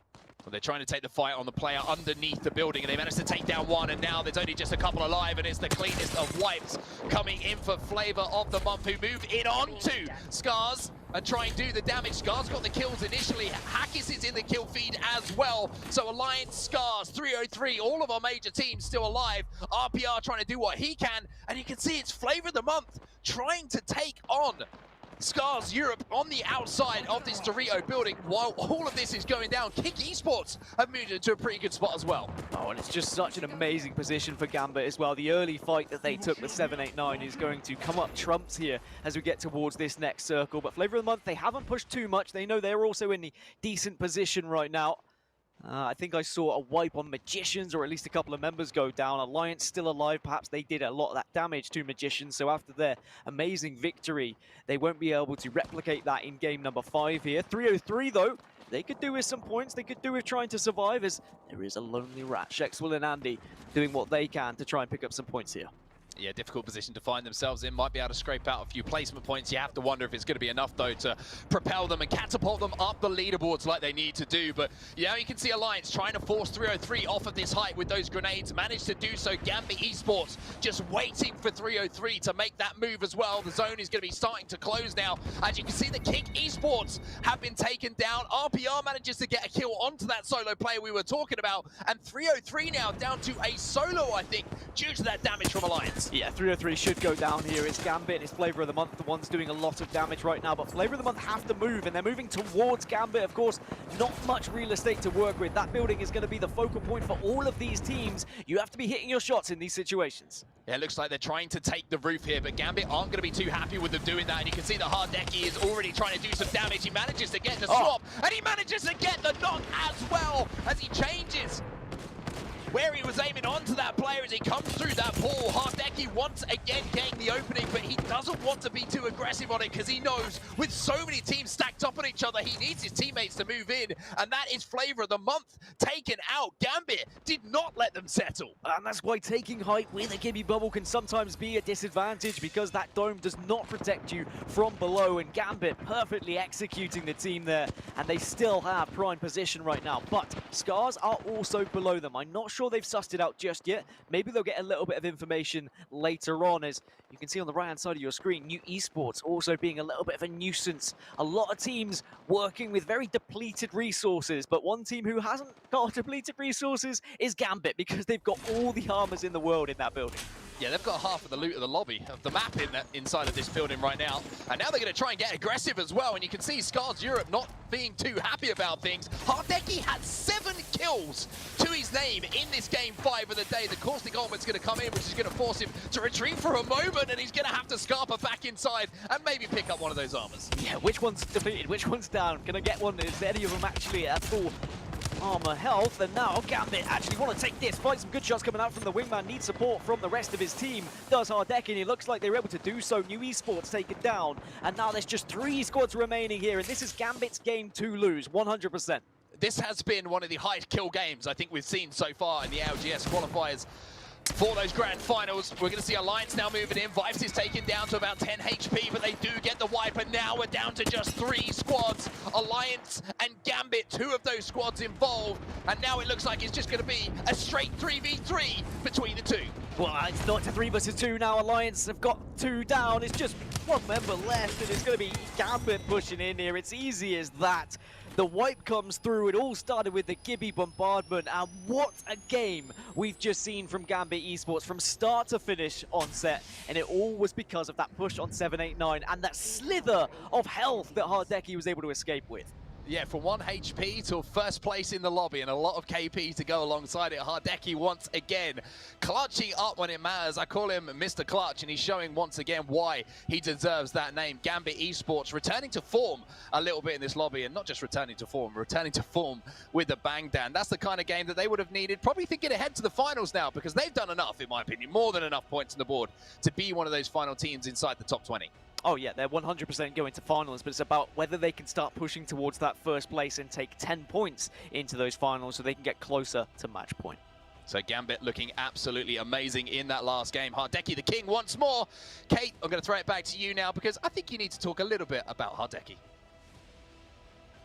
I'll take that under advisement. Onset and Gaskin, and a huge thank you to those 2 for bringing the hype and the drama here today. I mean, listen, I feel bad because we talked about Gambit in moments ago before this last game, and we were very concerned and might I say a little bit critical of their performance, because we know how good they can be, and this game, they proved it, Blaze. They proved it in style. Hey, don't feel concerned, because we had to call a spade, all right? But they heard us, and then they showed up, and they gave us one of those games that we saw yesterday. I loved what I saw out of Gambit. I can't even lie, I felt a little bit bad for 789 because they needed that game, they needed that fight. They were about 5 damage points away from winning that fight against Gambit and getting all of that loot. But Flavor of the Month has something to say about it. They were being annoying towards the back end as they rotated. They were able to just slow down 7-8-9. In the end, Gambit repaid both those teams back in an entire lobby. Yeah, Gambit finally getting themselves a game where they had a significant power position to play from, which has been the big core issue for them, is never really being positioning, always tucked away in a corner somewhere trying to survive, and now they're getting forced out into the open where they're getting melted, or of course getting jumped on by another team, as we saw happen in at least one of the games. This time, it's them who puts the right foot forward, takes control first by taking it away from 7-8-9. That ends up being the final circle zone as well, so they're able to literally set up a bunker. You saw all those shields and materials sitting on the ground by the time we got to the late game. They were stacking themselves up for a war, and it worked out perfectly because look at how many points. 29 total they're going to pick up from that game. Yeah, that's gonna put them kind of closer back into the top 4 than they was before. Alliance picking up some points as well, so they're going to stay in front of Gambit. But man, so far, so good for Gambit in that series. That was one that they needed.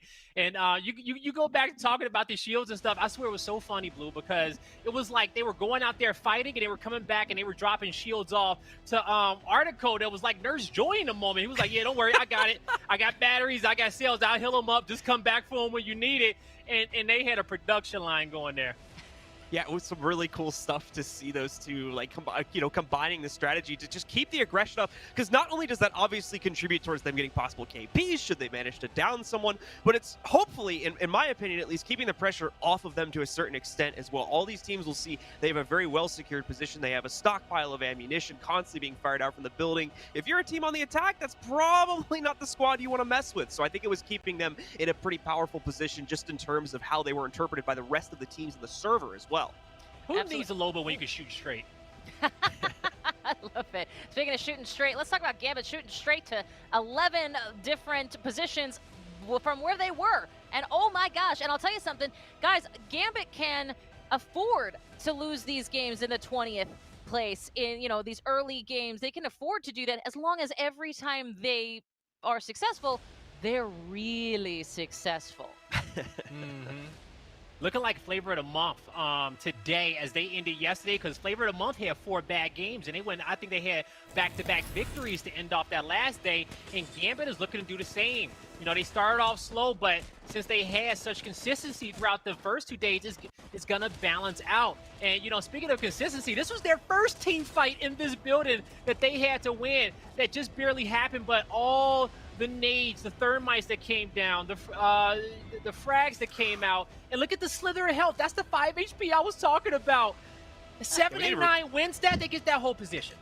We didn't really talk about how Hardeki stepping past that incendiary there nearly leads to his own death. Oh, that was a tiny little sliver of HP. It was so close for him trying to survive that scenario, but him making it out with that 5, 10, however much HP was left on his bar at that point, set the team up for a legendary run at the end of the game that just shut down so many teams. Somewhat in this style here, obviously not looking at them anymore, but in this very much this style here is everybody was trying to close in on their territory, and it was just open season for Gambit. They had every angle, they had all the information of teams closing in on them. Everybody else that didn't have control of this spot was just fighting for scraps ultimately, at least when it came to KPs.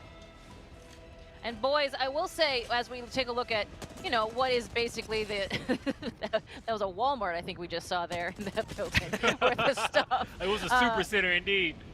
Yes, exactly. None of this regional local stuff. No. That is a super center to be sure. But let me ask you this question. I think this is a great moment to compare 2 players from 2 teams, same first letter, but very different play styles. Hockey's versus Hardeki.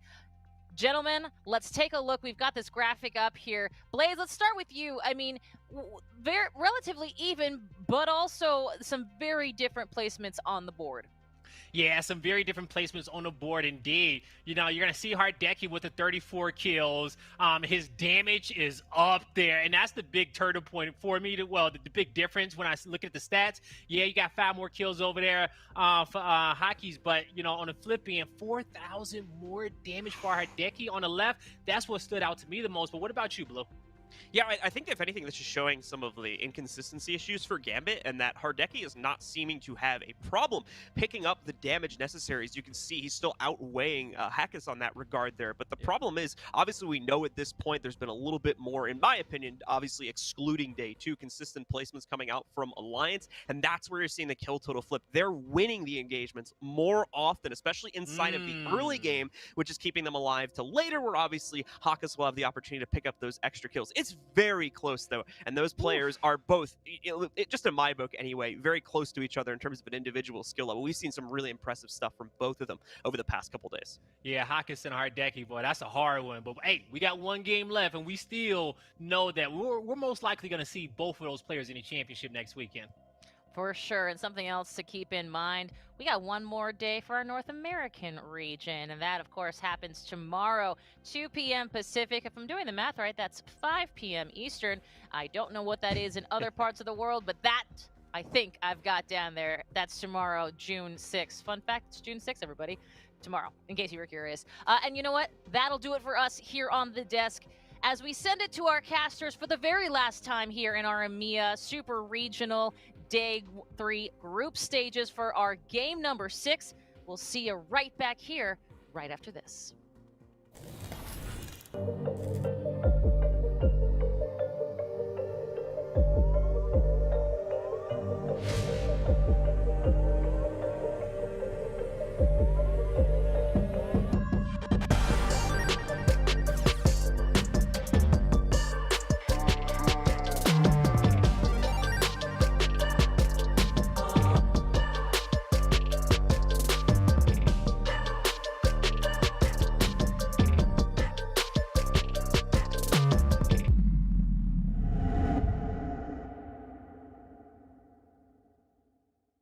Going down all around. Flavor of the month. They know this could be their moment as another player is going to be challenging. Flavor of the month, deal with it, and now the entire lobby is trying to jump on these three players who are so close to calling themselves the Winter Circuit Playoff Champions. Pierre going to pop the battery. He's got the Mastiff in hand as well. He's got an Octane in front of him. This is all coming down to these final shots as Flavor of the month move in. One more player alive for them to deal with. Can Flavor of the month get it done? There's a player coming out of nowhere and not in a 1v1 to win playoffs here for Flavor of the month. Oh, done!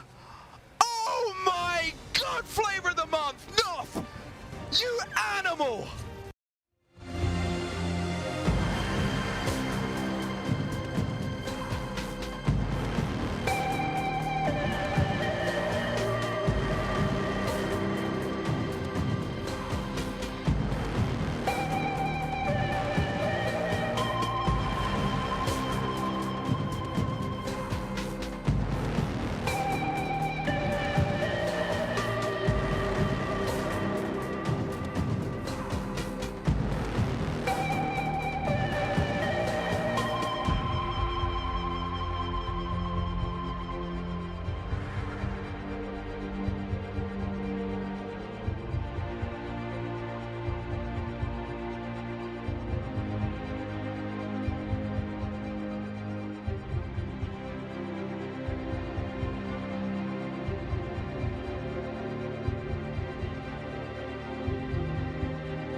It is time for Game 6, ladies and gentlemen, of the EMEA Day 3 Group Stage Championship Finals. Fallout here alongside Glitter Explosion as we gear up, we get ready for game number 6. What a game that was, though, in Game 5 for Gambit, Glitter.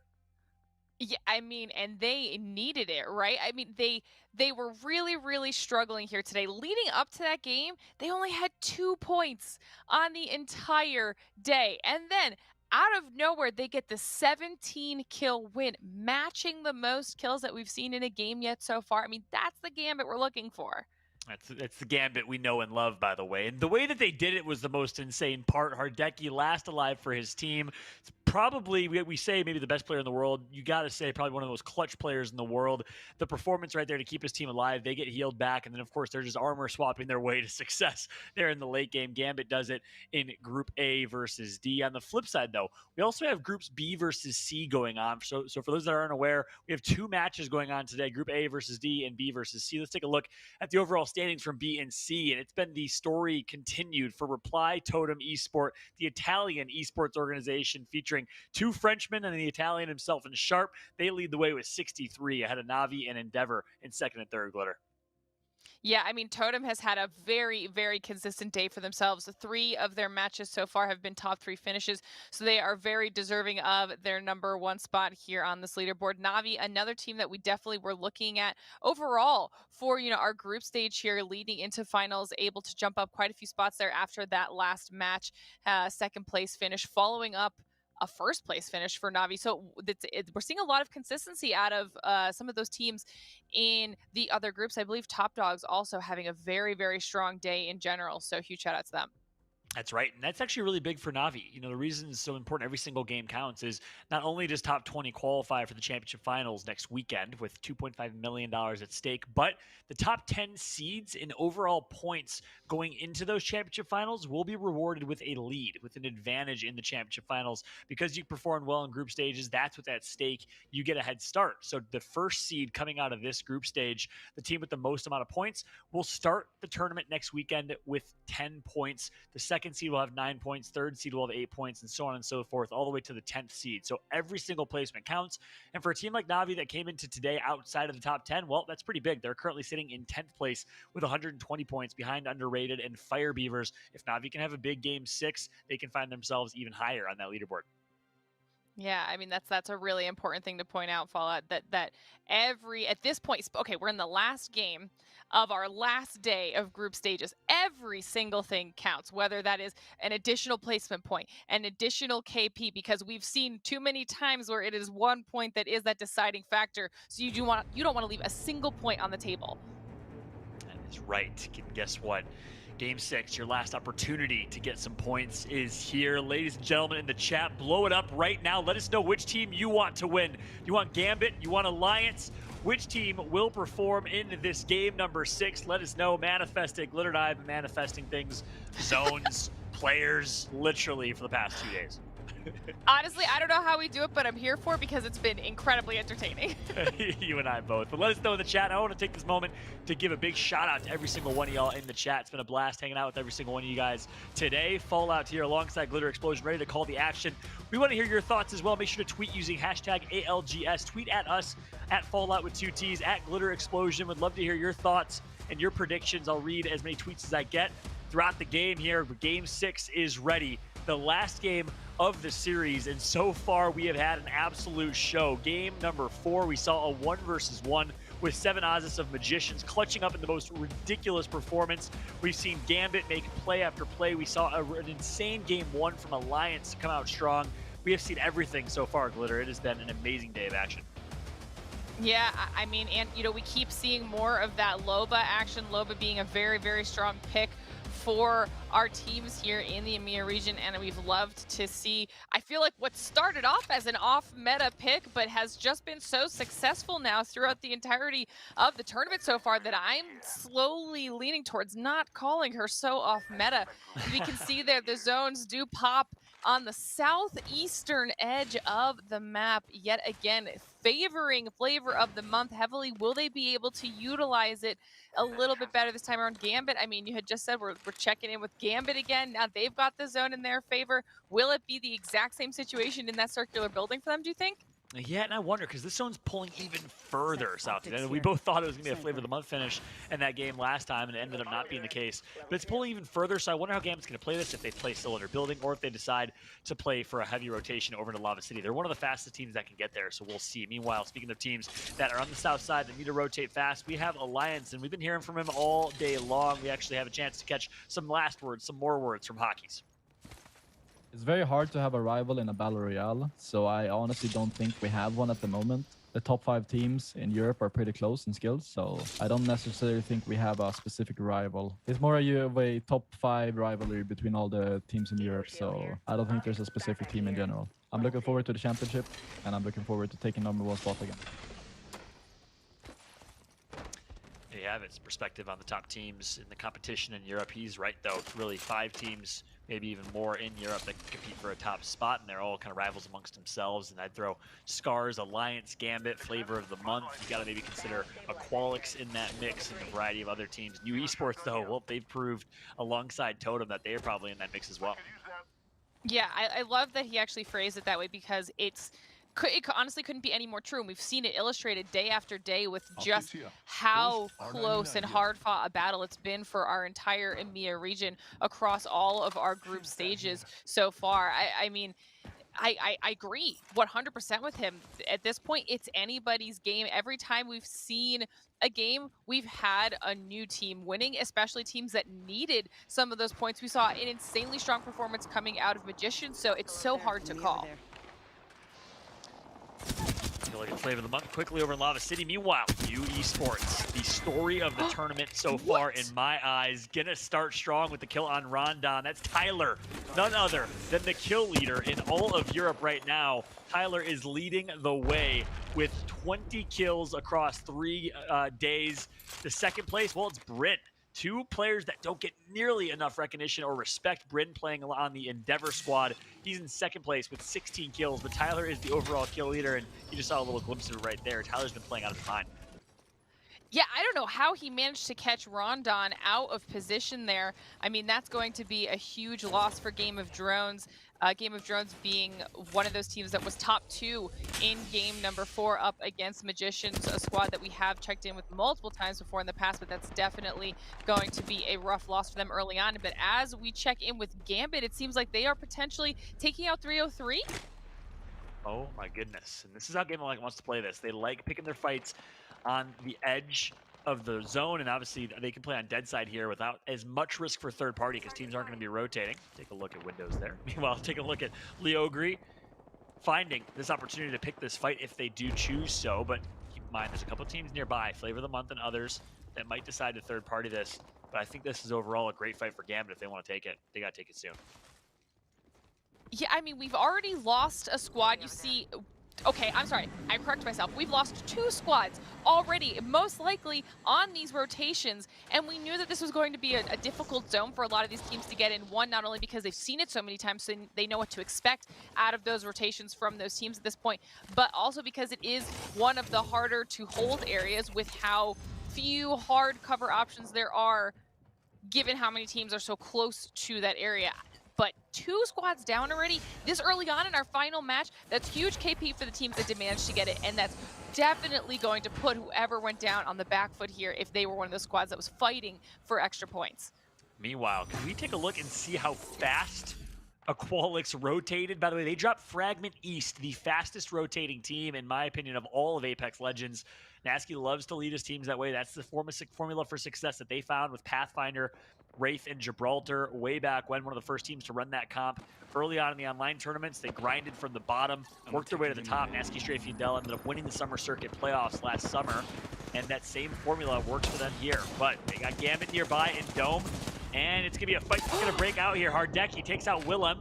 It's going to be Will, Shex, and Andy getting taken out by Gambit so far. Aqualix nearby as well. They'll be able to post up. They, of course, have Caustic, so that's a really smart rotation from Aqualix. I love that. I feel like Gambit is just one of those teams where the second they start doing well, it's just this massive, massive snowball effect. New Esports, another one of those teams that can do the same thing for themselves if they do have a hot start. So let's actually do a quick listen in and see what they're saying.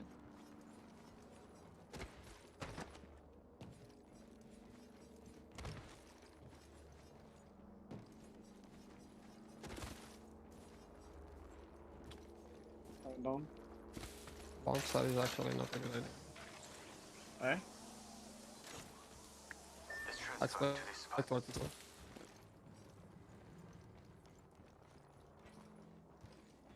Fuck, Raj. Oh, yes, a Mastiff. Get rid of this fucking garbage PK.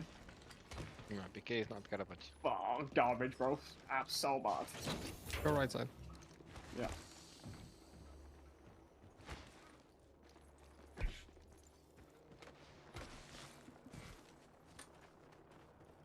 Don't forget that kick is probably coming behind us somewhere. Playing Octown. Well, someone isn't a fan of the Peacekeeper. I wonder who that might be. Tyler gets to pick up the Mastiff over the PK, though. That's kind of sus in my eyes. You know what? I could stand behind that. Sometimes I don't necessarily trust the PK either. It's probably just because I'm bad, but either way, I do prefer the Mastiff. So I can get on board with that mentality. You guys can see there up on the corner of your screen just how many teams have already made their rotation into the southeastern edge of the map. I mean, you've got a couple teams that are playing the edge of the zone right now, but generally everyone has rotated very, very quickly here for this final match, making sure they want to get in as early as possible and hold a position as early as possible, trying to get as many points here. This is the last opportunity, Fault. We need to keep reminding people this is it. This is all the marbles, okay? If these teams are in a position where they're on the cusp of a top 20 position, and we have those other groups running at the same time, this is their final opportunity to get some points on the board. You're spot on. I mean, you think of teams like T-Rex, Succubus in 21st and 22nd place right now with 89 and 87 points respectively. We have to keep a close eye on these fringe teams. And of course, we have Magicians in 20th. Are you kidding me? This game is everything for these squads on board of T-Rex right now.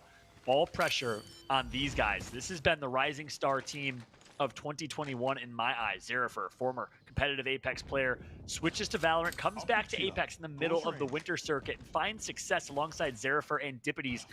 Alongside Querney and Dippities. I've loved this squad. They came in as a very, very low seed, but was my underdog in this tournament. Right now, they are right on the fringe. This is the type of team, if they can qualify, if they can make it to top 20 in the grand finals, they can make some big noise against top teams. Yeah, and they're definitely going to need a huge, huge game in order to do that. They've been consistently in the middle of the pack here today, so if they can have one final push here in this last game to get a solid chunk of points on the board, it could be the difference that qualifies them through to finals or not. So we'll have to see exactly just how that plays out for them. But Magicians, another team that you were mentioning here, Follow. I mean, they had, like I said, a massive game 4 that gave them a huge boost overall, but now we can see it raining down from above. This is Flavor of the Month versus Alliance. What a fight early on here. We got Taylor tagged up a bit. Noth, Pia in some hurt as well. They're going to have to heal back up. Imagine these two teams go down early. Pia's going to go down as I say that because Hardeki joins the fight. You know Gambit will not turn down a fight or an opportunity for KP as Gambit, Hardeki comes on the flank. Keep in mind, he's playing his Wraith, right? So his Wraith, you can play a little bit slippery. You can make those risks, make those plays, and kind of get out of dodge pretty quickly. So you like to see players like Hardeki, Hockey, so many others make those plays early on. Aqualix also was nearby. They're going to work their way right back to the same building they originally were in. And of course, with Caustic, they'll be in a good position. You can actually see that the teams do kind of back off a little bit. I think that might have given Flavor of the Month enough time to get a res and a reset going for their squad. Okay, cool. Yes, it does. It does. So Pia is back up. He's going to finish selling and get his shield back to full capacity. So they will be able at least to be a little bit better positioned for a fight. But now that they know that there's the potential for them to be pinched between Gambit and Alliance and then literally Aqualix right in front of them, this is a really tight spot for them to be them. Hackies is not allowing them to live in that trailer for far too long because the shields are constantly being broken for Flavor of the Month, and they're going to need to decide how they want to make this push happen. Yeah, Alliance has taken World's Edge to a whole new level right now, quite literally living on the edge of World's Edge right now. All 4 teams, these are the top teams. This is how you know. They're predicting a zone to pull far, far southeast. Every single top team is here. Aqualix, Gambit. We have Flavor of the Month and Alliance all rotated early to Dome. all got great positioning. They are playing this textbook, very well positioned for them. But then all these teams on the fringe, right? T-Rex, Magicians, Succubus, they're going to have to play really cautious on their edge rotation. I've been really surprised that New Esports has been playing edge, given their team composition. They're playing with Caustic and Crypto. They've been playing edge. They've been taking a lot of fights for an aggressive team. Running Caustic and Crypto is a bit surprising me. You know what? It's the information and the passive damage that is just going to be working for them, the combo here. Yep. In Dome 2, having a Caustic at your disposal might be super beneficial here when it comes to those final late game moments, but we can see just how many teams are currently reconning using a drone to get a little bit of information, trying to figure out where some of these teams are posted up, because pushing into this area is going to start to get a little bit sketchy. Like you were saying, there's already so many teams that made their move early and have been holding a spot, and all those teams that we saw earlier on the map that were on the fringe, on the edge of the ring, trying to make those rotations through, have been getting punished for those rotations. Last time we checked in, it was 16 squads. Now we're down to 15 squads already here on this final match, so everyone has just been taking the fight to each other. Right. Well, T-Rex found themselves rotating all the way through Geyser to Lava City. They're going to get some real estate here for now. This is a must-perform game for T-Rex in 21st place. As of now, they will not qualify with 89 points. Aqualix in a good position in 7th place. They're playing for seed. Keep in mind, every placement in the top 10 gets you an additional point that you start with in the championship finals next week. So first place, top points, well, they'll start with 10 points in the match point format, which, by the way, if you've never watched a match point grand final in Apex Legends before, it debuted in Krakow. Glitter Explosion and I were on the desk there. It is as hype as it gets. Next weekend is going to be a treat. Oh yeah, it's going to be entertaining to say the least, so you guys need to make sure that you are checking out all of that action. You can see just how packed the southern edge of this zone is right now.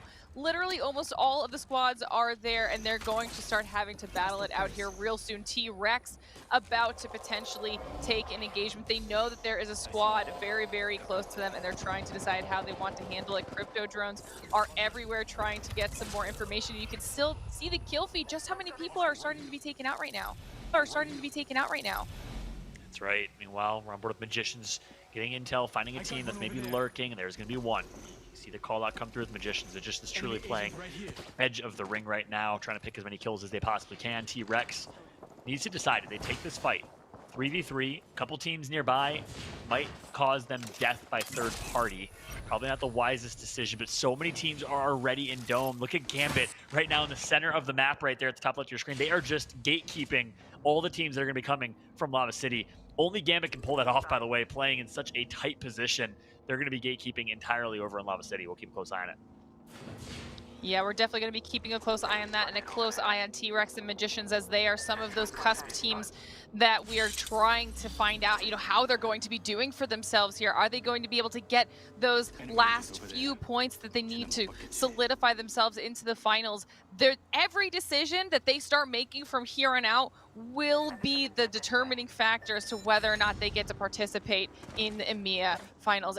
And I mean, there has to be so much pressure on you for that, right? Knowing that one bad call could be the difference between you and hundreds of thousands of dollars potentially. Yeah, I can only imagine how fast the hearts of Zerifer, Querney, and Dippities are beating right now. Everything on the line, so much pressure on these teams. I've been there as a player. It is nerve-wracking. Some players have ice in their veins, perform in these moments. Some players let it get the best of them. We'll see what T-Rex is made of. We'll see what Magicians are made of in this late game. And then, of course, our top teams, Gambit, Aqualix, Flavor of the Month. They're playing for seed. Flavor of the Month is in the top 4 coming into today. They're currently in 7th place in seeding, so they need a big game as well. Ooh. Querney starting to deal some damage with the Spitfire. That could potentially be dangerous for any of the teams that are near them. Should be able to take players out pretty quickly here. Dippity's been taking a little bit of damage, but is able to get the cells off. But Alliance is in a massive engagement with Flavor of the Month. We knew this fight was going to happen here, John. It was just a matter of time. Finally, it's going to be all up to Pierre, last member alive for Flavor of the Month. Alliance saw the opportunity, and they took it. Pierre's going to connect for a couple Peacekeeper shots, but the beams are going to come through. He gets taken out, but now Alliance puts themselves in that same poor position. And look who it is. It's Succubus, another Fringe team that's looking to capitalize on Alliance. They're going to push the trailer of Alliance, and now it's going to be T-Rex using that to their advantage, but they're going to get shut down in that push. Uxako dead, one member alive for Succubus. Don't you dare push Alliance. They had a portal to back out of. Alliance had an escape plan, and they played it very well, but Aqualix is going to enter the fight as well.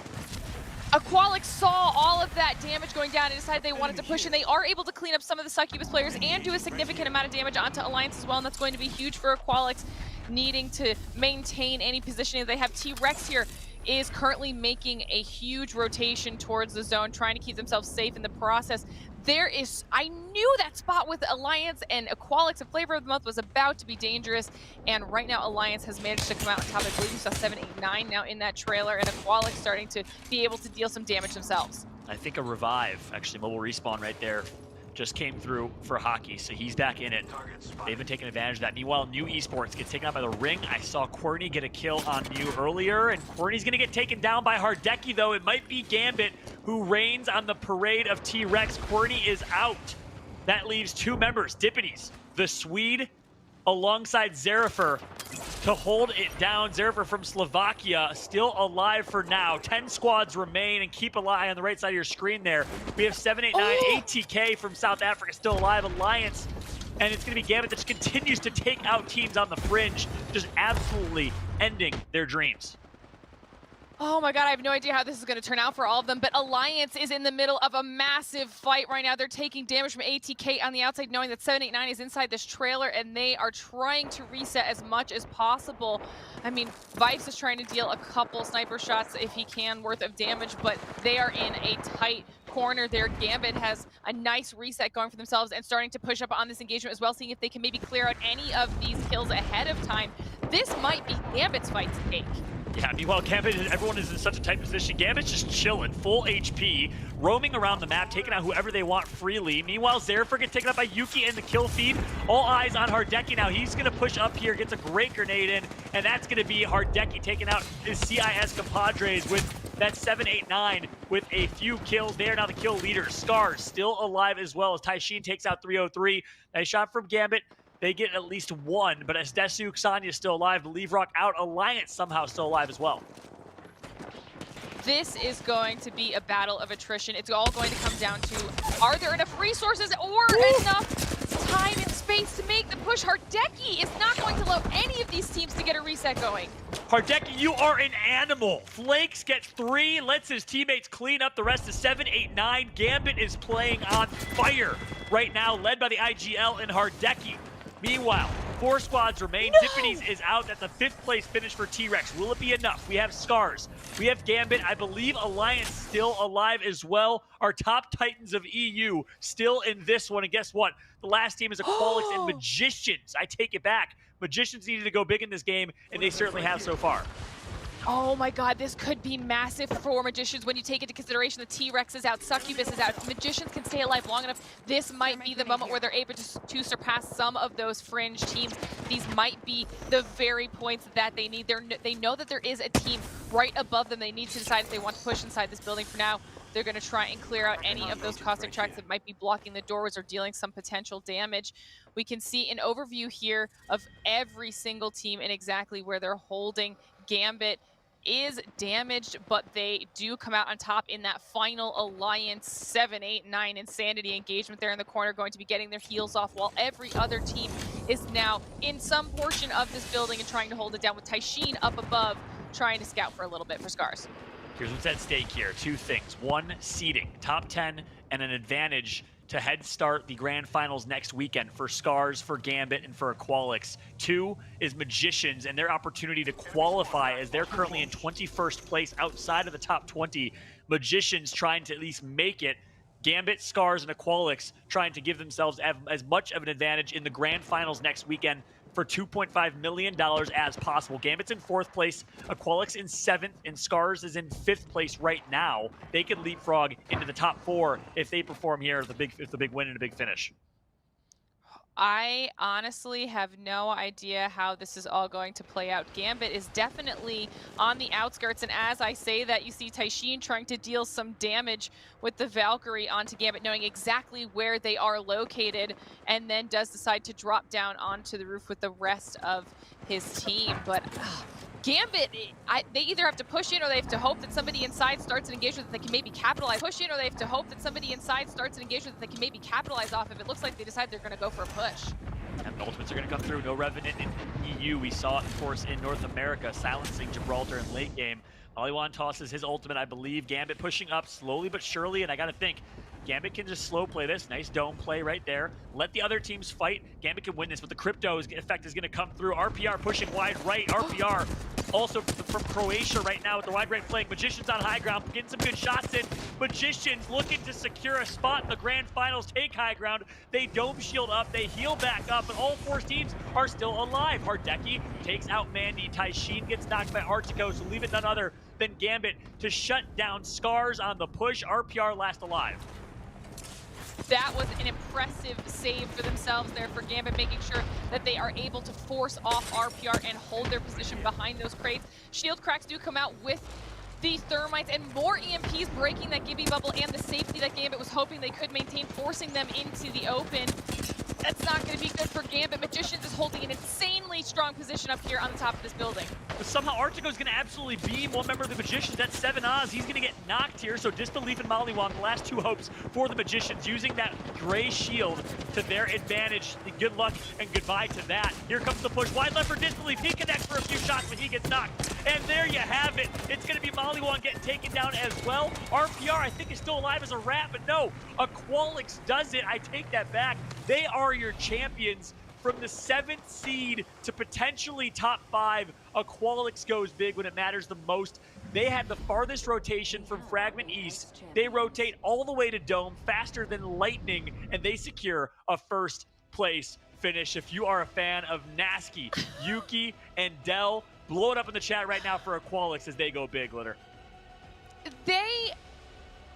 I feel like Aqualix just like big-brained everybody there because they watched. Magicians was down low. They decided they wanted to take up high because they saw that Scars was starting the engagement with Gambit, and it forced Scars out of position. So then Magicians like, let's take advantage of that. It forced Scars out of position. They were able to keep the roof for a little while, but then also able to drop down on Gambit. But the whole time Aqualix was inside the building just being like, okay, you guys can do that, that's fine. And they capitalized off of all of it. That was such a good job. What a fantastic ending to the final game of our group stages here for the EMEA region. Group stages certainly did not disappoint. This format has been amazing, and Big Brain is correct. If I had to define the ethos, the why of this squad for Aqualix, it is Big Brain. Nasky's been doing it since the beginning. He shaped the meta in such a big way back in the summer circuit. Now Aqualix does it here in Game 6. They perform incredibly well. They take home first place, but what is that going to mean for the overall standings? That is the question as we wrap up Group 3, as we say goodbye. I'm Matt, myself, Fallout, alongside Glitter Explosion. Thanks so much for watching, everybody. I'm going to throw it back to the panelists to close us out. Thank you, Fallout, and thank you, Glitter Explosion. You guys have been key in keeping up the hype throughout our entire EMEA group stage. Boys, as two other people also keeping up that hype, talk to me about what Aqualix just did. I mean, there are so many teams that had to get points. There are so many teams that had to do the right thing at the right moment. Aqualix, well, they showed us, Blaze, that they were the ones to do it. You know, all I got to say is that whoever said Caustic doesn't pay dividends, all right? Yes, because Yuki was the defense that his squad needed, and Glitter said it perfectly. Because you look at the last 4 squads, you got Scars on top of the building. You got Gambit, who just eradicated multiple teams. It was the craziest team fight moving in there towards Dome. And then on the flip hand, you got Magicians just creeping in a corner, just hiding there on the other side of the building. Really, only Gambit was trying to harass them because Aqualix was in the building like, hey, you guys have fun. Okay, the Gibios came down, but I think Scars may have had their focus on the wrong team. They were very adamant about taking out Gambit, but Magicians, they chose the perfect moment to initiate, and now we're seeing Aqualix like, all right, you guys done fighting? Now it's our time to shine. We got the oats, we got the gas. Let's think up the place and get ourselves a win. Yeah, with the way they play this final top 4, it was really won by them, in my opinion, as soon as they took control of this snake building right here, just because of the fact that they had the Caustic to guard everything, and it shows the prominence that you'll get out of that Caustic zone control if you're able to rotate in earlier. Fallout had mentioned that it was a massive rotation for that team to come all the way from Fragment down to that quadrant of the map. So they made that very early. They were one of the first teams to take up that position as well, and obviously reaped the rewards from it as they were able to clean things up. Gambit, though, really fighting their hearts out. They knew they were in a bad position in that top 4. You could see them kind of on the outskirts. Obviously, they'd been ripping teams apart prior to that point. It's going to be showcased here by the number of kills they picked up. Tried their best to look for a way to get into that jumble of 3 other teams close to the facility, but it just wasn't working out. Unfortunately, they were too far detached from the situation and had too many eyes on them at that point in the late game there. Yeah, and chat, we ain't gassing, okay? It's just Caustic. Does anyone else see the 1 and the 5 next to the number 2 Gambit spot? Holy Interruptus, what is up? Double digits and then some. They came out with the most points in this game. Now, because of their performance today, it won't get them probably that first place spot. But hell, with the performance that them and Aquilix have, they're definitely moving up towards that, at least the top 3, top 4.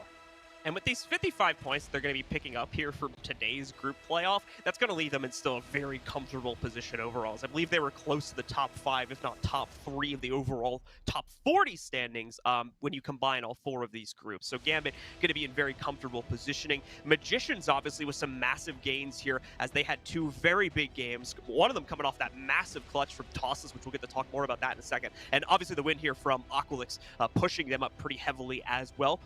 Whether it'll be to the top 20 or not, we'll have to see. I think they're looking pretty good for that, though. They are indeed. Now, I will say, as we've been reminding you, we were watching Groups A and D here on this stream, but DasBF was holding down that influencer stream featuring B and C. Gosh, got to get my letters correct here, gang. So let's take a look at that overall leaderboard and see who is going to be part of this. Remember, we're going to see the overall for everybody here in not too long, where we'll hopefully see as close as we can get to who we think is going to be going to finals here. I want to make sure that our admins get their opportunity to make sure that all of these numbers are correct. So we'll find out what that is in a little bit. But guys, talk to me about this. I see Third Impact going up top. I see I see Totem Esports. Yeah. Totem had a good day today. The squad that I was looking out for, who I felt like needed to have a great day, was Congarner, okay? Our second seed coming into this tournament. They go down 4 places in that last game. They finish at 13th. And honestly, I'm scared for them to make it towards the championship. Third Impact and Top Dogs had to have a consistent day, especially Top Dogs, and they did that. I think the biggest gain we see on that chart right there has to come from Yapirs, who had a pretty lackluster days 1 and 2 from what I was looking into anyway. That's a massive rebound there to see them in the top 3, if I caught that correctly there towards the end of it. So some really big gains there for Orion J and the rest of their squad. For sure. Let's take a look at that Game 6 highlights. That's really from the drop was just all kinds of, let's call it interesting. Certainly seeing teams fall, and also some teams that really needed those points coming through, like Aqualex here right now that we're watching through over at Gambit Esports, a name that has been on the voice, on the lips of many a caster, and certainly many of our analysts here today as well. You can actually see a situation there really quickly on the replay where we had Gambit with what appeared to be pretty significant control of one of the main buildings here at the Dome, meaning that if they wanted to play things more passively, there's probably a good turn of events where they might have been able to play to a similar position that Aquilix ended up in and maybe end up with Gambit being the winner of that final game. They're probably not going to lose too much sleep over that, though, because considering their total KP total, because they chose to obviously be aggressive, scout the outskirts of the circle and pick up those 15 kills, they're probably going to still be feeling okay considering the way things panned out there, as they get a massive boost of points, and I think still come out as the overall top point earner from that game when all things are totaled up. For sure. And by the way, this is just called Gambit's highlights, I think. Yeah, that's what I was saying. They went on the tear right here. Tashin with the Kraber and the Valkyrie combo, he was definitely harassing Gambit most of that, but hey, they didn't outplace him.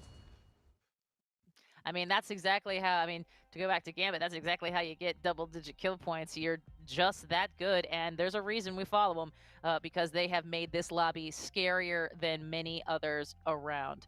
So let's talk about the thing you've all been waiting for, of course. So that would be the overall leaderboard, because I think at this point, yeah, exactly. These are the teams, gang.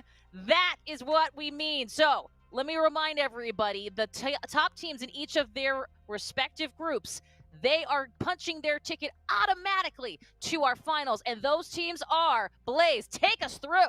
In the top 10, we got New Esports cracking the 200-point mark, absolutely dominating the entire group stages, followed by Alliance, Gambit, Reply Totem, Scars Europe, Flavor of the Months, Aquilix, Fire Beavers, Underrated, and La Cite de France. And looking at these squads that all broke 100, that top 10 is fierce, but take us through the next 10, Blue. Yeah, as we can see here, as we get down to number 11, Endeavor making some good progress today. Navi following that one afterwards. Solo Q Goats, as we're going to see Shiv Squad with Zippeth and DivQ make it through. Third Impact to follow that one up. Appears, like we said, making some big gains off of their group today. They moved up 5 positions, meaning that they were close to actually being pushed out here, but it ended up being relatively secure, all things considered. 4Gang as well. We've mentioned them quite a few times. Have had really consistent placements. Unfortunately, haven't been able to always make their best foot forward when it came to the kill department, but the placements were good enough to push them in. The Magicians, obviously, with a great game today. That speaks for itself. And then finally, Top Dogs, 303, and T-Rex taking that coveted 20th position to round things out. Now, when we go over towards this next page, man, it's, my heart breaks for 789 because, we saw them being pretty much 5 damage points away from making it to the championship, all right? They got 90. They needed 94. They would have got those 3 KP off the boys of Gambit and some placing points, but they just fell short in that moment. Succubus, 91. Kungarna, 90. They won't be in the championship. And, what other teams on this list that you're just heartbroken for, Blue? I was kind of surprised to see Kick falling so low. I had casted over in the GLL Master Spring event a month or two ago at this point. Some pretty good results coming out from them there. So I was hoping we would see them make it into the top 20. Had some hopes for Succubus as well. Crip, a pretty legendary name, a historic name as far as Apex is concerned, going all the way back to the preseason invitational where he played with that same team, if memory serves me correctly. But this time, just barely missing out on the opportunity to go through to the finals as he takes the unfortunate 21st position with his 2 other teammates there. Okay, let's take a look at, as we see, we're going to come into these groups specifically because we're going to give these players, these teams, their day in the sun. Let's be clear, everybody. It has taken a behemoth amount of talent, energy, blood, sweat, and tears just to get to this spot. So a huge congratulations to those who are even just participating. Let's be clear. It is very important to remind ourselves of how scary this lobby is. Blue, I'll have you continue on here in Group B. Talk to me about some of these people. You know what? It's Kungarna. I mean, it hurts your soul a little bit. Yeah, it's unfortunate for Kungarna at the end of the day, but if we focus on the positives, I mean, what a group run from La Cite de France. They've had a pretty quiet run prior to, I think back towards the summer was where we were seeing a little bit more prominence coming out from them here in the ALGS, but it's been pretty quiet since then. So good to see them back nearly on top there, as you see, as well at 123 points. What do you have for us here, Blaze, in Group C? When it comes down towards Group C, Top Dogs really showed their consistency because we talked about this being one of our weaker groups that was out there.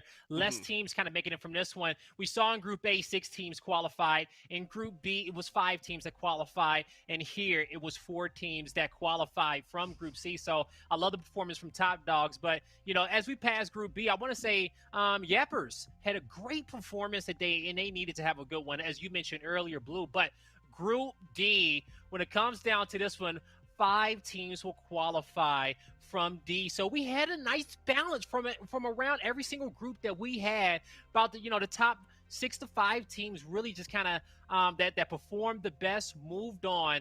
And here, this was that group of death. 7 squads out of here could have made it, and 7 squads was qualified coming into today, but we saw a few get back down, like Succubus and 789, and T-Rex was our 20th team that qualified today. And to be fair, our group here, Group D, was like really brutal as they had to face off against A today as well. So I can't really blame some of the teams that ended up faltering a little bit. Those last 6 games we just saw get played out were tough, to say the least. But obviously, Scars and Alliance picking up that consistency once again here for day 3 after, to be fair, some wishy-washy results on the first couple of days, but obviously able to bring it home to make sure they get that solid placement going into the final day of groups. And one team that obviously brought it home was Aqualix. We just saw their domination here. And you know what? They're going to be our Lenovo moment of the match. So take a look here. Brought to you by Lenovo Legion, our official monitor NPC of the ALGS. This is, let's just take a look at it again, boys, because it is just beautiful. And like I said, Kate ain't gassing, okay? It's just costed chat. It's just costed, folks. Beautiful plays. The Candace is there, cleaning up the kills on the right, has the damage, the master, the composure from the teammates inside, letting Caustic lead the charge, letting him harass everybody before he goes in for these few kills, knowing that the last fight is down low, moves in with the Mastics, and that's a GG. It is indeed. Let's hear it for those Caustic mains, everybody. You have my heart. That's stinky, stinky tanky. At any rate, yeah, I'm not sure how to transition from Caustic mains to FIFA, but let's try it, shall we? Remind yourself, we've got a lot of great esports happening right now. In fact, the FIFA 21 Global Series, it's beginning to wind down. The best FIFA players on the planet, they're going to compete once again in each of their region's playoffs. Hey, that sounds sort of like us. To secure a spot in the FIFA E World Cup, where they have the chance at becoming the FIFA 21 World Champion. That's not too shabby. Don't miss the world's best go at each other in the FIFA Global Series playoffs all through the month of June. Make sure to visit futchampions.com for more details. That's where you're going to find everything you want to know about the FIFA E World Cup. Lots happening there for our footy friends. Yeah, a lot happening over there with FIFA. Make sure you guys go over and check out that broadcast and have yourself a great time. Yeah, go ahead. Grab that. Awesome. Yes, exactly. Well, you know, there has been, as we've mentioned, the name of so many incredible players on the lips of both our analysts here and our casters. And now is the time where we're going to talk a little bit about who we think deserves MVP. We want to know your idea as well. We want to know who you think is going to be the MVP for this EMEA region. And to do that, well, we're going to chat about it in this Monster Energy MVP segment. Okay, gents. So obviously, I mean, we are, how do I say this? What's the right way to say this? There's so many ways to subjectively title someone MVP. There's so many ways that we could go with this. So I'm going to start off with you, Blaze. Okay.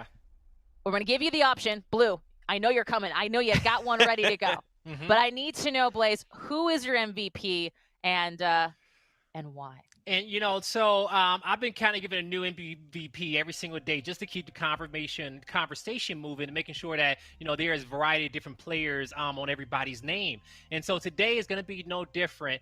And I'm going to highlight post-kill, okay? Because I'm going to highlight post-kill for the day with New Esports, because New Esports, it came out with the most points out of everybody with 203. We gave Tyler FPS a lot of love today with his slaying and putting out a lot of kills, but that's not without the efforts of his teammates. And post-kill, when it comes down to the statistics, he's been like the top 5, statistics. He's been like the top 5, top 10, rather if it's going towards damage, kills, assists. And I know that he has some leadership and he's having a big influence on this squad. And so I want to highlight him as the Monster MVP today.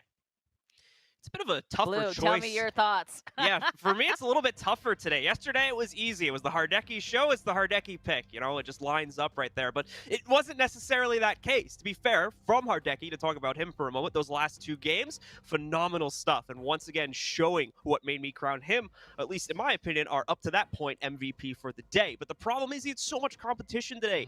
Tossus with the 1v3 clutch at the end of one of our games as well, coming in for the Magicians. And then you have Hakis, also performing just as well on the Wraith.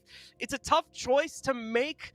Ultimately, I'm going to fall back to Hardeki again, because I still think that he's been performing incredibly well, especially from what we've been able to catch on the stream, and has been really impressing me with just the kind of the aggression that this player is able to show once again. I think I talked about that yesterday too. He's willing to take those risks and make those plays that other players may not be willing to do so, and that's translating into, as we saw in that last game, a lot of extra KPs for Gambit. He never stopped shooting. See. Never stop shooting. Let's just make that his title. Never stop shooting. Business card. Never stop shooting. Let's take a look if the math agrees with your choices, gentlemen. With our kill leaderboard, always a great idea. listen, yeah, I think what you said was right there, Blaze. Tyler's going to always be up top, right? We got Hardeki, we got Hockeys. Post-kill, though, coming up from behind, down there at number 4, but not to be trifled with, to be sure. I mean, like, Blue, what are we thinking here? I mean, I see Flavor of the Month Taylor, who used to be a little bit higher on our list. I can see Yuki, I can see Mandy. My gosh, this is a who's who, gang. Everybody's warming up now, it seems, right? We've had a couple days of play. Everybody's getting used to all the other teams' play styles. Now that we're seeing these guys play against each other a little bit more consistently, and we're starting to see the frag leaders come out here. Tyler, of course, has proven himself consistent as heck across this group stage, but some other stars are starting to shine now, too, I think. They are, absolutely. I was going to say, you know what? I want to also make sure that you've heard our analysts talk. We want to hear your thoughts, your predictions. And that means you got to get on your socials. Go ahead and tweet at Monster Energy and at Play Apex with that hashtag ALGS Monster Energy MVP. Remember, if you tune in live to the EMEA and North American Championship Finals, which, let's be clear, you were already doing because it's awesome, make sure you vote for your Monster Energy MVP. As we said, I'm going to make sure you know, hashtag ALGS Monster Energy MVP. Use the hashtag with the player name. And you'll be able to vote on the 12th and 13th during those finals for your Monster Energy MVP. You can do that on Twitter. You can do that on Twitch. Of course, you can do that on YouTube. Yeah, make sure you get your votes in, everybody, okay? Because we want you guys to be a part of this. If you disagree with something that we say, hey, you guys can be the tiebreaker out there, especially if we do end up getting tied there, because it's been a lot of players who've been performing throughout the group stage, and we want to make sure that the right player gets that Monster MVP. Wow, right on. Exactly. You know what? I'm just going to give Blaze the rest of the reads because I'm tired and you're doing a I got your back, Kate. job. Don't worry about it. I love you, boo. I appreciate it Love very you much. more. At any rate, yes, and you know what? We're going to tell one more time to get your calendars ready because we got one more day, gang, of this group stage, one more day of grinding through, and this actually is our final schedule because why are they grinding? Why have we gone through 3 days of group stages for our EMEA Super Regional and our North American Super Regional to get right here, ladies and gentlemen? That is how we do. June 13th, 2 p.m. Pacific. June 12th, 4 p.m. BST. Be there, Twitch, YouTube, we're everywhere you want to be. We are exactly what you want to be doing because you've put in the time and the effort as our community, as our fans, and you've supported these players, these teams throughout our seasons, throughout our circuits, throughout our group stages, and now it all comes down to a $2.5 million prize pool and the crowning of the champion in our EMEA region and our North American region. And we're going to find all of that out on the 12th and 13th of June. Gents, is there anything you got left to say? Blue, I'll start with you, and then Blaze, take us home. No, I just can't wait to see all the action. I think we ended up specifically here in EMEA as well with a great top 20, and it's going to be amazing to watch all these teams duel their hearts out, especially with the variety of teams we had winning today. It's going to be tough to try and claim that match point as we'll be switching over to that format for the finals, so I'm really excited to see how it plays out. It's the championship, man. We got the best of the best from every single group about to battle it out next Saturday, and it's going to be a show that you guys do not want to miss. The championship format does not slouch, and neither does our competitors. No, they don't. Exactly. Let's take a look. I don't remember. Apologies here, production. I can't remember if you said there were any tweets left because I know we have been all over the community map. And yes, there are. Yes, there are. Could be sleeping or partying, but watching new esports dominating the ALGS at Play Apex takes priority. By the way, a big, huge thank you and GG to those people who are staying up nights. You guys are doing that all over the world. We love you for it. Get some sleep after this. A lot of pain after getting my wisdom teeth.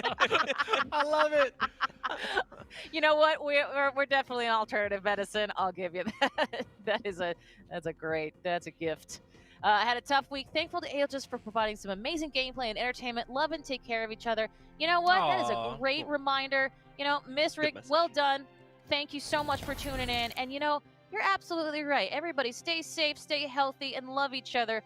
We are a family. This is a community. What Blaze said is exactly what goes. And I'll say, keep up with us on all of our Twitters and our socials at Play Apex. So use that hashtag ALGS. You'll find yourself here potentially. We're also on Twitch, twitch.tv/PlayApex, youtube.com/PlayApexCompete. And wherever you go, wherever you see us, know that we are with you. We are a part of the community. We stand with you. We support each other. And we are so excited that you are a part of this journey along with us. And honestly, that's all I got. So for me, the cast, the crew, and the entire production and community, I say thank you to yourselves, our community, for tuning in. And until next time, we'll see you right back here.